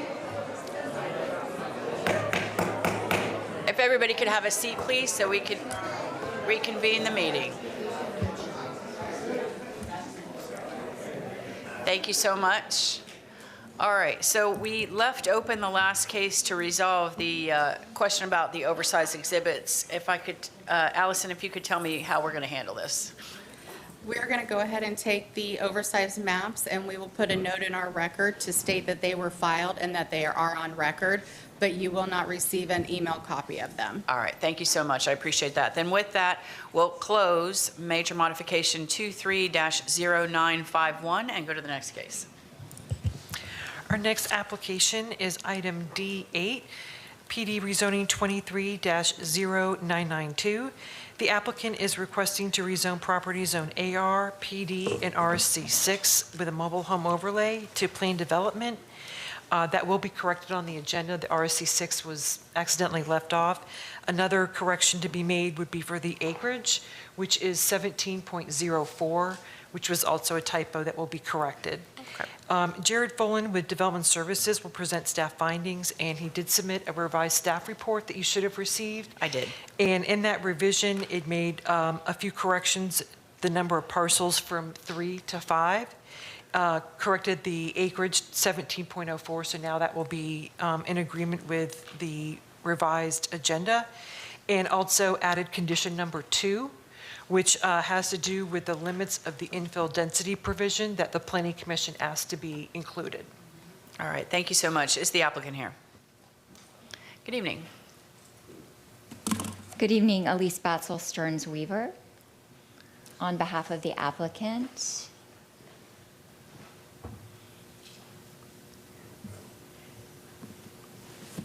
before we start, Madam Chair, I do have documents to submit to the record. Okay.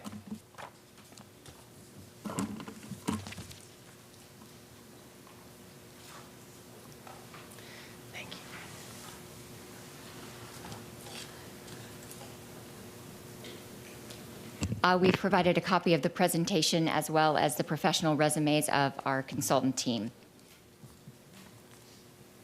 This property is 17.04 acres. It is on Sims Road, 820 feet west of US 301. It is within the urban service area, and it's within the Riverview community planning area.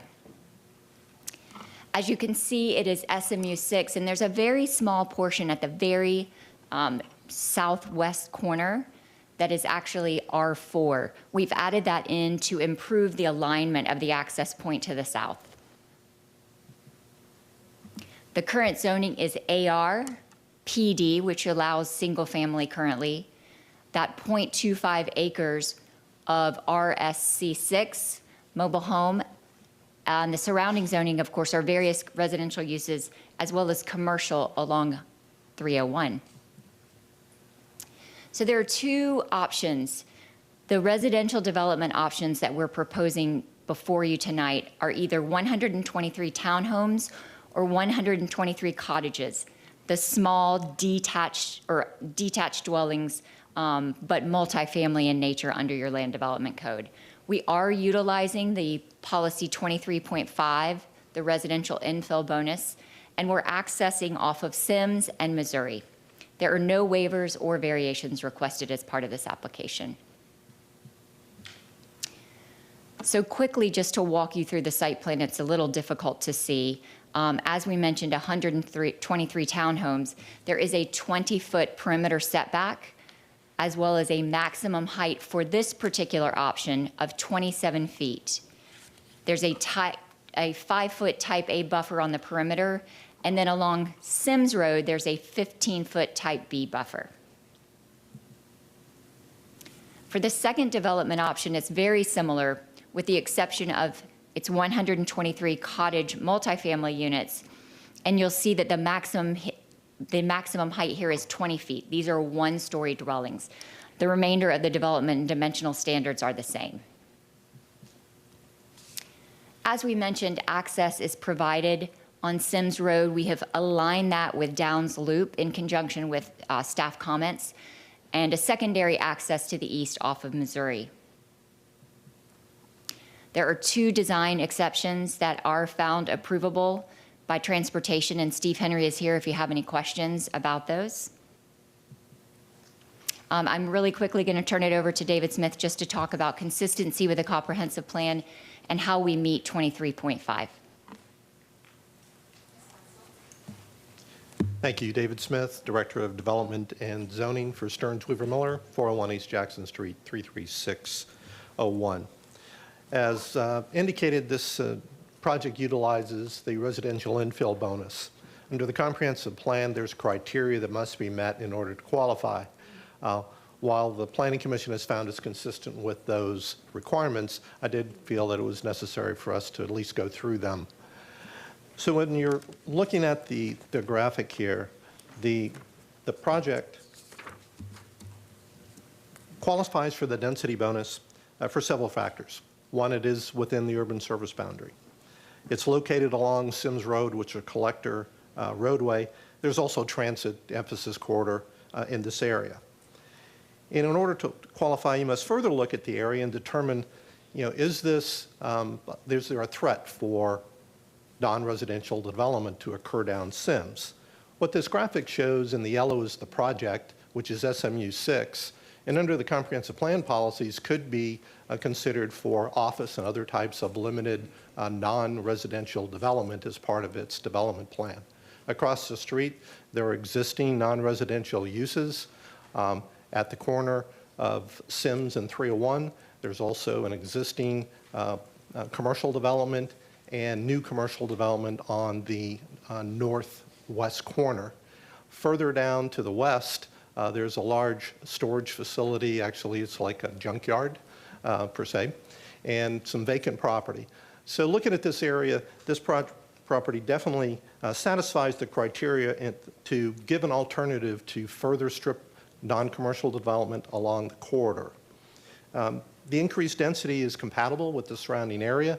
We have limited the heights to 20 and 27 feet, which is consistent with the heights that would be allowed in the adjacent residential community. We've provided access and sidewalk improvements that will be connecting this with the adjacent properties. The comprehensive plan consistency and compatibility has been well laid out by the Planning Commission report. But when you look at just really the highlights, we are in the USA. We meet the minimum density requirements. The SMU 6 permits the uses and densities and intensities that we are proposing. Neighborhood protection is achieved by the use types that are proposed, the buffering provided, and the connectivity that is being provided, pedestrian and vehicular. We're compatible with the intensity because the uses range from RSC6 mobile home to RSC9 mobile home on either side of us. And this provides a nice transition between the uses and still is low intensity relative to what could otherwise be put there with a different multifamily product. The community plan, it visualizes this area as really an opportunity to provide a diversity of housing types. This accomplishes that goal. We also, in looking at the plan, in the 301 corridor, it calls for higher densities. While we are achieving about 7 units per acre density with the bonus, we believe that fulfills the objective of along the 301 corridor in this comprehensive plan category and in the community plan to develop this project at this density and intensity. Zoning Planning Commission found this project consistent with the comprehensive plan, compatible with the surrounding area and existing proposed development. Transportation staff has found the DEs approvable, and the request that you recommend to the Board of County Commissioners that the BOCC approve the proposed development as conditioned by staff. Here to answer any questions. No questions at this time. Thank you. Thank you. Ms. Batzel, does that conclude your presentation? It does. As a housekeeping matter, I think that the same errors were on the Planning Commission report, so if we could just update those for the record as well. Absolutely. Thank you. Development Services. Good evening. Good evening. Jared Fallon with Development Services. So as you heard, this is a request to rezone a 17.04 acre property from agricultural rural PD 1457 and RSC 6 MH to Planned Development 23-0992 to facilitate a multifamily development of up to 123 units or 7.2 dwelling units per acre. The applicant is utilizing the residential density bonus that allows them an additional 3 dwelling units per acre in the portion of land 660 feet from the frontage road. Subject property is located at 10508 Sims Road in the Riverview community. The surrounding area is residential in nature and primarily consists of single-family conventional and mobile homes. Adjacent zonings include RSC 6 MH, RSC 4, and other planned developments that allow single-family residential. Nearby to the east, commercial uses can be found at the intersection of Sims and US Highway 301, which includes convenience stores, supermarkets, restaurants, and other supporting uses. This planned development is proposing 2 development options. Option 1 is townhome multifamily development with maximum height of 27 feet or 2 stories. These townhome structures will be built to have 4 to 6 townhome units and would include garages. With this option, the property would be subdivided to have each unit on its own lot with a minimum lot size of 1,440 feet or 16 by 90. Option 2 proposes a cottage-style multifamily development. These would be freestanding structures with 1 to 2 units in each building with a maximum height of 20 feet or 1 story. These units would have either 1, 2, or 3 bedrooms and have their own fenced backyard connected by sidewalks. With this option, the property would be developed as a whole and would not be subdivided. For both options, a minimum 20-foot building setback will be required along all property lines. As for buffer and screening, a 5-foot type A buffer shall be required along the perimeter of the site and will include a 6-foot-high privacy fence. However, the southern boundary along Sims Road will include a 15 type B buffer. Given the residential nature of the surrounding area and the close proximity of commercial uses to the east, we find that the proposed multifamily is appropriate to the area and does not pose a negative impact to adjacent single-family residential uses. Along with the proposed development standards of the project, we do not have any compatibility concerns with the proposed planned development and find the application approvable. Thank you so much. I appreciate it. Planning Commission. Jillian Massey, Planning Commission. Just to repeat what Ms. Batzel had said about the Planning Commission report, there is a typo on page 2 that mentions 122 units when it should say 123. It is correct in the analysis section. And then it seems as though this small portion of land that was in the south western portion that was added, that zoning district is not mentioned here, so it should also mention RSC 6 mobile home. Thank you for that. The subject site is a designated residential 4 and suburban mixed-use 6 on the future land use map. It's in the urban service area and within the limits of the Riverview Community Plan and South Shore Area-Wide Systems Plan. The applicant is proposing to utilize the residential infill density bonus per policy 23.5. The site qualifies for this bonus as it's in the urban service area and along a collector roadway. There is commercial development to the west and south of the site along US Highway 301. Utilizing an increase in density on site would result in a development pattern that is compatible to the existing zoning or development patterns in the immediately surrounding area. Planning Commission staff recognizes that there are a few large lots further south and west. However, the immediate properties to the northwest and east have smaller lot sizes, and the requested infill density would be compatible. In addition, smaller residential lots are located further north, south, and west. 75% of the property is over 900 feet from Sims Road and US Highway 301. It would not meet locational criteria. Therefore, the site's proposed development options of townhomes or multifamily cottage style would provide a compatible transition moving west from the vacant and commercial uses at the Sims Road and 301 intersection. A condition of approval will require that the density bonus only apply to 660 feet off the subject site to meet the maximum length requirements of the bonus under policy 23.5, and this condition is necessary for Planning Commission staff's consistency finding.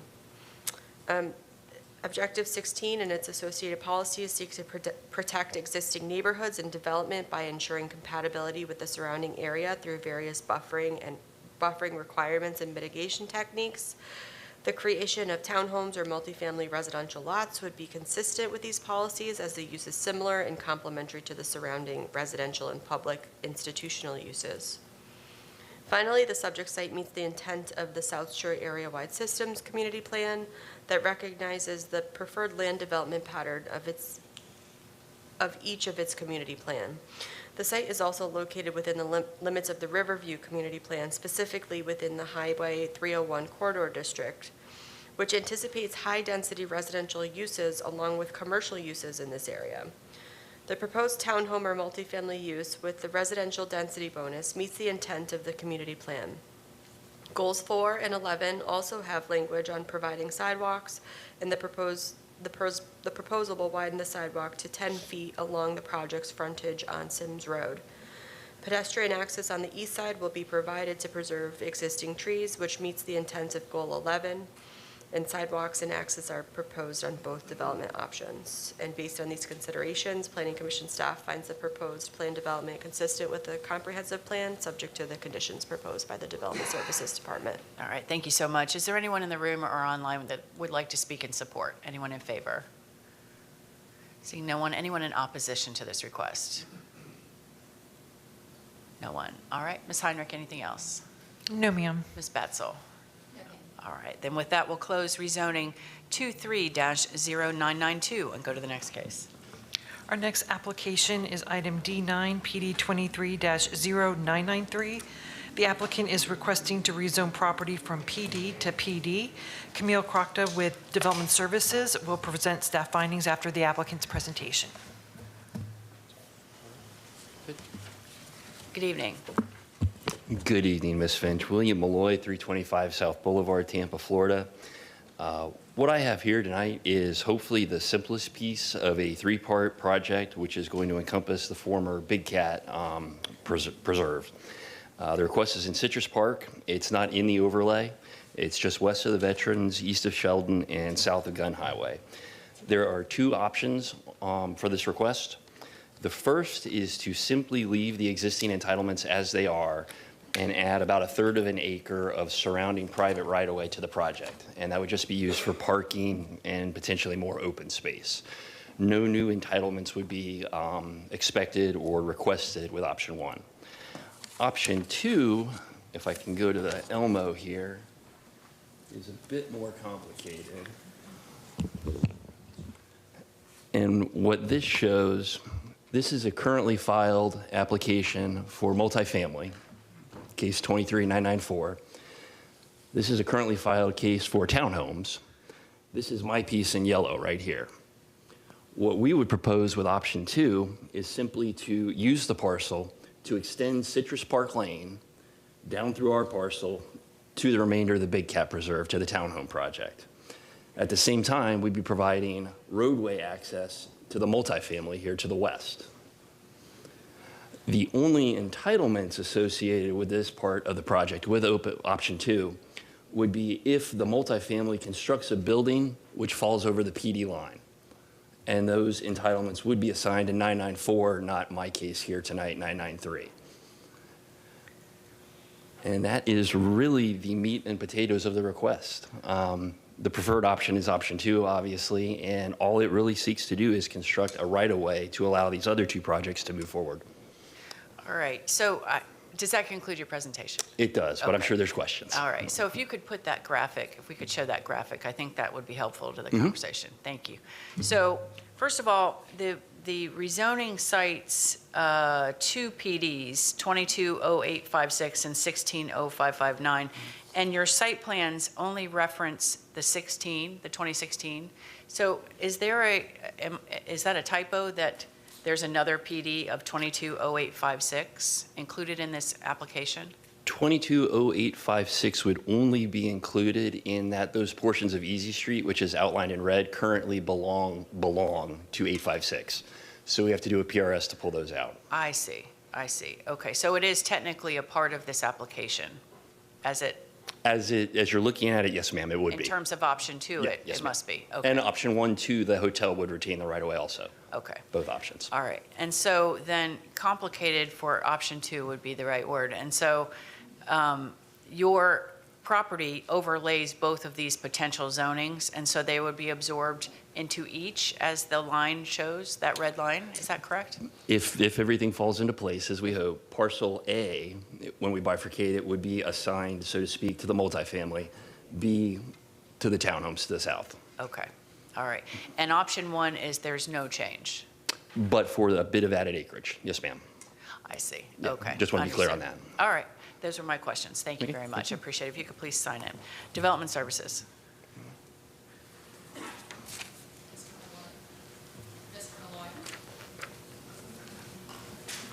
Good evening. Good evening, Camille Crocta, Development Services, for case PD 230993. As you heard, the applicant state that this is part of a trilogy, the Big Cat Preserve area. This request is to rezone a 2.45 acre property located approximately 1,600 feet south of Citrus Park Drive and Gun Highway, approximately 110 feet west of Veterans Expressway, from PD 160559 and a portion of PD 22856 to plan development with the two development options. The first development option the land would remain as is currently entitled with 81,798 square feet of hotel, business, and/or business professional office uses. Under the second option, no entitlements are proposed and the land would be divided into two tracts. Tract A will be part of a unified development with PD 230994 to the immediate west to construct multifamily dwellings.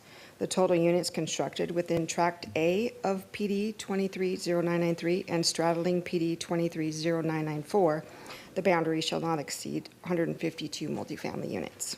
Tract B would be used for the extension of Citrus Park Lane and to serve as access to the proposed PD to the south, 240031. Both options include adding a portion of Easy Street along the western project boundary and a section of private right-of-way running along the northern project boundary from PD 22856 via a companion PRS, which I believe the applicant stated he has filed. Staff acknowledges that the proposed development of the subject PD 23994, and 24031 are interconnected. County staff has worked on developing conditions, and all the applicants for the three respective rezonings are in agreement. The conditions specify the development rights that each project has, given the election within the subject PD can affect the ability of those other projects to develop under all or certain development scenarios. And then based on the considerations above, staff recommends approval of the request subject to the proposed conditions. This concludes my staff report. Thank you so much, I appreciate it. Planning Commission. Jillian Massey, Planning Commission staff. I just wanted to provide you with a revised future land use map. I believe that the section of that Easy Street that they were talking about was removed. And I did provide one to the clerk as well earlier. Thank you so much.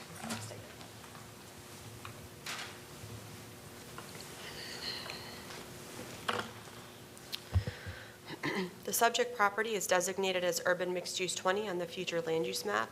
It's in the urban service area and within the limits of the Northwest Hillsborough Community Plan. Policy 1.4 requires all new developments to be compatible with the surrounding area, and option 1 is consistent with this policy direction. Future land use element policy 1.2 and 1.3 outline requirements regarding minimum density. If the applicant pursues option 2 as a multifamily extension of Plan Development 23-0994, it is possible that the density on the subject site would not meet 75% of the maximum allowable density of 48 units. Approximately 12% of the subject site contains wetlands, and Planning Commission staff find that the proposed development meets the criteria under Future Land Use Element Policy 1.3, as a development rate of 75% of the allowable density may create adverse impacts on the wetlands of the subject site. The request is therefore consistent with these objectives and policies in addition to future land use element objective 13 as it relates to environmental considerations. The proposal is consistent with objective 16 and its accompanying policies relating to neighborhood protection. The hotel and business professional office proposal under option 1 is compatible with the other light commercial uses along Citrus Park Lane and proposes minimal adverse impacts to the uses located west and south. Option 2 is also consistent as it would provide an extension of multifamily uses that are compatible with the surrounding area.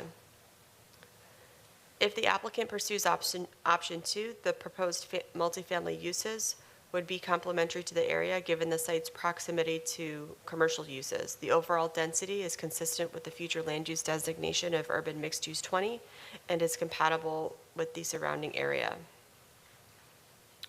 The proposed plan development is within the limits of the Northwest Area Community Plan. Section B and C of this plan seek mixed-use neighborhoods that are pedestrian-friendly and offer a variety of housing types while maintaining property values and the structure of the existing neighborhoods. Both development options of the plan development meet the intent of the community plan. Option 1 would provide additional hotel and BPO uses, adding a range of mixed uses found along Citrus Park Drive and Citrus Park Lane. Option 2 would contribute to the range of housing types that are sought after by the community plan. The connection to the Upper Tampa Bay Trail also contribute towards advancing the intent of the community plan, and therefore the request is consistent with the livable communities element. And based on these considerations, Planning Commission staff have found that the plan development is consistent with the comprehensive plan, subject to the conditions of approval proposed by the Development Services Department. Thank you so much. Is there anyone in the room or online that would like to speak in support? Anyone in favor? Seeing no one, anyone in opposition? No one. Ms. Heinrich? Anything else? No. Mr. Malloy? William Malloy again for the record. Just a point of procedure that occurred to me. I'd like to ask if it's appropriate that the record for 994 and 240031, which are the two companion cases, be incorporated into this case so I can speak to them at the board. Does that make sense?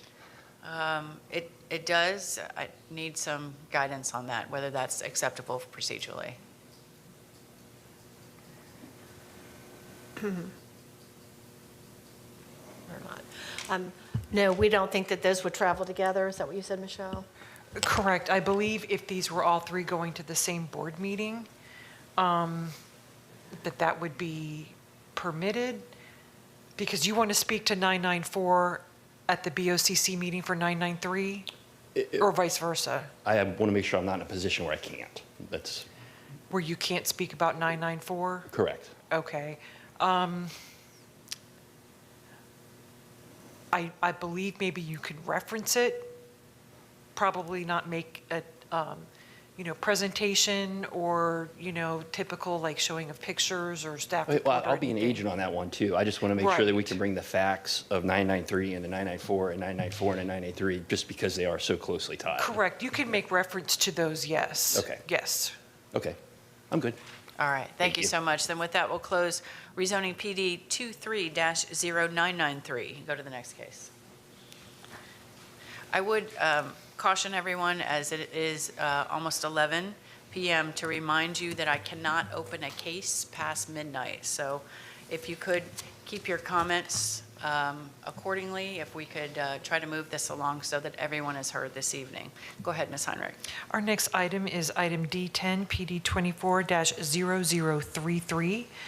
The applicant is requesting a rezoning from AR to PD, and Jared Folan with Development Services will provide staff findings.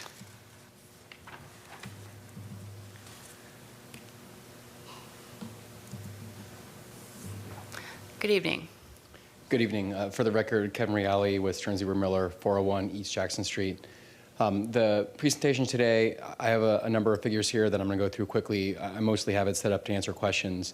The subject property off of 301 and Shady Preserve Drive, this is a far out zoom, and this is a closer look at the property. It's an existing site that's, and I'll get into this in more detail later, but the site itself is developed with many of the uses proposed, and this application acts more to combine the approvals. Future land use on the east side of 301 is R4, on the west side is SMU 6. You can see the zoning, so the current zoning is AR, but you see the area is predominantly PD zoning for single-family detached uses. So the presentation here showing the project overview, and I have this as simple as it can be, is in the area marked with 1 would be a 755 student K through 8 school. In area 2, a 125 student K through 8 school. and then Area 3, a 198 child care center. Now, historically, the use at number 1 is already approved. That was approved as part of SU Gen 17-1277. And the current use at 2 is a 116 student child care center. And then what's proposed in Area 3 is a child care center with 198 students. That's actually already approved. That's under construction right now. So the child care centers shown here are approved as a conditional use, and then the special use approval already took place. And so the reason I show that is because the resulting request is that in location number 1 and location number 3, there's actually no change being requested here. The use at location 2 would require another special use permit. Rather than go through that process, given the history of the site, the decision was made a PD would be better to bring all the applications together under one approval. And so the application is for all 3 uses, but the only new use is the 125 student K through 8, which will be in the existing building that is currently a child care center. This is the site plan. It's tilted so that north is to the right.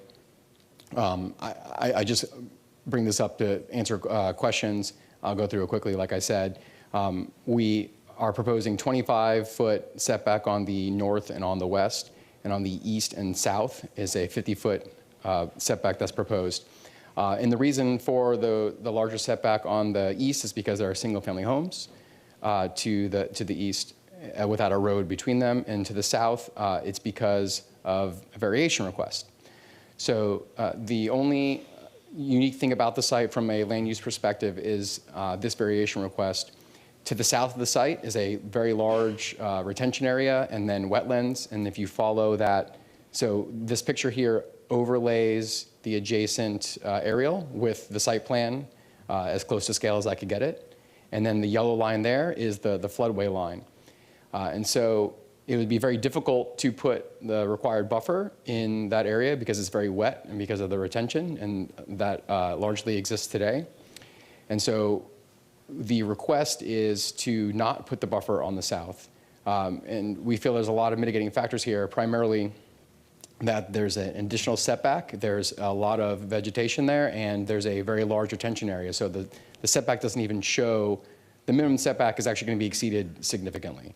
Additionally, the development to the south would be pretty limited because of that floodway and because of the wetlands present to the south. And so, we think that this variation is a pretty minor request to not disturb that area for a buffer when there's already natural vegetation, and staff agreed with that request in their report, as you'll hear. The next 3 slides talk about transportation. Because it's a school, there's significant queuing, lots of back and forth with staff. We have come to agreement with staff. Staggered arrival and dismissal times will be used. The child care center has a separate parking lot. This is what the queuing looks like. And then we're also required to provide a special event parking, and it uses the perimeter of the queuing on both the main school that has those queuing lanes today, and then for the the expansion of the school, you can see on the bottom, which would be on the east side, there's 2 queuing lanes there, and half of that would be available for event parking. Again, we've worked everything out with transportation staff, so this is just in case you had specific questions. Planning Commission staff and Development Services found the application consistent and compatible. And so in conclusion, with those consistency and compatibility findings from Zoning and Planning Commission, and then the confirmation from transportation staff, we request your recommendation of approval, and we do have our engineers here if you have any questions. Thank you. Nothing at this time, but thank you so much. If you could please sign in. Development Services.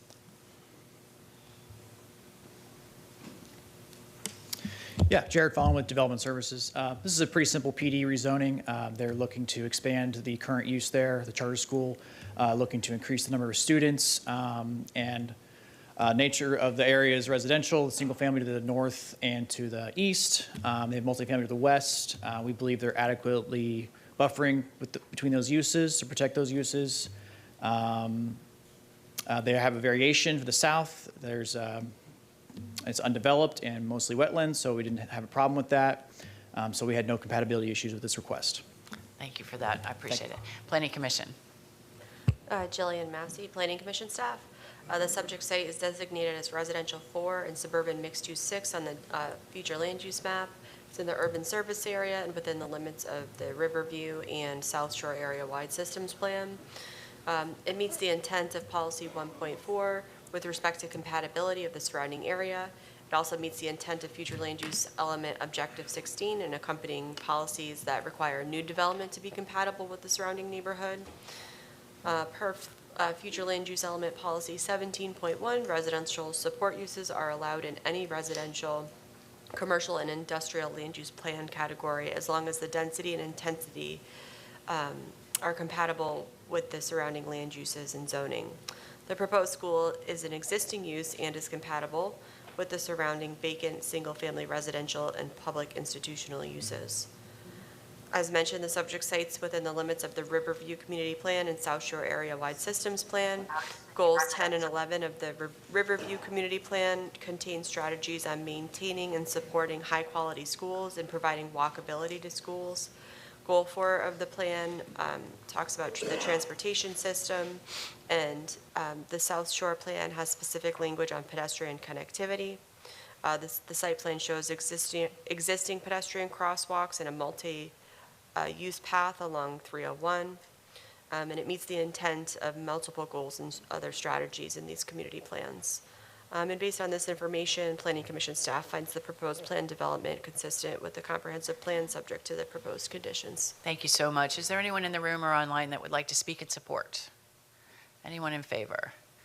All right, seeing no one, anyone in opposition to this request? No one. Ms. Heinrich, anything else? No, ma'am. Sir, anything else before we close? All right, thank you for that. We'll close rezoning PD 24-0033 and go to the next case. Our next item is item D11, PD 24-0142. The applicant is requesting a rezoning from RSC 6 to PD. Camille Crockta with Development Services will provide staff findings.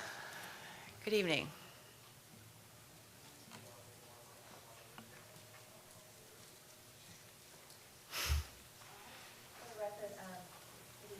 Oh, I don't think your microphone is on. There you go.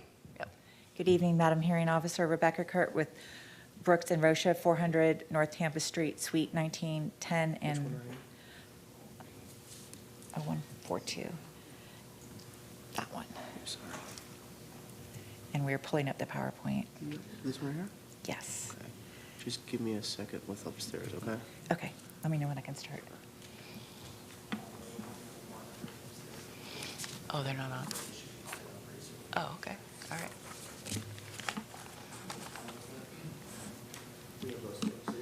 Okay, go ahead. Okay. Thank you. We are here tonight on PD 240142. And I am proud to be representing Lennar Homes in this case. We have Christian Rozansky, the Senior Lead Acquisition Manager, my co-counsel, Michael Brooks. For transportation, we have Steve Henry, and our engineer is Jeremy Couch. This is our general location map. We are located where the star is. To orient you, this is a crosstown expressway, Palm River. Right to the north of our property is Palm River Road. This is US 41 or 50th Street, and to the east of our project is 56th. So we have convenient access to the crosstown expressway, therefore I-4 interchange, and we're very close to downtown Tampa. We wanted to use this slide to show that this property is an appropriate transition. As you can see, the red along US 41 is the commercial property, and moving to the east towards our property, the brown area is actually RDC 12, and with a pocket of RMC 12. And the PDs that are located here, although they're currently single-family, are townhome projects. The one to the south is 12 dwelling units an acre, and then the one north of that is 9 dwelling units an acre, and the one north of Palm River Road is 7 dwelling units an acre. To the north of us is an institutional use, and to the south of us is industrial and manufacturing, which is pretty deep and goes further into Palm River. This is a site aerial. We're approximately 7.62 acres. The current use is listed as an institutional use. This was a church that closed in 2022. To the north of us, to orient you, you're probably familiar with the Wat Temple, the Buddhist temple. And again, we talked about the industrial to the south, and the current use to the east and west is residential single family.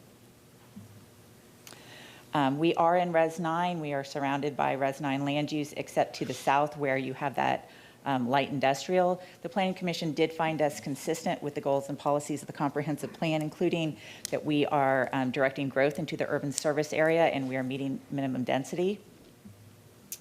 I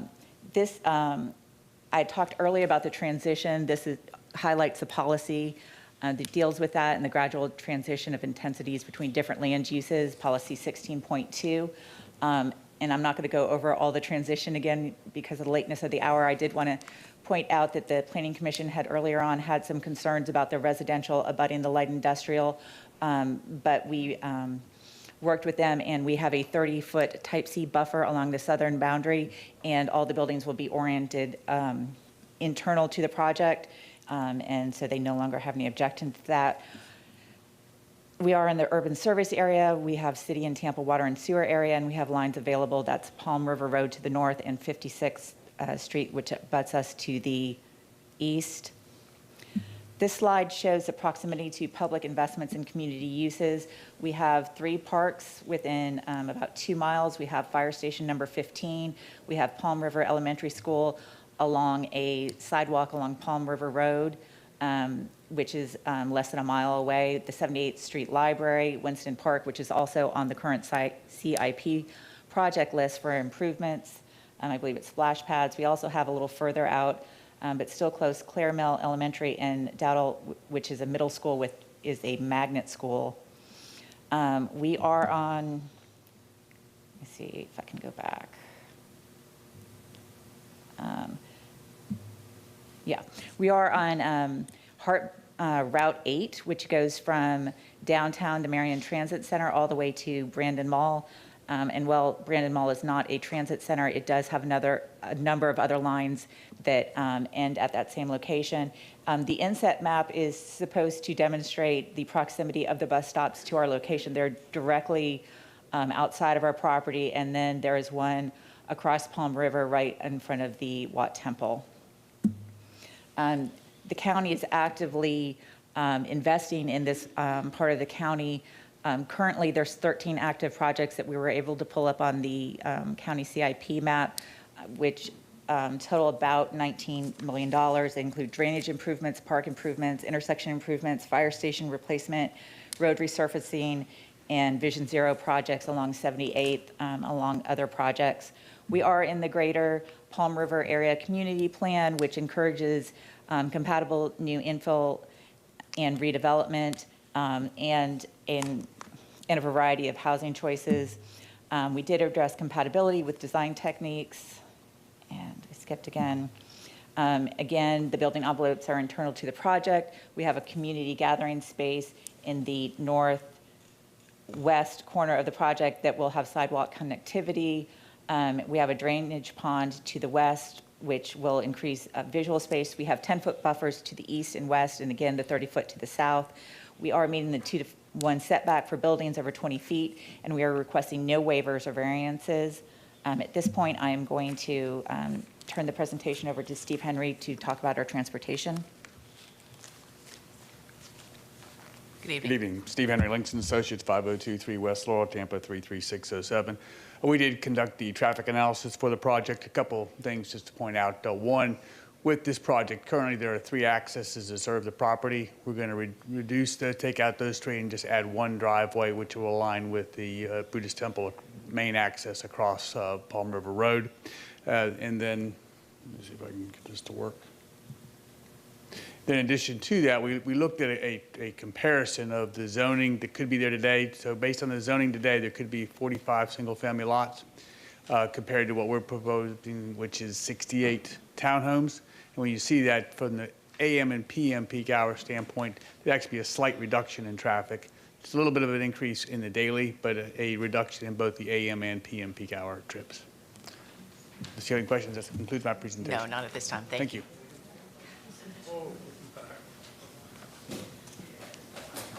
With that, we will conclude our presentation, and we just note that we have approval from planning staff and the planning commission, and we respectfully request favorable consideration. Thank you. Thank you very much. Development Services.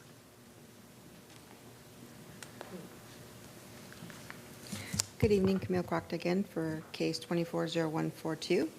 This is request to rezone a 7.62 acre property from RSC 6 to planned development to facilitate a multifamily development of up to 68 townhome units. This property is located on Palm River Road, approximately 0.37 miles east of South 50th Street, and is currently being occupied by Palm River Baptist Church. The surrounding properties consist of mainly residential uses and a light industrial manufacturing use directly to the south. To reduce any potential effects on adjacent residential areas, the applicant has proposed a 10-foot type A buffer on the east and west property boundaries adjacent to the residential, and they're requesting to allow the existing 30-foot type C vegetation buffer to the south to buffer against that manufacturing use. Staff finds that the proposed multifamily development is appropriate to the area. With the proposed development standards of the project, staff does not have any compatibility concerns with the proposed plan development and finds the application approvable with the proposed conditions. This concludes my staff report. Thank you so much. Planning Commission. Jillian Massey, Planning Commission staff. The subject property is designated as Residential 9 on the future land use map. It's in the urban service area and within the limits of the Greater Palm River Community Plan. The proposal is compatible with the development pattern in the area as required by Policy 1.4. The area surrounding the subject site is developed with varying uses, as mentioned in previous presentations. The proposed residential development is compatible with the character of the area. The proposed plan development is consistent with the neighborhood protection policies under future land use element objective 16, specifically policy 16.2, which calls for gradual transitions of intensities between land uses. The proposed development is consistent with this policy direction as there is a 30-foot type C buffer proposed along the southern property line. Furthermore, the buildings will face the middle of the property, leaving the rear of the buildings to face the 30-foot type C buffer and the light industrial use to the south. The site's located within the greater limits of the Greater Palm River Community Plan. The plan encourages development compatible with the existing community patterns that maintains and enhances the community's unique character and sense of place. The plan also desires to support well-designed compatible densities and intensities at appropriate locations and require new developments to include open space that is connected to other green spaces. The proposed site plan meets the intent of the community plan.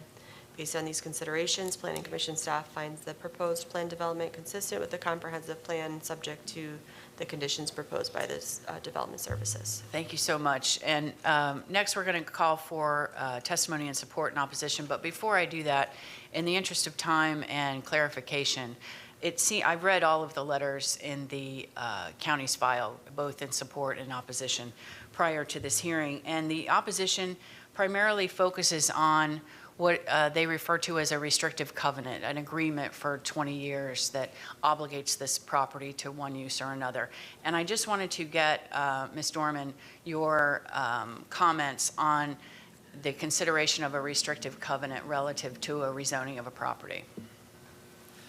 Madam Hearing Officer, I don't believe that the title or restrictive covenant are really factors that the Land Use Hearing Officer considers for a rezoning application.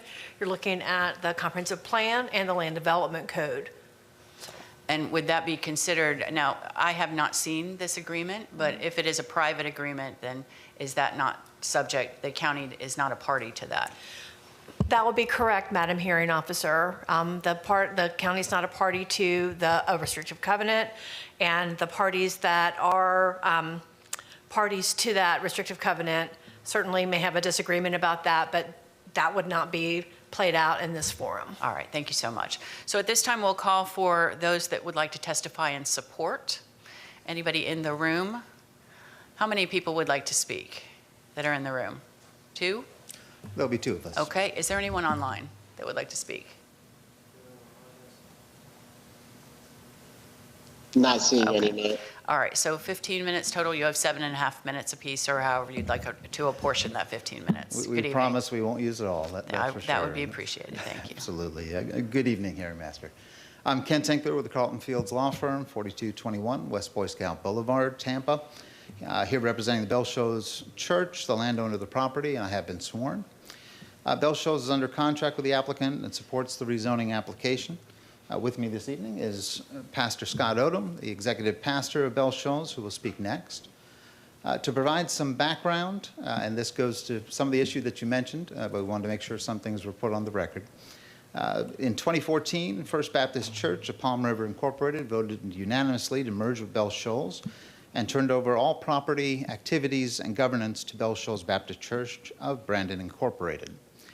Since that time, the Belshos corporate entity has been the sole member of First Baptist Church of Palm River Incorporated, and therefore is responsible for making decisions related to this property. A campus of Belshos operated here for a decade. And Pastor Odom will give some additional context on the work that Belshos has done in Palm River. As I expect, you still will hear some discussion about title work related to the property.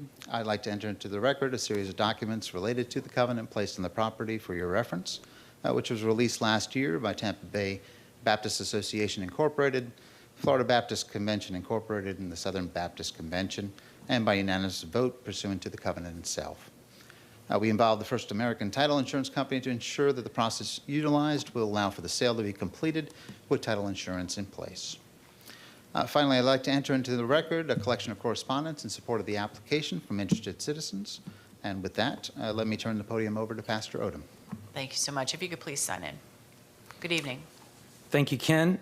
For the record, I'm Scott Odom of 2823 Shetland Ridge Drive, Valrico, Florida, 33596. Serve as the executive pastor at Belshos Church, and I too have been sworn. Tonight I will speak in favor of the rezoning application and the sale of the property. I'm joined today by just a small contingency of the unanimous support of the members of Belshos Church. I'd like to ask those who are here in support just to stand. Thank you so much. You can be seated. To give you some history, in 2014, the First Baptist Church of Palm River approached Belshos about taking complete control of its operations and resources. They were unable to reach enough people to sustain the church and needed another church to assume all responsibility and leadership. We did so, and for over the past 10 years, Belshos has worked diligently to operate a campus of Belshos in the Palm River community. Over these 10 years, we've had 3 different campus pastors and have tried numerous different approaches to ministry. Over these 10 years, Belshos sent many families to the Palm River community and invested over $2 million. Currently, the facility needs an investment of $1.5 million to bring it up to standards that are safe and functional for ministry. The facility has mold, water damage, and is in gross disrepair in multiple buildings. Despite our best efforts, and like the original church that approached us a decade ago, we were unable to sustain a viable ministry in the community. We just have not been able to reach enough people to sustain the ministry. We know firsthand that the Palm River community needs re-energizing and redevelopment for ministries like ours to thrive. Without reinvestment and redevelopment in the Palm River community, ministries like ours will continue to suffer. We explored many different options for how best to move forward with our campus. However, after 10 years of Belshos ministry at the Palm River facility, it became clear that the best path forward for our church and the community is to sell the property.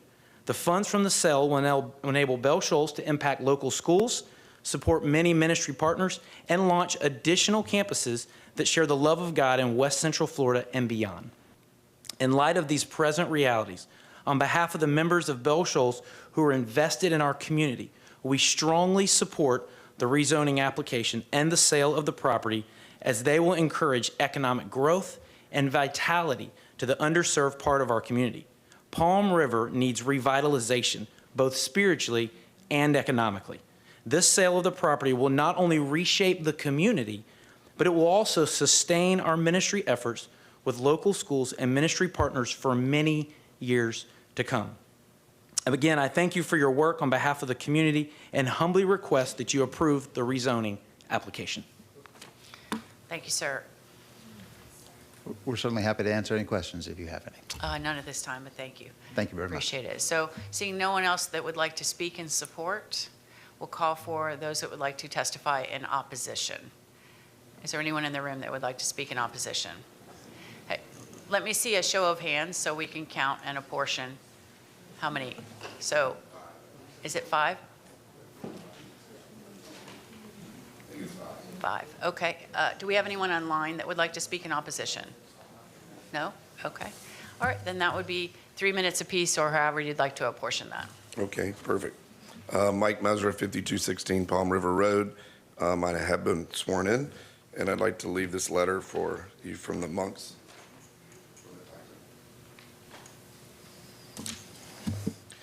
Good evening, Hearing Master.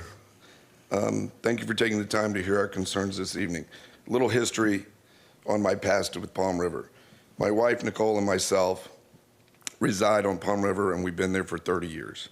We've raised 3 beautiful children in a wonderful neighborhood and enjoyed every minute. We currently reside on 3.5 acres adjacent to the parcel. The reason why we moved in this area was to get away from the city life and raise our kids in the country. This unique neighborhood is unlike any other in Tampa. We're not made up of 50 by 100 lots like most areas. They're mostly larger lots, 3 to 5 acres. That's what makes us so unique. All lots next to us are as follows. Thai Temple, 8 acres. Graham across the street, 8 acres. On the other side of the railroad track, 6 acres, and we're 3.5. I'd like to submit this letter for the Thai Temple, my neighbors across the street from the subject site. They have authorized me as a representative to speak on their behalf in opposition of this new development. They own 8 acres as well. They, along with many of my neighbors in the area, have the following concerns.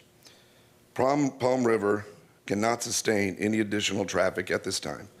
The roadway is always crowded, and the 2-lane road will be greatly impacted with increased density like this. Palm River does not have the wherewithal for any additional stormwater drain-off. The development will cause even more issues than we have now. Even during king tides, hurricanes, and tide surges, we all have issues in the neighborhood with flooding. I lost a car in the last hurricane, and we almost lost another car in the last storm that we had not too long ago. Safety issue is also a concern. There are limited sidewalks on Palm River and lots of pedestrian traffic between the 7-Eleven and the subject parcel. We are also concerned about the kind of clientele that will be staying in these future apartments. Section 8 housing, subsidized housing, and so forth will only hurt the area property values in our community. I hope the board considers the major impact of this high-density development will cause to our community, within the heart of a residential housing area. It is not the right project for the area, and so we should vote no on this application. Last but not least, maintaining this historical church in the area will be an icon for the community, as well as sustaining the spiritual community in the area. Thank you. Thank you so much. I appreciate it. If you could please sign in. Good evening. Good evening. I'm Bradford Monroe, 509 South 57th Street, Tampa. Been a resident there for 42 years, and as Mike has said, the challenges that we find on this development are the roadway issues. We have a lot of traffic on that road as it is, and a lot of small streets trying to pull out onto that road. There's 498 trip going to be developed from this, and that road does not take that. There's also, as Mike said, there's no sidewalks going west from this property at all on either side of the road. And there's a railroad crossing with very steep sides. You have to walk on the road. You cannot walk on the shoulder to get there. And then there's not a pedestrian gate on the railroad, so there's no sidewalks from there all the way to 50th Street. And that's where the 7-Eleven, the shop is that anybody would be going to, the closest one. So that's a problem. We have a picture showing what that sidewalk is. That's on the north side, the south side of Palm River Road from the property looking west. There's nothing there. At the top of the hill is the railroad tracks. So people are constantly walking in the middle of the road or on the edge of the road as people are coming up the hill to cross the railroad tracks. Very dangerous situation. Another picture of an accident in front of this property. A lot of traffic issues on Palm River Road. Here's a picture of typical 78th Street traffic jam at the other end of Palm River Road at 78th Street, which is fairly close to this. The other challenges that we have are stormwater. We have real problems with stormwater. It's a flat area in general. They've been working feverishly on digging out the swales and trying to get drainage working in the area already. This is in a coastal high hazard area. We're going to be seeing, they're going to have to elevate the properties, which is going to cause more issues on drainage and flooding for us. Thank you. Thank you for coming down. If you could please sign in. Next, please. Good evening. Good evening. How are you? I'm Pastor Elvis Piggott. I'm calling to coming to speak concerning this. While it was most definitely disturbing to hear Mr. Odom motivated speech, I called him myself. This church here has been a landmark in the community. This church was not closed. This church was closed down. The community during the pandemic, our church, I've been pastoring 17 years. I have a church we have in Houston, Texas. We have a church here in Tampa. During the pandemic, we went virtual and started doing everything streaming from Houston, Texas. Once everything opened in 2022, looking at many members, probably about 65 members, having worship in the park due to the doors being chained and being told they could not worship there anymore. I reached out to the pastor. Mr. Odom called me back with great motivation and energy. He spoke to me and said to me that he was not willing at this moment after speaking with the pastor. I reached out to say, did you want to lease this property or perhaps sell this property? Because this church have been here. I have worked at the Palm River Elementary School, mentoring those families. I've worked in that community when there was many violent things taking place, shootings and a lot of things. Reached out to say this church is desperate in need of a ministry that can sit there and aid the community. He called me back and said, no, not right now. We haven't decided what we're going to do at the church, so we're going to wait. Give me a call back early next year, and then we'll probably have made a decision what we're going to do with the property. And so it was really disturbing to hear the many things that I heard tonight, because that's the first time I heard that being said, heard it in the paper. I asked, while we have had the protocol laid and the foundation set, that this meeting is about the zoning. We understand that, but I asked that this department here, the zoning, allow that church to stay there.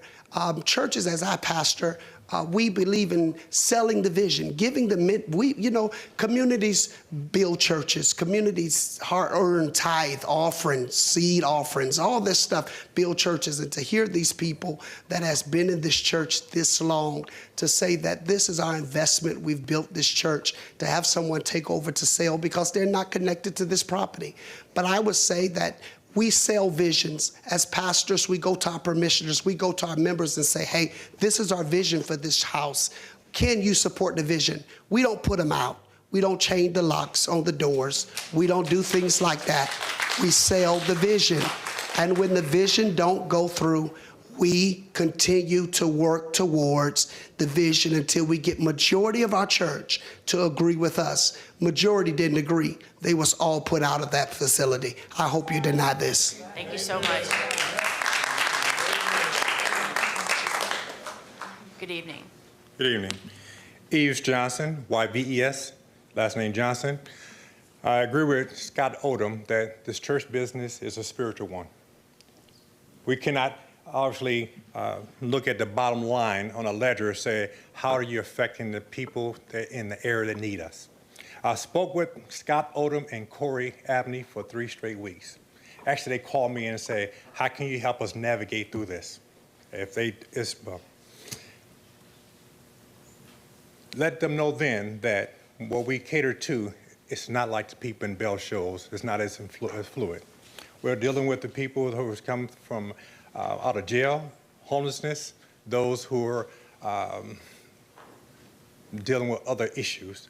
They knew they can come to us. We was a beacon of light. We didn't look it down on them, but we provided food. We provided, as our last pastor said, hope, help, and healing. I was assured by them, Corey, as well as Scott, that they'll leave a presence inside the area of Palm River. A presence does not mean because you go to an elementary school or do other things. I am talking on the spiritual. We need to keep that light that's been there for 95 years at various locations. I want to appeal to you. I know that does not look at the bottom line for this program here, but you said that community growth, spiritual growth is really necessary. It's a needed thing to have. So I ask that you look and see what's been really going on. As we had been investigated and also talked about in the news for a few times, we said one thing consistently, the spiritual aspect as well as the love that we have in here. As the pastor of Christ Center Community Church, I come to second on the spiritual side because it's not a C4 church against the Bell Shoals, but it's us supporting the people in the community. The community are telling you right now they do not want to have this. I understand there's a business transaction for them, but for us it's a spiritual thing and a loving thing. As you looked at the news reports, you had to hear as the people were driving by and saying, we love you. They said that because they know when they had a need for anything, they came to us during hours and after hours. So I ask that you look for that as well as the legal documents, because you're here in a minute. It wasn't just a personal agreement between us, it was a legal document. Thank you, sir, for coming down. I appreciate it. Next, please. Good evening. Good evening, Board. My name is Robert Allman. I live at 520 South 56th Street in Tampa. Before I read what I'd written up, you were asking about the church covenant deed. It was a legal document that was processed at Hillsborough County Courthouse. It was attached to the property, saying that it could not be sold. So with that, I'm going to continue. I'm a lifelong resident of Palm River and a former member of First Baptist Church of Palm River and Bell Shoals Church, Palm River campus. I come to you tonight representing the most current congregation as well as the ones that came before us, the ones who freely donated land, money, building materials, and time to build and maintain this 97-year-old church building known as the Community Church and Lighthouse in Palm River, a place for hope, help, and healing. In 2013, the trustees of First Baptist Church, Palm River, sought to honor and protect the heritage of the church and the commitment of all prior congregations by creating the restrictive covenant deed, which would protect the property from being sold. In January of 2014, First Baptist Church Palm River merged with Bell Shoals Baptist Church, seeking ministerial help. At the time of this merger, First Baptist Church of Palm River was debt-free with money in the bank. I stress that again, they were debt-free, money in the bank. They went to Bell Shoals for ministerial help to grow the congregation. After the merge, Bell Shoals chose to repaint all the buildings, completely remodel the worship center to their standards, which did not have to be done. For 85 years, the membership no matter its size, and the community kept the doors open and the lighthouse lit. In just 8 short years, they kept saying 10 when they presented it, but it was 8 years, Bell Shoals failed to keep this commitment. With unlimited options to rectify the situation, Dr. Corey Abney chose to turn the lights out and lock the doors in April of 2022. We love our brothers and sisters at Bell Shoals Church. But we cannot, in good conscience, allow this community church to be sold to help pay down the debt of Bell Shoals. As Sir. for the impact on our community, Sir, if you could wrap it up. We're past the time. If you could wrap it up, please, I'd appreciate Okay. it. Thank you. as for the impact on our community, as I stated, I've lived across the street my whole life. I would ask the board to review all of the photos that we've presented, all the documents that we presented concerning the traffic, the flooding, the lack of sidewalks, which we've already talked about. There are no sidewalks over the elevated railroad track. It is dangerous. We worry for our children. You'll see it every day. Just go watch. And also, the lack of room for new students at Blake, which is the district high school.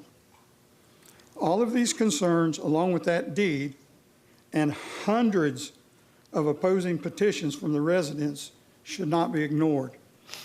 I urge you to deny this rezoning and stop Lennar Homes from tearing down the community church and building 68 townhomes, changing the fabric of our community.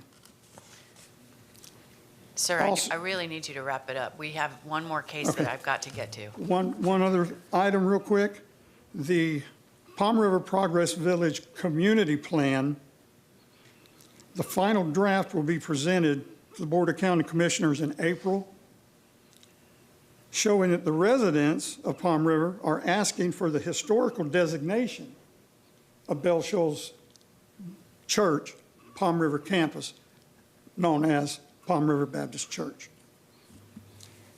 And I would like to have all of our people that are here that are in opposition, I would like to have their names entered on record, please. So you would like them to come in and just give their name and address and that they're opposed? Yes, ma'am. All right, if we could do that quickly. Yes, I ma'am. would really appreciate it. How many people are we talking about?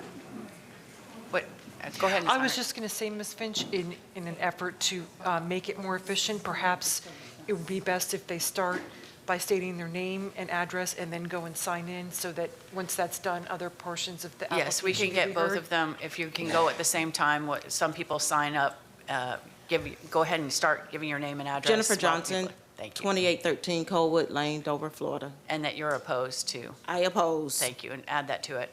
Go ahead, please.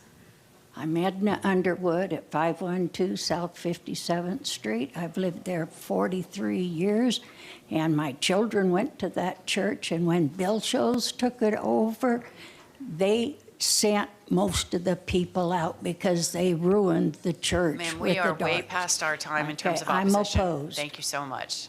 Next, please. My name's Quentin Underwood, and I live at 512 South 57th Street. And for the various reasons that's already been expressed, I also strongly oppose this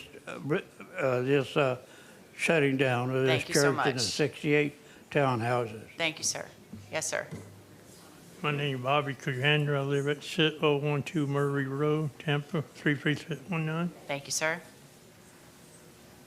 Barbara Darby, 5909 8th Avenue South. I've lived in the area for 66 years. I strongly oppose. Thank you for coming down. Yes, sir. My name's John Darby, 5909 8th Avenue South, and I strongly oppose this. Thank you for coming down. Good evening. Good evening. Angelica Hamilton, 2020 New Bedford Drive, Sun City Center, 33573. I strongly oppose as well. Thank you very much. Yes, sir. Mark Besser, 3814 Cardinal Avenue, Ruskin. My wife and I strongly oppose. Thank you very much. My name is Carmen Mendoza. I live in 712 South 57th Street, Tampa, Florida, 33619, and I oppose. Thank you. My name is Kimberly Brown. I live at 3009 East 33rd Avenue, Unit 2, Tampa. I strongly oppose. Thank you very much. Ida Ash, 1011 West Side Drive, Tampa, 33619. I strongly oppose. Thank you. My name is Helen Isidore. I live at 6808 Kingston Drive, Tampa, Florida, 33619, and I strongly oppose. Next, please. Next, please. Eileen Wendell Monroe, 509 South 57th Street. I've been there for 40 years. I oppose. Thank you. Sherry Almond, 520 South 56th Street, Tampa, Florida, 33619, and I oppose the rezoning. Thank you. I'm Geraldine Skipper, 3210 South 70th Street, Tampa, 33619. I oppose. Okay, thank you so much.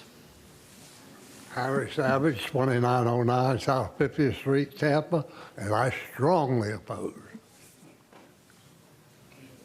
Kim Almond, 520 South 56th Street, Tampa, Florida, 33619, and I oppose. Thank you. Gwendolyn Savatasi, 3034 South 78th Street, Tampa, Florida, 33619, and I strongly oppose as well. Chloe Smith, 1023 Milano Circle, Apartment 304, Brandon, Florida, and I strongly oppose this rezoning. Thank you. Beth Pfeiffer, 13205 Fawn Lily Drive, Riverview, strongly oppose this gentrification. Thank you. Michael Smith, I also live at 1023 Milano Circle, Apartment 304, Brandon, Florida, and I strongly oppose this rezoning as well. Thank you so much. Is that everyone? Did we get everyone? All right, then with that, we'll close the opposition testimony section and we'll go back to development services. Ms. Heinrich, do you have any additional comments? No, ma'am. All right, then we will go back to the applicant who has time for rebuttal. Mr. Brooks, I'm willing to give you some extra time given the significant overage of the opposition testimony. Thank you, Madam Hearing Officer. I don't think we'll need it this evening, but I do appreciate that. For the record, Michael Brooks. And I was sworn. I'm going to enter into the record a copy of our slide presentation, which does have some additional slides towards the back that we're not going to show this evening, but will be in the record. I think at this point, the record, the staff reports from Planning Commission, Development Services, the presentation provided by Ms. Kurt states our case very well. And with that, we're going to close, and thank you for your time. All right, thank you so much. Be sure you sign in. With that, we'll close rezoning PD 24-0142 and go to the last case. Our next item is item D12, PD 24-0146. The applicant is requesting a rezoning from AR to PD. Sam Ball with Development Services will present staff findings, and you should have received a revised staff report that made some changes to conditions, and those are reflected in underline and strike through. I did receive it, thank you. And if we could, because we need to move on, if we could exit the room quietly, I would really appreciate it. Is the applicant here? Good evening. Yes, Cammie Corbett with the law firm of Hill, Ward, and Henderson representing the applicant. In the interest of time in the hour, I'm going to go ahead and let staff, Development Services staff, and Planning Commission go ahead and make their presentations. I'm not going to give a separate presentation. This is a really straightforward rezoning for 44 units. We have reviewed the staff report and the revised conditions, and we are in agreement with them. We do have our whole team here in case you have any questions. I do have one question, Okay. and it pertains to the proposal. I think it was in the design exception, I think, to provide the mid-block pedestrian crossing on Bill Tucker. And I saw that no cross-access points were proposed, and I just was curious whether that would continue to be provided. So those are two separate questions. Okay. Right?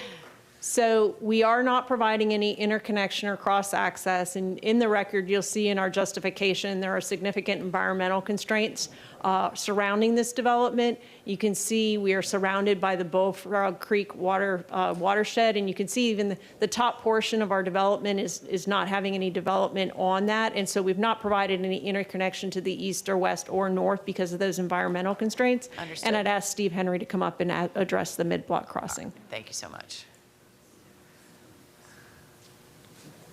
Steve Henry, Links and Associates, 5023 West Laurel, Tampa 33607. So we've agreed to provide that, but what has to happen for a mid-block crossing, it has to go to Public Works. You have to meet the warrant criteria for a mid-block crossing. So that'll all be done as a part of the development and as part of building the sidewalk on the south side. We'll have to work with Public Works to see if, in fact, they would agree to providing that mid-block crossing. But it is a part of your design exception. Correct. Okay, and so that was deemed approvable by the county engineer. Correct. Awesome, that's all I needed. Thank you so much. Make sure you sign in. All right, so we'll go to Development Services.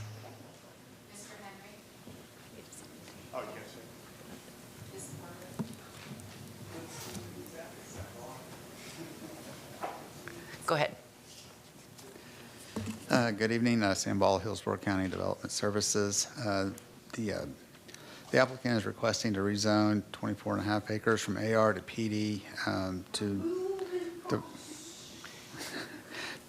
to develop up to 44 single-family detached lots. The subject property is located within the Apollo Beach Community Plan area along the north side of Bill Tucker Road, approximately half a mile east of US 301. Development in the general vicinity consists primarily of single-family, residential, aquaculture, and undeveloped lands. 58% of the PD area is covered by wetlands that are primarily located on the northern portion of the site.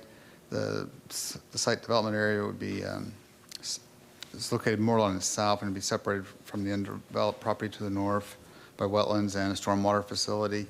To the east and west of the proposed development would abut vacant lands, single-family aquaculture.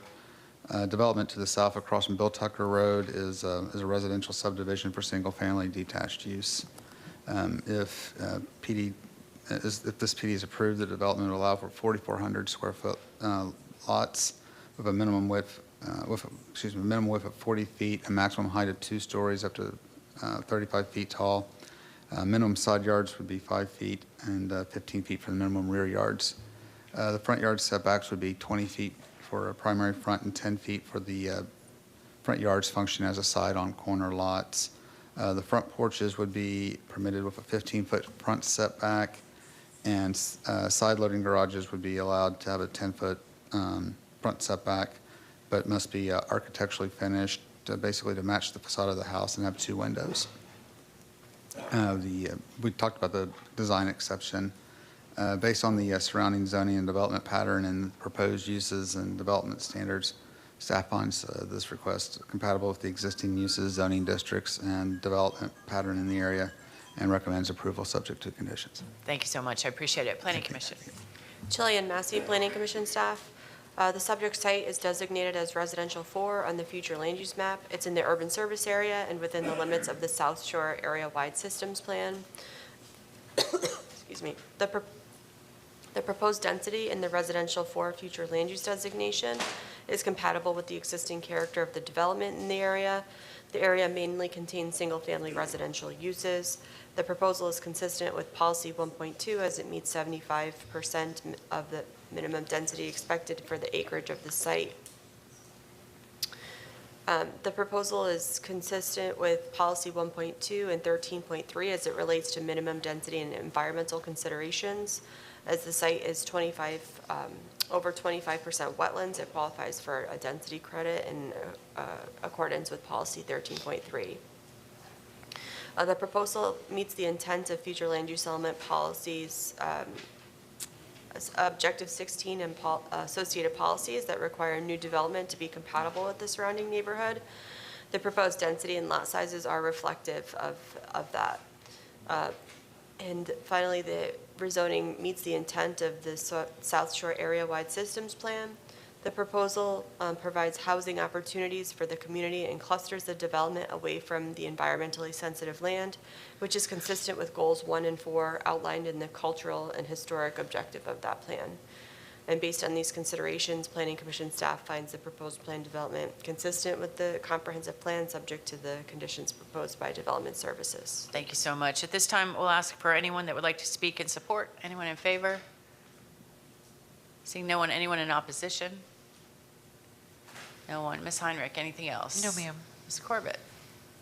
No, Kami Corbett again for the record. I want to thank everyone here, clerks, staff, county attorney's office, planning commission, Madam Hearing Examiner, Development Services for being here tonight. It's a long night and really appreciate all your efforts. Thank you for that. I appreciate it. Thank you.